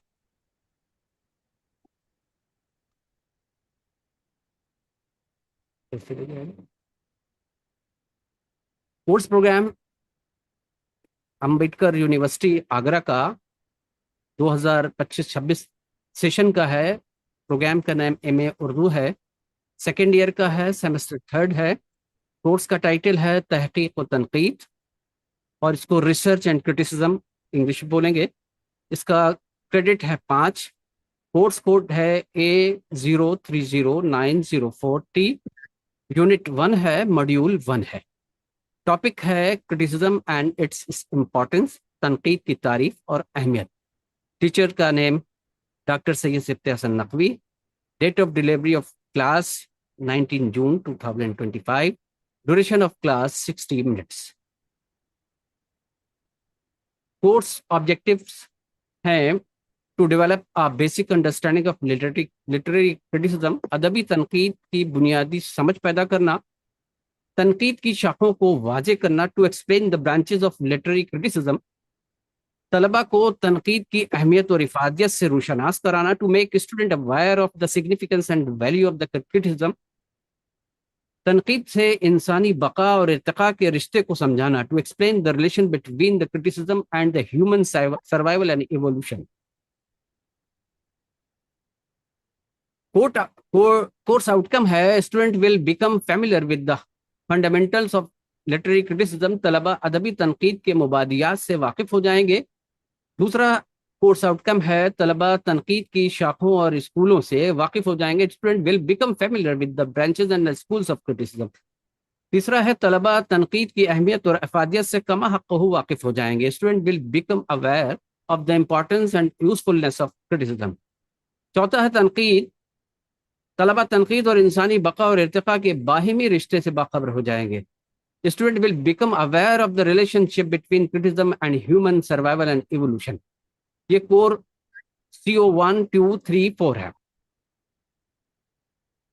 लेसन प्लान है जो 60 मिनट पर डिवाइड किया गया है। इसमें पहले 10 मिनट के अंदर हम CO 1 को फोकस करते हुए इंट्रोडक्टरी क्लास शुरू करेंगे। इसमें हमारा मेथड होगा इंटरैक्टिव मेथड होगा, बच्चों से इंटरैक्शन से शुरू करेंगे और उसमें हम वाइट बोर्ड का भी इस्तेमाल करेंगे और क्लास पॉइंट से PPT सारे बच्चों के मोबाइल पर अब अवेलेबल करा देंगे। फिर इंट्रोडक्शन पर बात शुरू करेंगे और क्योंकि हमें ये अंदाज़ा है और हमारा तजर्बा है कि बच्चे जो क्रिटिसिज्म है तनकीद से बहुत खाइफ रहते हैं, डरे रहते हैं, उनको बहुत इस टॉपिक से डर लगता है, तो उसको ईजी बनाने के लिए हम उनके जो लाइफ एक्सपीरियंसेस हैं उससे जोड़ कर दिखाएंगे ताकि बच्चों का इंटरेस्ट मेंटेन हो और वो अपनी समझ को इन्वॉल्व कर सकें। इससे हमको जो ब्लूम टैक्सोनॉमी के अंदर जो लेवल 2 है और लेवल 4 है इसको एक्वायर करेंगे और इसके अंदर हम जो प्रोग्राम आउटकम्स हैं PO1 और PO9, और क्योंकि इसको हमारा जिंदगी भर ये जो क्रिटिसिज्म है क्योंकि लाइफ से जुड़ी चीज़ है, ये जिंदगी भर चलने वाली चीज़ है, इसलिए इसमें PO15 भी इन्वॉल्व रहेगा। फिर नेक्स्ट 10 मिनट्स के अंदर हम फोकस करेंगे CO2 पर और इसमें भी हमारा मेथड जो रहेगा वो लेक्चर मेथड से रहेगा, इंटरैक्टिव रहेगा और हम बच्चों को जो क्रिटिसिज्म है उसकी ब्रांचेस को समझाने की कोशिश करेंगे और उसमें बताएंगे कि ये ब्रांचेस 2 होती हैं। चाहे कोई भी स्कूल हो उसकी ब्रांचेस 2 ही होंगी। एक होता है पोर्शन उसका उसूलों का, ज़ाब्तों का, यानी रूल्स एंड रेगुलेशन कैसे बनते हैं इसको बताएंगे। फिर उसके बाद उसका जो इम्प्लीमेंटेशन होता है यानी अमली तनकीद, यानी तनकीद के 2 रुख हैं, एक नज़री तनकीद और एक आपकी अमली तनकीद। तो इन दोनों को अलग अलग करके दिखाएंगे कि ये अमली तनकीद क्या होती है और आपकी नज़री तनकीद क्या होती है, और ये हर स्कूल के अंदर पाई जाती है, चाहे वो कोई स्कूल हो, चाहे वो आपका ये क्रिटिसिज्म का स्कूल हो, साइकोलॉजिकल क्रिटिसिज्म हो, उसमें भी उसूल अलग होते हैं और अमली तनकीद अलग होती है, चाहे मार्क्सिज्म हो उसके भी उसूल अलग होते हैं। सारी जितनी ब्रांचेस हैं उनको फ्लो चार्ट बनाएंगे, हम फ्लो चार्ट करके दोनों को दिखाएंगे अलग अलग कैसे होते हैं।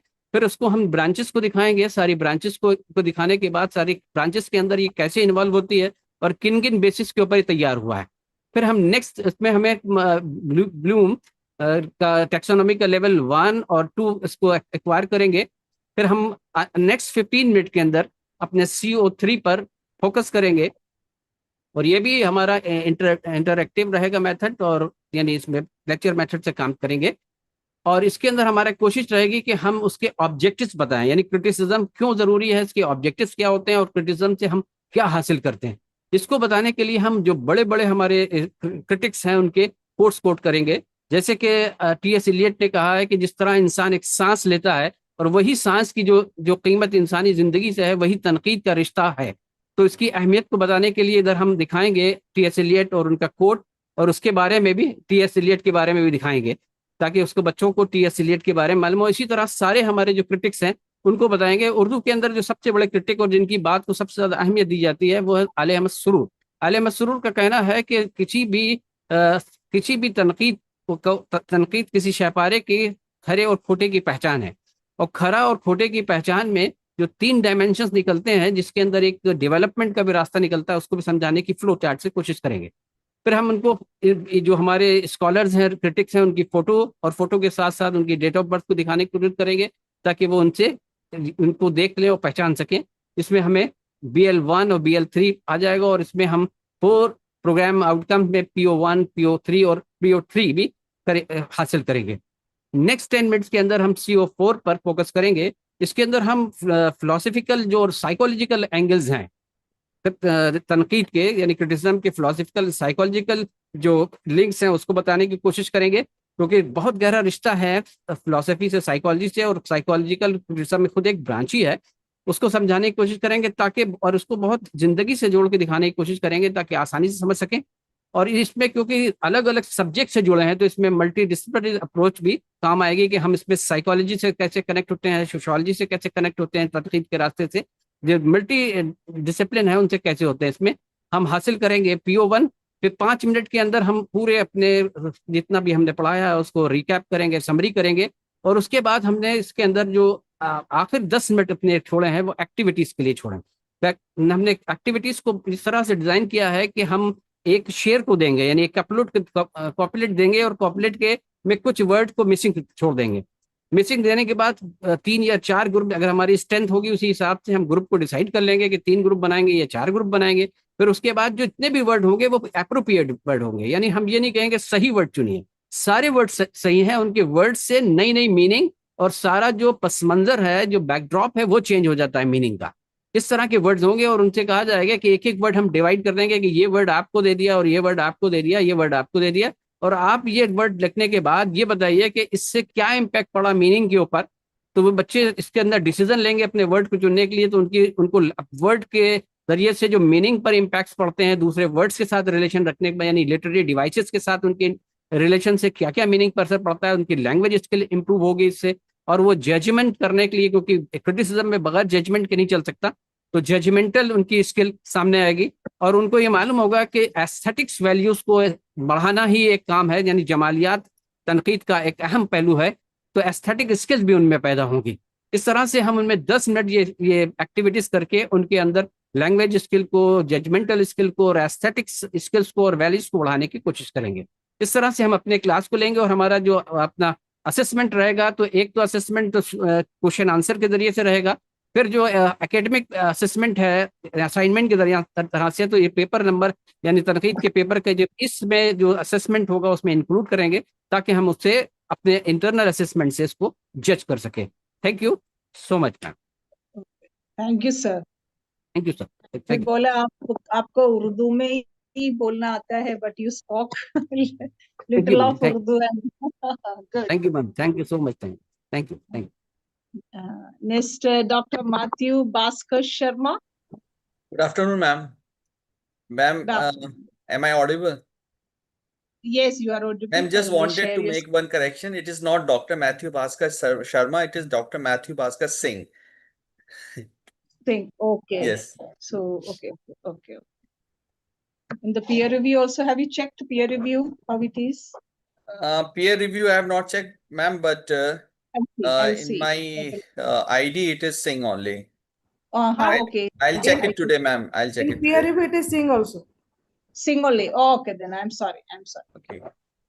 Ma'am, is my screen visible? Yes.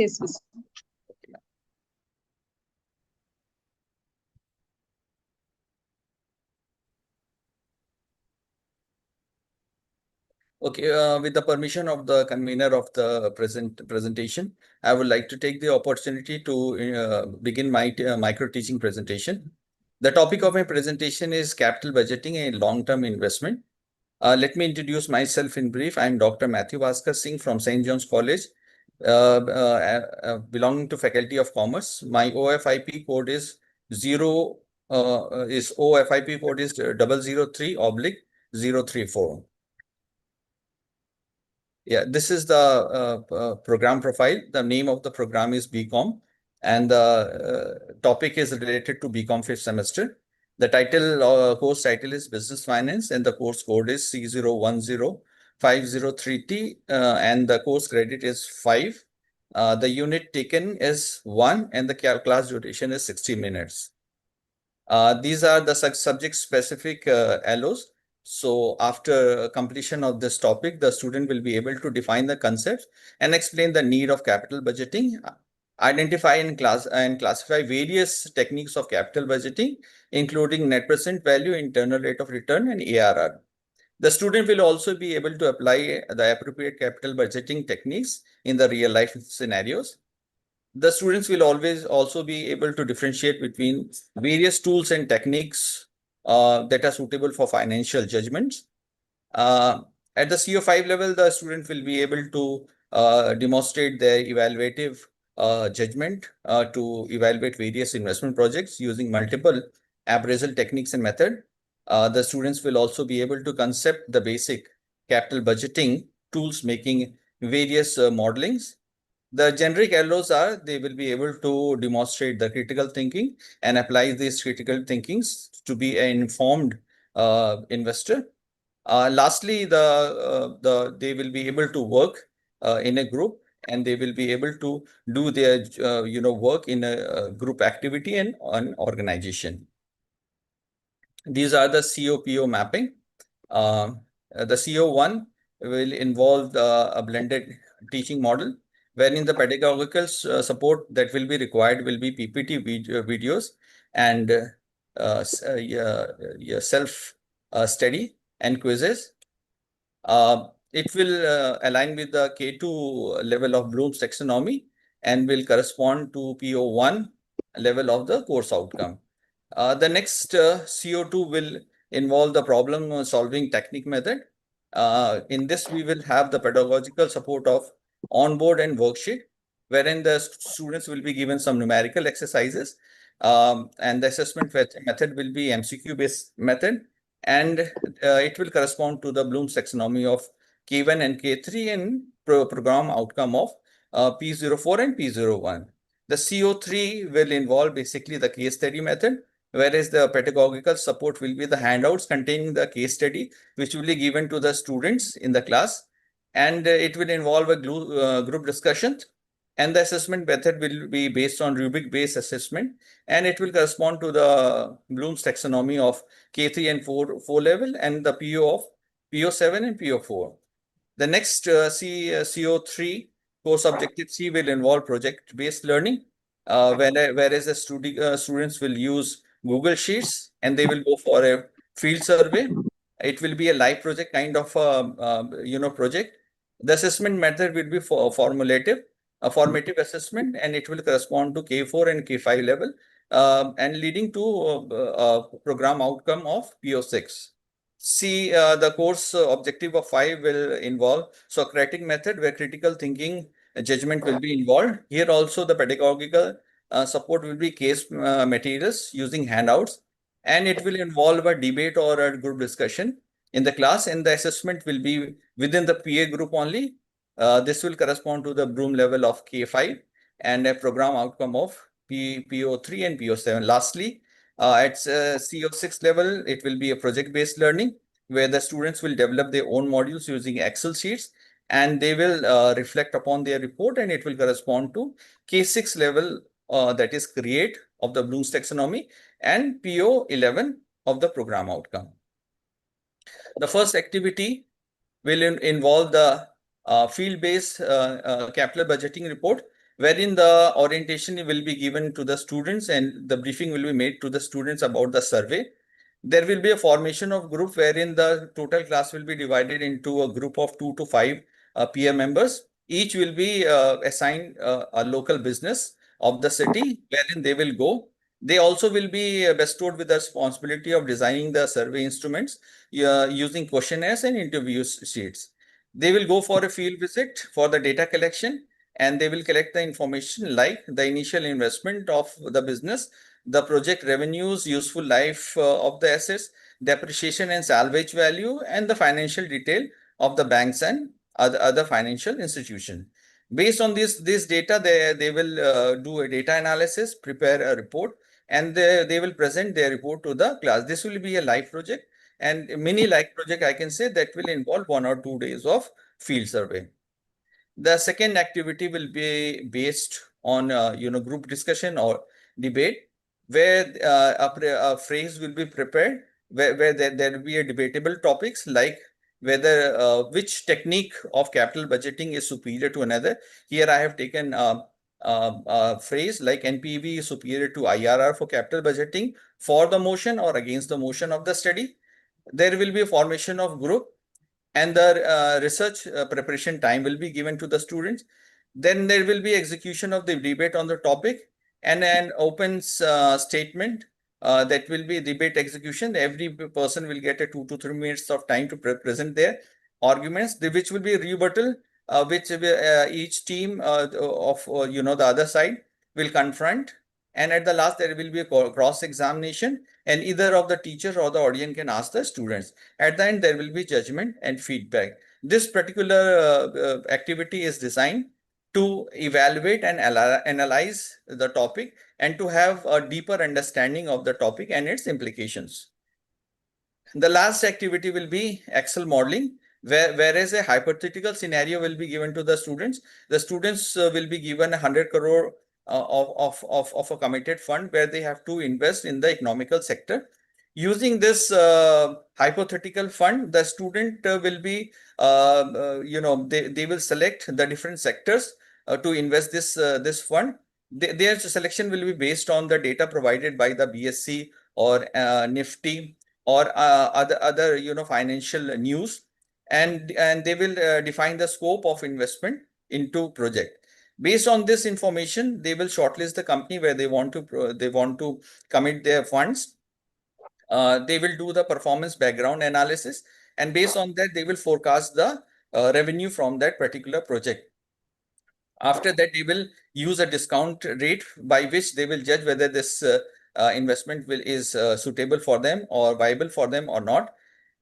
Based on all these data, they will develop a Excel modeling. That means they will do a calculation on the Excel sheet, and they will develop an Excel model, and they will invest based on their judgment and then present their report and justification. This exercise will have two parts. First, the collection of data and doing the analysis and their own judgment, which will align to the create objective of the Bloom's taxonomy. At the same time, they will have to learn some of the Excel tools and techniques to develop some kind of a programming to support their calculations.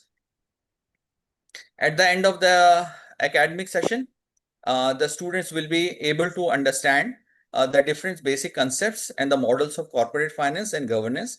They will be able to explain the practical application of the time value of money and evaluate the long-term investment decision.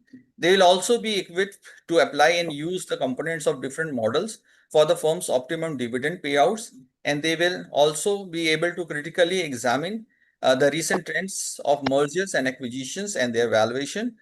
Lastly, they will be able to develop analytical skills to select the best source of capital, structure, and leverage. That's all from my side. Thanks for being a patient audience. Okay, thank you, Dr. Matthew.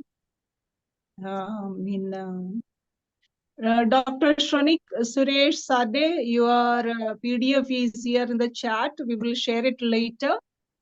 Before that, please have patience. We will call you at the end of, you will be the 15th participant, okay? So after Dr. Matthew, the next is Dr. Smith Benjamin.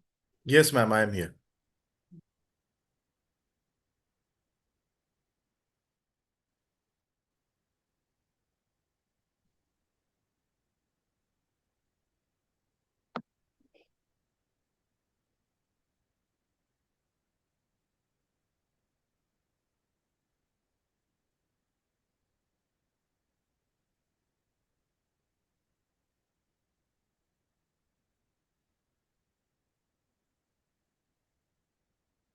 Is my screen visible, ma'am? Yes, visible, and you are audible also. Okay. Please go ahead. A very good afternoon to Professor Susan Verghese, ma'am, and other members of the organizing committee and my fellow participants. I am Dr. Smith Benjamin from St. John's College, Agra, and my OFIP code is RFIP-003, and my topic for microteach presentation today is cell division.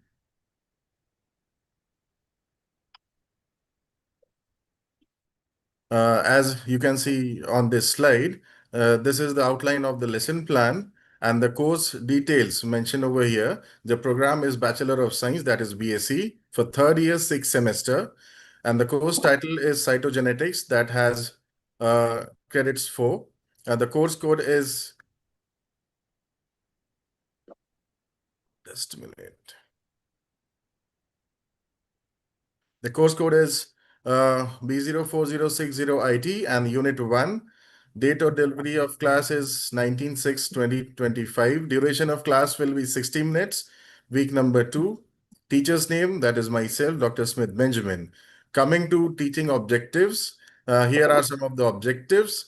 That is to explain the process of cell division in organisms that will consist of mitosis and meiosis together. Highlight the importance of cell division in growth, repair, and reproduction in organisms, and compare the stages of and outcomes of mitosis and meiosis.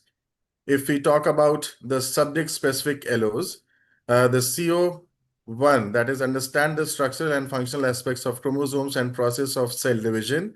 CO2, that is identify the stages of mitosis and meiosis.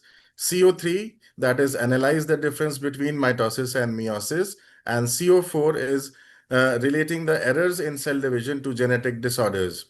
And for generic LOs, I have CO5, that is develop critical thinking to evaluate experimental observation in cytogenetics. And CO6 is enhance scientific communication skills through explanation and discussion.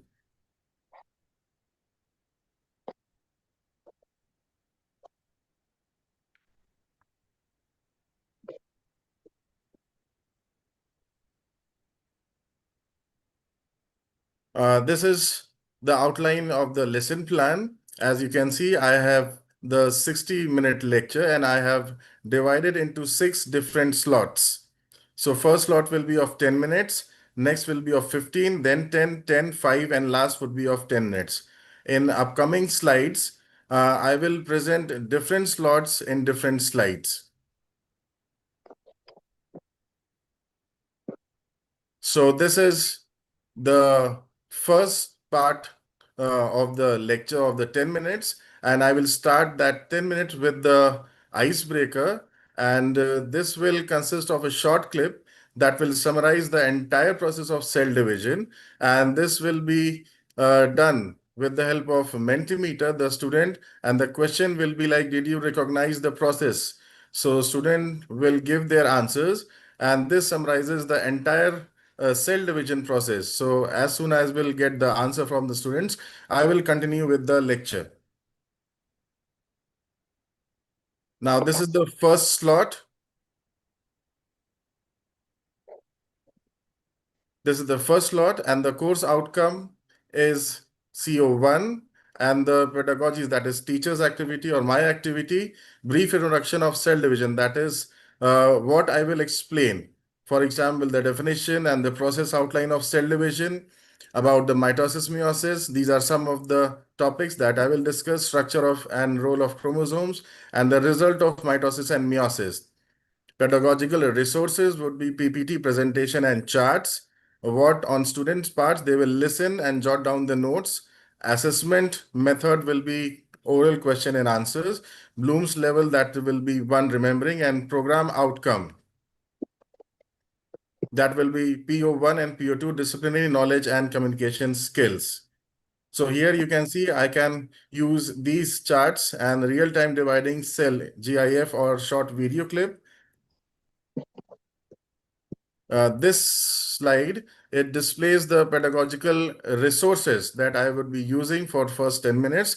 These are the charts for mitosis and meiosis separately, a PowerPoint presentation that will display the cell division process, a 3D cell division chart, and the microscopic slide chart, that is the real size cell displaying the different phases of cell division. As I move further, the next slot would be of 15 minutes. The course outcome would be CO2 and CO3. Details already we have discussed. On my part, teacher's activity, I will explain the cell division stages with label diagrams. And here you can see I have one example of label diagram I would be using. Then resources. Sorry. Please. The resources, that is whiteboard and interactive video. On students' part or learners' activity would be observing and questioning. Then assessment method would be group discussion. Bloom's level, that comes under L2, understanding. And program outcome, that is critical thinking, that is PO3. And scientific reasoning, that is PO8. So this slide, it displays the resources for the previous slide. I have the two videos for mitosis and meiosis separately. This video can be used. Then I have the whiteboard. Then I have the group discussion over here. And here I have the mitosis versus meiosis chart. That is to compare the process of mitosis and meiosis. As I move further for next 10 minutes, the course outcome would be CO4 and CO5. My activity discuss disorders caused by errors during cell division. Especially, I will discuss about the Down syndrome that is very common. The resources would be case studies, images of karyotype of Down syndrome. Then on students' part, group discussion, observing cell division in onion root tip under microscope. That would be my activity 1. Then we have the case analysis, and Bloom's level would be L3. So here I have the details of the activity. And again, this slide, that is the supplementary to the previous slide. It shows the resources that I would be using. Down syndrome case study. This is the chart displaying the symptoms and features of the Down syndrome. Then I have the karyotype that I would be using. And this is the experiment part that the students would be doing as an activity to observe under the microscope. Then I have the next 10-minute. Then it comes under CO6. And I will assign role play activity that will actually mimic the cell division stages, different stages. And students would be using different props, for example, colored balls or twines or ropes. And this will be activity number 2. And assessment method would be participation of the students. Bloom's level L4, that is analyzing. And program outcomes would be 12 and 14, that is multicultural competence and leadership readiness or qualities. So these are some of the stages from prophase to telophase. Now this is the supplementary slide for the slide from for the previous slide. That is the resources I will use. So these, you can see the colored balls, the twines, the ropes, and this is the details of the activity. And this is actually a short video clip for the role play that students would be performing. Next 5 minutes, I will summarize the key points, and it corresponds to CO1 and CO5. And the tool would be used as interactive quiz tool. So these are some of the key points that I would be discussing with the students. And the activity would be response of the learners to the quiz. L5, that is the Bloom's level evaluation or evaluating. And program outcome would be PO10 and 15, information, digital literacy, and lifelong learning. Again, this is the supplementary slide. These are the resources. These are the ICT tools that we have learned through the FIP, that is Kahoot, Google Forms, and quizzes. This is the link for the quiz. And this is the converted worksheet. I can have in online format or even in the offline format. Then this is the last 10 minutes. That corresponds to CO3, CO4, and CO6.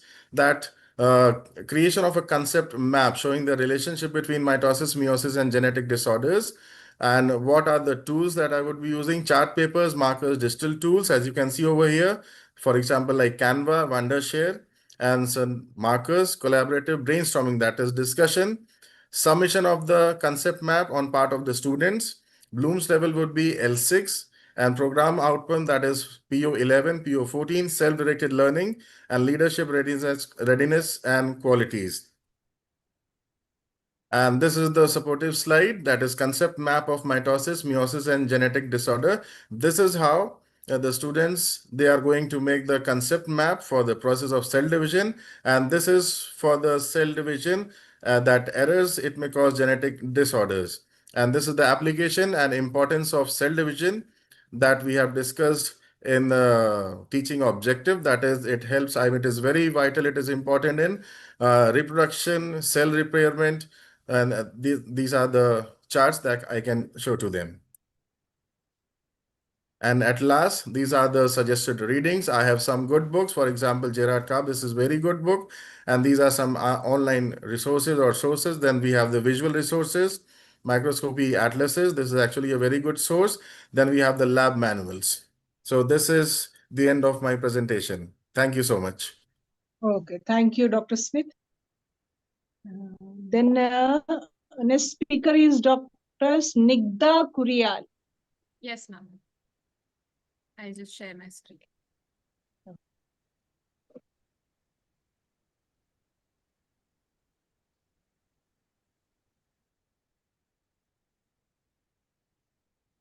I hope my screen is visible. Yes, yes, yes. Go ahead, please. Good afternoon, everyone. My name is Snigdha Kuriyal, and I'm assistant professor in Lloyd Law College. My FIP code is RFIP-003.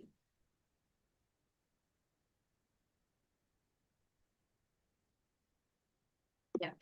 So my course is Bharatiya Nyaya Suraksha Sanhita, which is a 4-credit course, and course code is BL922.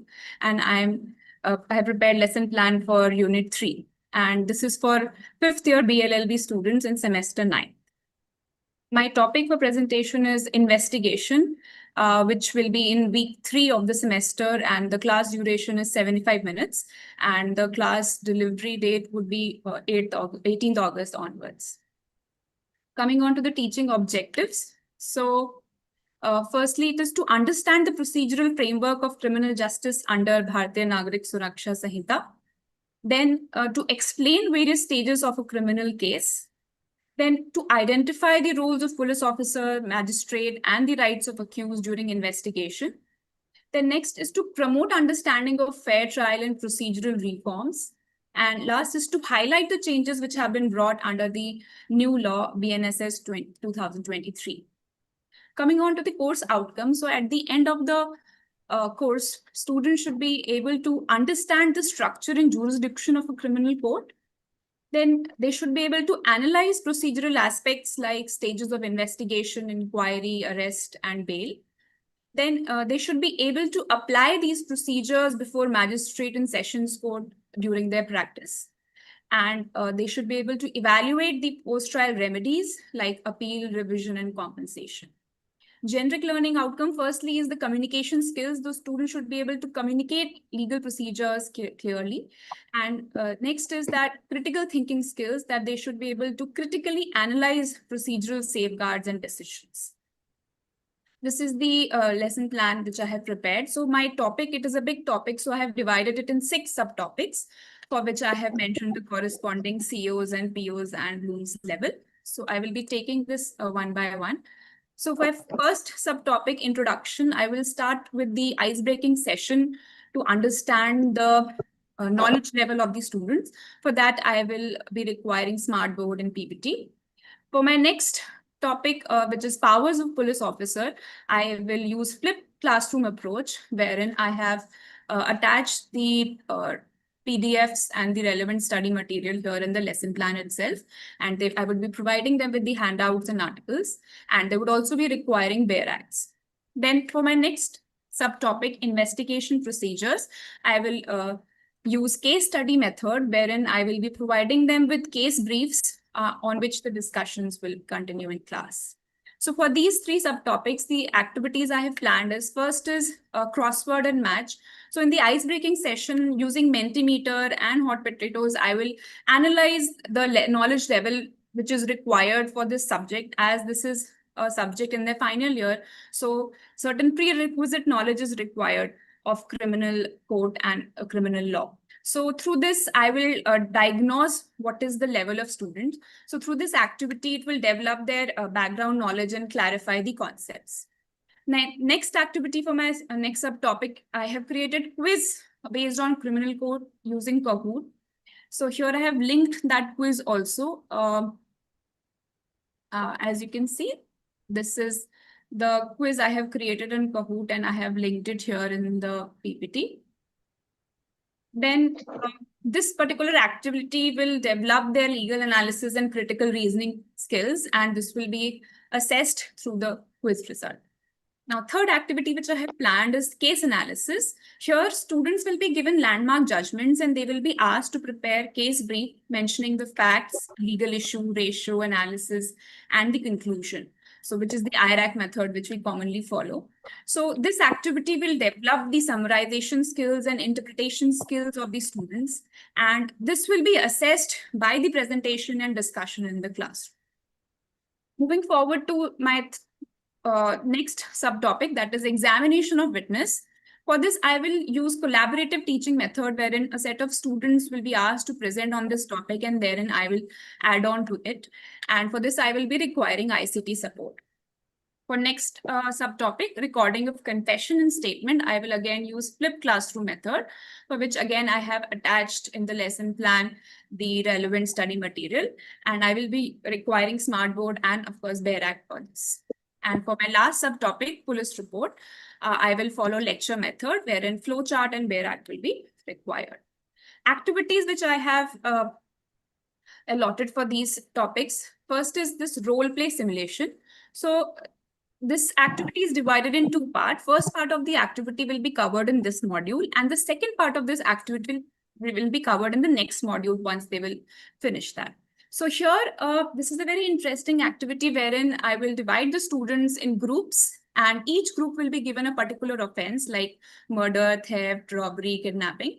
And one student will play the role of the accused, another will play the role of a police officer, other will play the role of magistrate, witness, and so on. So through this activity, they have to simulate the investigation scenario, right from filing of FIR to conducting the investigation. So through this, students will be able to learn the application of legal procedure, their articulation skills, and also it will develop teamwork. And assessment of this particular activity will be based on peer review and also on faculty feedback based on their performance and accuracy. And the second part of this activity, it will be there in the next module wherein there will be a mock trial. So starting from framing of charges till the judgment, they will have to again simulate a mock trial depicting a courtroom scenario. Then next activity, it is a project wherein they have to prepare a police report. So here students have to prepare a file containing all the aspects of investigation, right from filing of an FIR till the charge sheet. So they will have to incorporate everything. For this, I will be providing them with the format of FIR, arrest memo, search seizure memo, etc., which they are required to incorporate in their report. So this is an individual activity. Each student is free to take any fictitious case, and based on that, they have to prepare this file. So this particular activity, it will develop their analytical skill and application of legal procedure. And the assessment of this activity will be based on formative review through faculty feedback based upon their accuracy of legal procedures. And the second part of this activity will be that they will have to prepare a file after the charge sheet, that is from framing of charges till the judgment. So that will be taken up in the next module. So these activities will be carried forward in the next module also. Academic attainments. So there will be internal assessment 1, which will be an open book exam as it is there in our university. And internal assessment 2 will be a closed book exam. And lastly, end semester exam, which will be final evaluation. This is the COPO mapping, which I have done for my course. And the summarization of that is from CO 1 to 4, which are there. They're primarily aligned with disciplinary knowledge, critical thinking, and problem solving, and analytical reasoning skills. CO 5, it reflects the communication, digital literacy, and teamwork.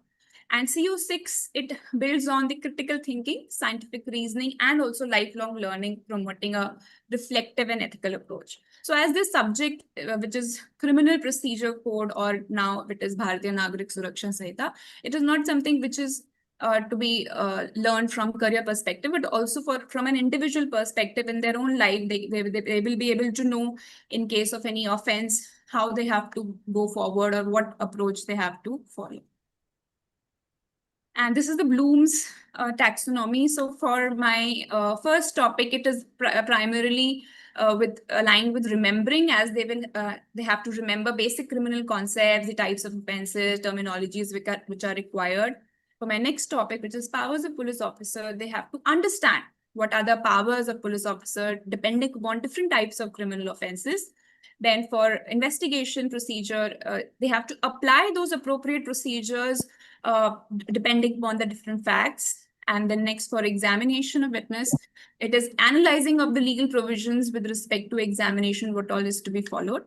And for recording of admissions and confession, here they have to evaluate what are the different legal provisions related to admission and confession given in the code. And for police report, I have asked to prepare a police report. They have to create a report based upon the entire investigation procedure. And key takeaways. So the subject will develop the understanding of the criminal justice framework, which is there in our country.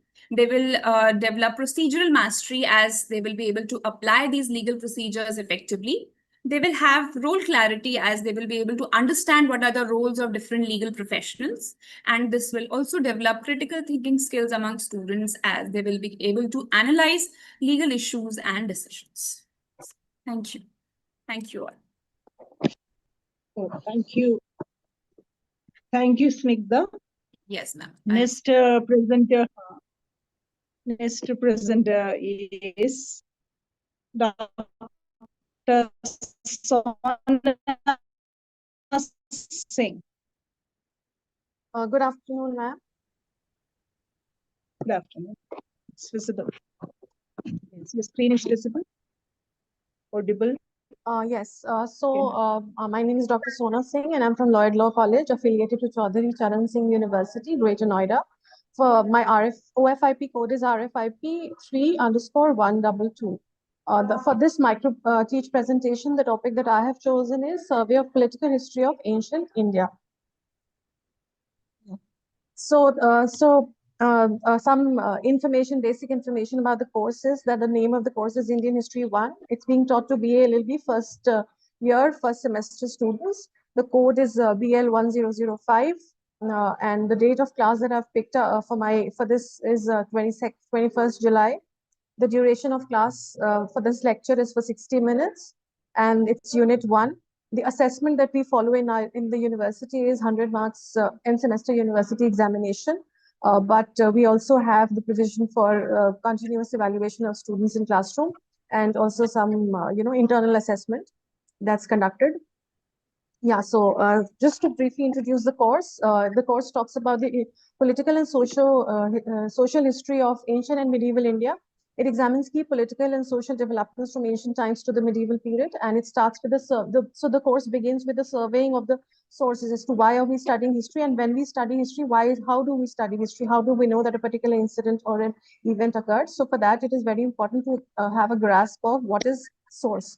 And the paper also talks about, it explains, because it is being taught to BA LLB students, it also talks about it explores the works of authors like Kautilya, Manu, and Shukra, and to get an understanding of the legal remedies that were in place at that time, and also the administrative system of the Mauryas and the Guptas, along with concepts of state, government, justice, law, and punishment. The medieval section covers the administration of rulers like Alauddin Khilji, Shershah Suri, Shivaji, and Raja Surajmal Akbar.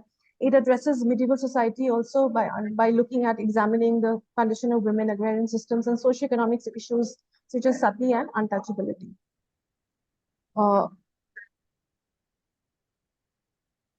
So the course objectives are, first of all, is to get knowledge about the subject. The second is understanding and applicability, and the third is build skills so that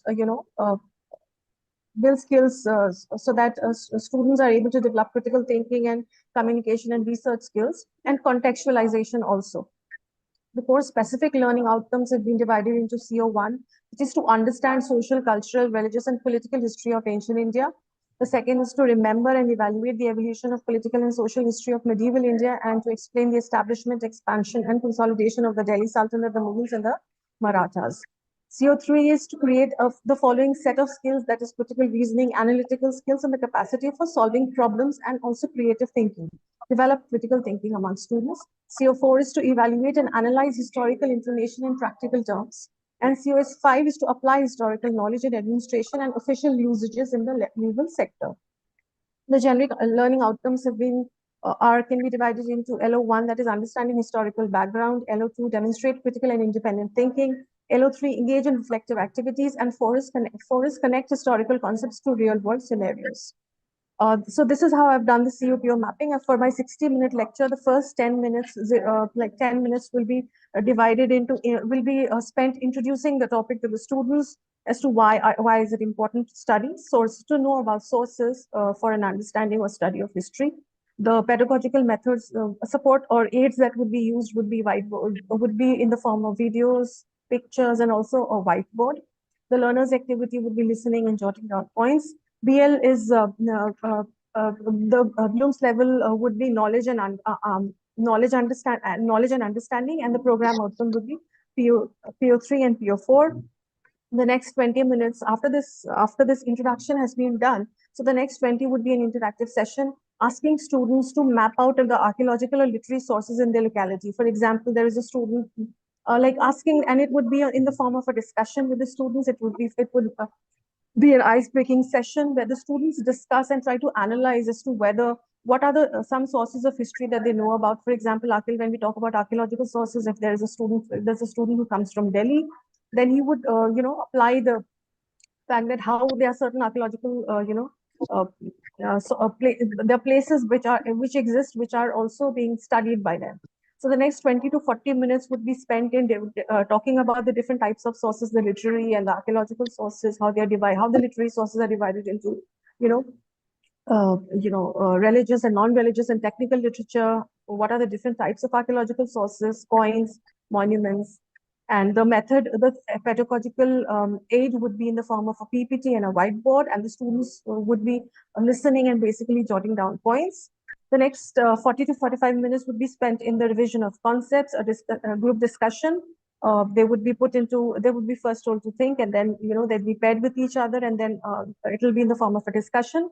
The next 10 minutes would be spent doing a quiz, which would be conducted by hot potatoes, and then it would be problem-solving activity.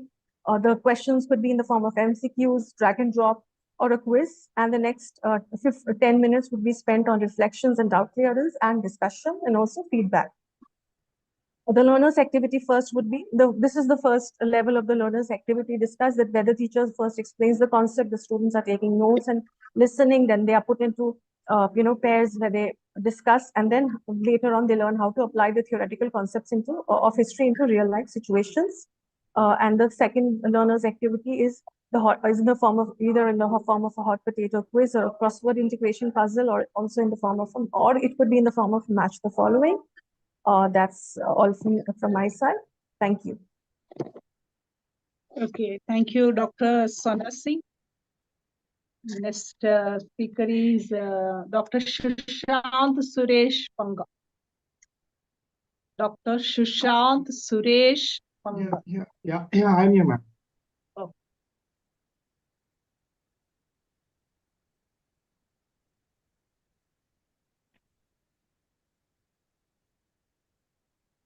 Hopefully my screen is visible. Yes, visible.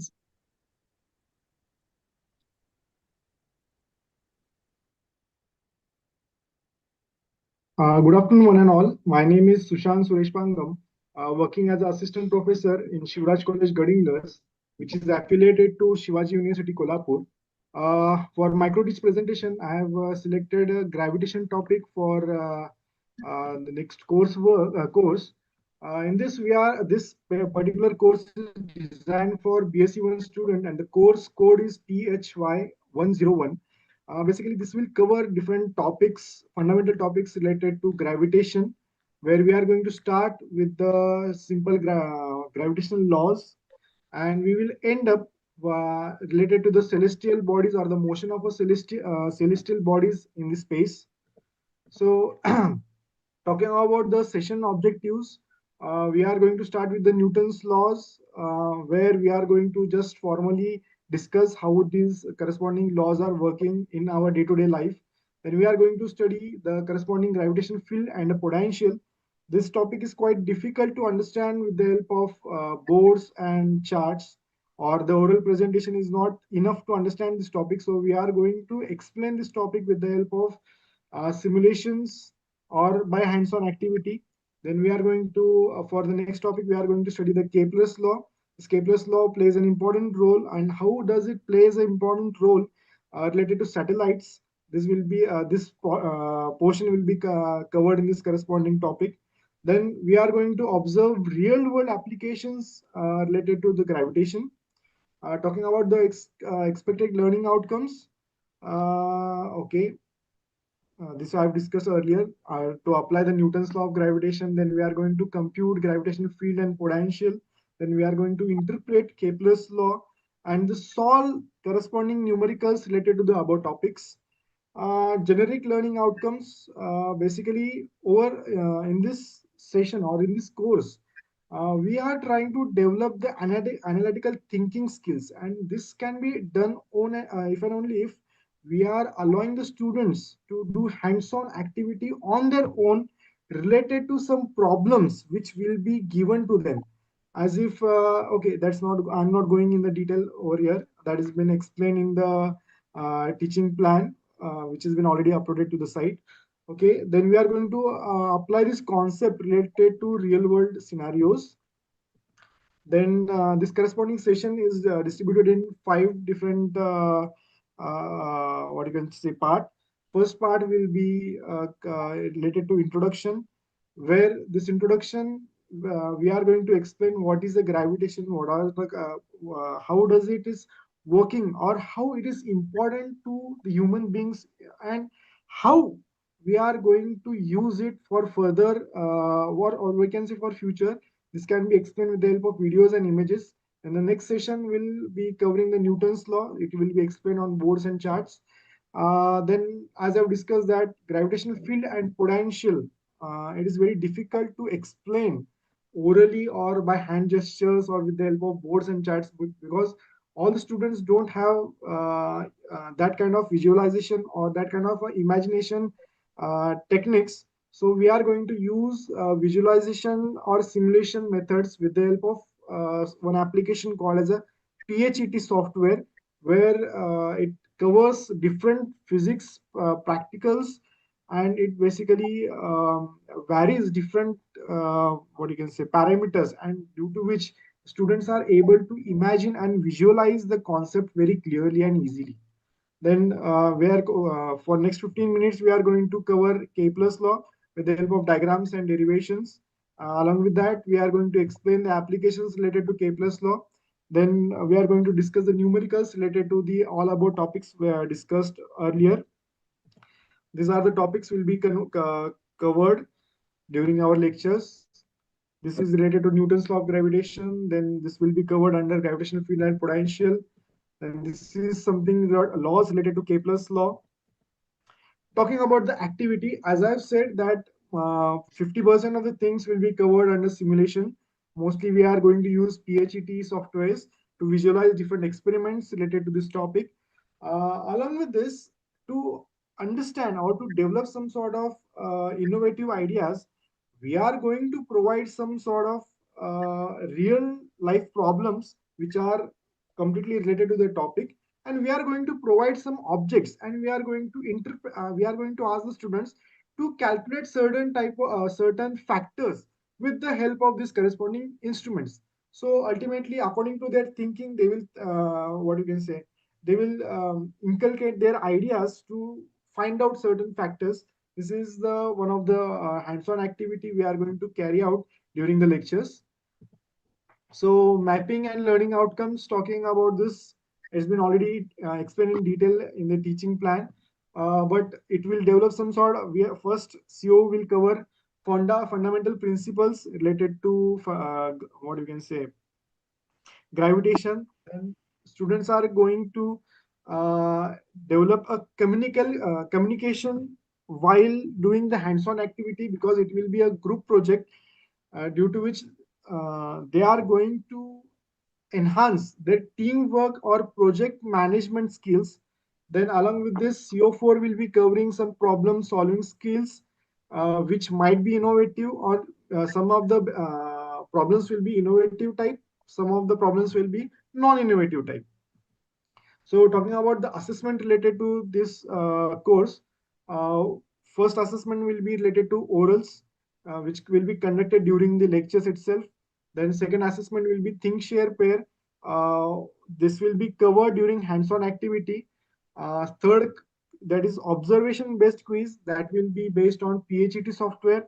And the last one will be the short written test. Specifically, it will be based on the numericals because this corresponding topic has applications related to the numericals because this software is this topic is totally related to the numbers. In this last ending session, we are going to explain what is the future of gravitation because we are looking out for the alternative Earth to live somewhere. So this definitely a important factor related to a study. What you can say related to the study of the celestial bodies. So we are going to explain the future aspects related to the gravitation. So thank you. Okay. Thank you, Dr. Shishant. Next is Professor Dr. Mahendra Kumar Verma. Are you there, sir?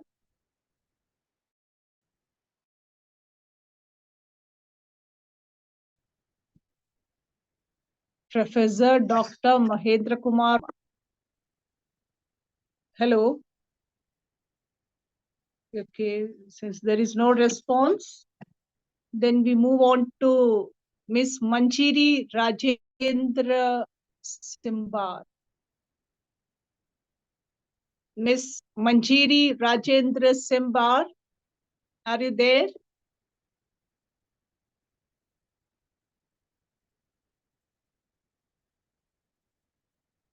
Okay. The next participant is Manoj Kumar Vij. Are you there?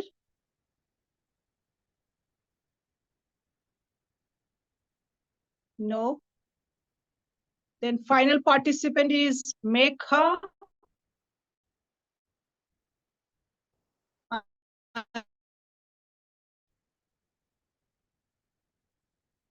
Mekha. I'll call out these four participants. Meanwhile, Dr. Srinik Suresh Sade has shared his PPT in the chat box. If yes, ma'am. Yes. So, Mr. Ankit, technical team, Mr. Ankit, kindly share the screen. Okay, ma'am. Okay, thank you, Gayatri.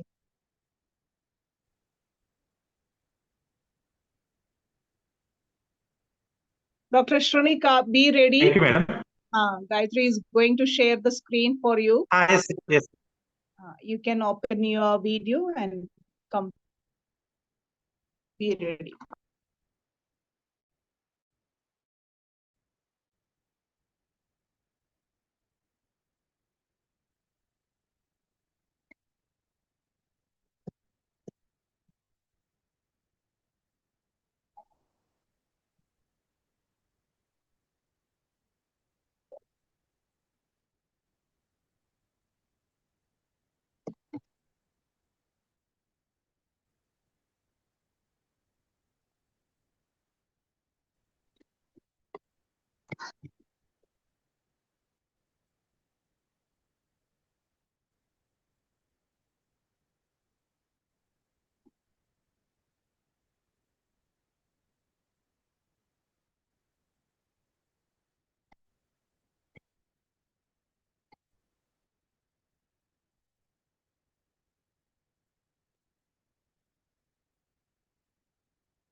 Dr. Shranik, are you there?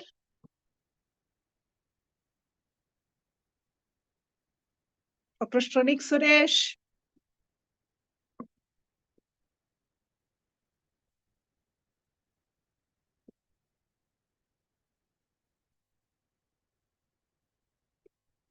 Gayatri?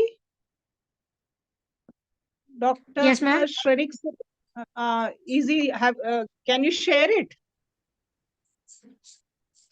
Gayatri ma'am मुझे कोई PPT नहीं मिली है तो मैं क्या share करूं? उसमें main chat में है, पीडीएफ पढ़े। Shrenik Suresh,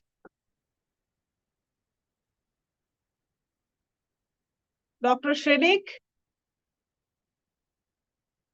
are you there? मेरे ख्याल please check whether he is in the meeting. Gayatri, Dr. Shranik Suresh Sarde. Hello. हाँ, yes, you are there. आप एक बार और अपना पीपीटी आपकी उधर से तो डिस्टर्बेंस है ही, टेक्निकल ग्लिचेस है उसमें। Hi, yes, ma'am. Yes, ma'am. Yes, you share your screen.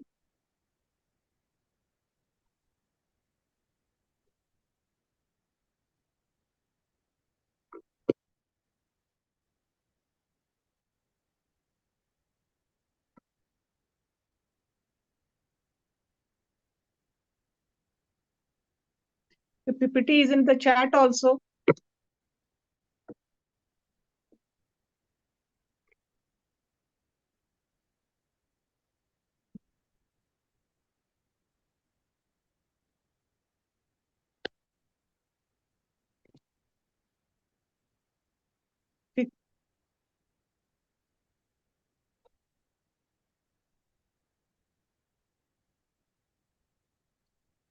Shranik?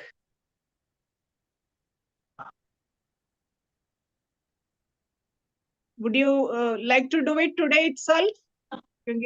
So much of technical issue is at your end. You are unable to, your video, audio is also missing in between.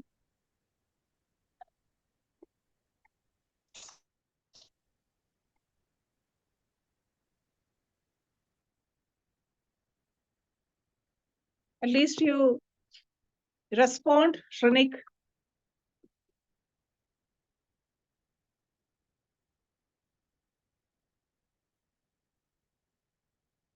Gayatri आप कर रहे हो, आपको मिला है क्या PDF? Ma'am यहाँ से मैंने फाइल डाउनलोड करने की कोशिश की तो पीपीटी एरर दिखा रहा है, डाउनलोड नहीं हो रहा है, ओपन नहीं हो रहा। Ma'am, I think Mr. Shranik is leaving the meeting because of network issues. Okay, so then let us wind up. Okay, Shranik के लिए फिर कल चांस देंगे. Yeah. Okay, Gayatri, then yes. Okay, ma'am. Issues also at his end. So, issues. So, well, network is an issue with the PPT. So, I mean, let's एक बार अपना peer review. All of you kindly fill it. The presentees of the day are Mr. Sirsho Ghosh, then Gongade Shivanand, Siddharao, then Shubhangi Sharma, Dr. Said Septi Hazan Naqvi, Dr. Matthew Bhaskar Singh, Dr. Smith Benjamin, Dr. Snigdha Kurial, Dr. Sona Singh, Dr. Shushant Suresh Panga. These are the people who could present today. Absentees are Professor Dr. Mahendra Kumar Verma, Ms. Manjiri Rajendra Simbar, Manoj Kumar Vij, Megha, then Dr. Shranik Suresh Sarde. These are the absentees of the day. What did you ask? Can we get list of? Okay, absentees are once again, absentees are Dr. Shrenik Suresh Sadde. He could not present it. So we'll make him absent today. Mahendra Kumar Varma. 12th. Then 13th is Manjiri Rajendra Simbar. Then Manoj Kumar Vich. Then Mekha.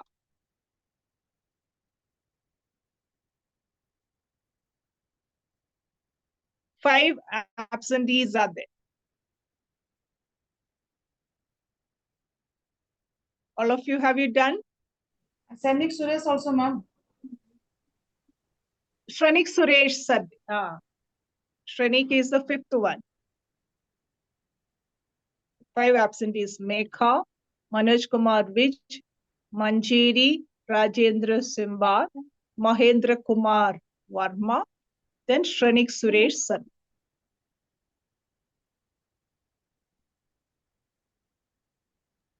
I marked him present and like he tried to present and made the comments that he was unable to present and But submitted again, the form. And submitted the no. form. Okay, you have submitted. Okay, but again, look, he will not get the rating for it. No, so it is Yes. always better. Let him present it, so he'll get a good certificate. No? He has prepared it. He has, but only technical glitch is there. Okay. Yes, ma'am. Yes, ma'am. Okay. Thank you. Thank you, ma'am.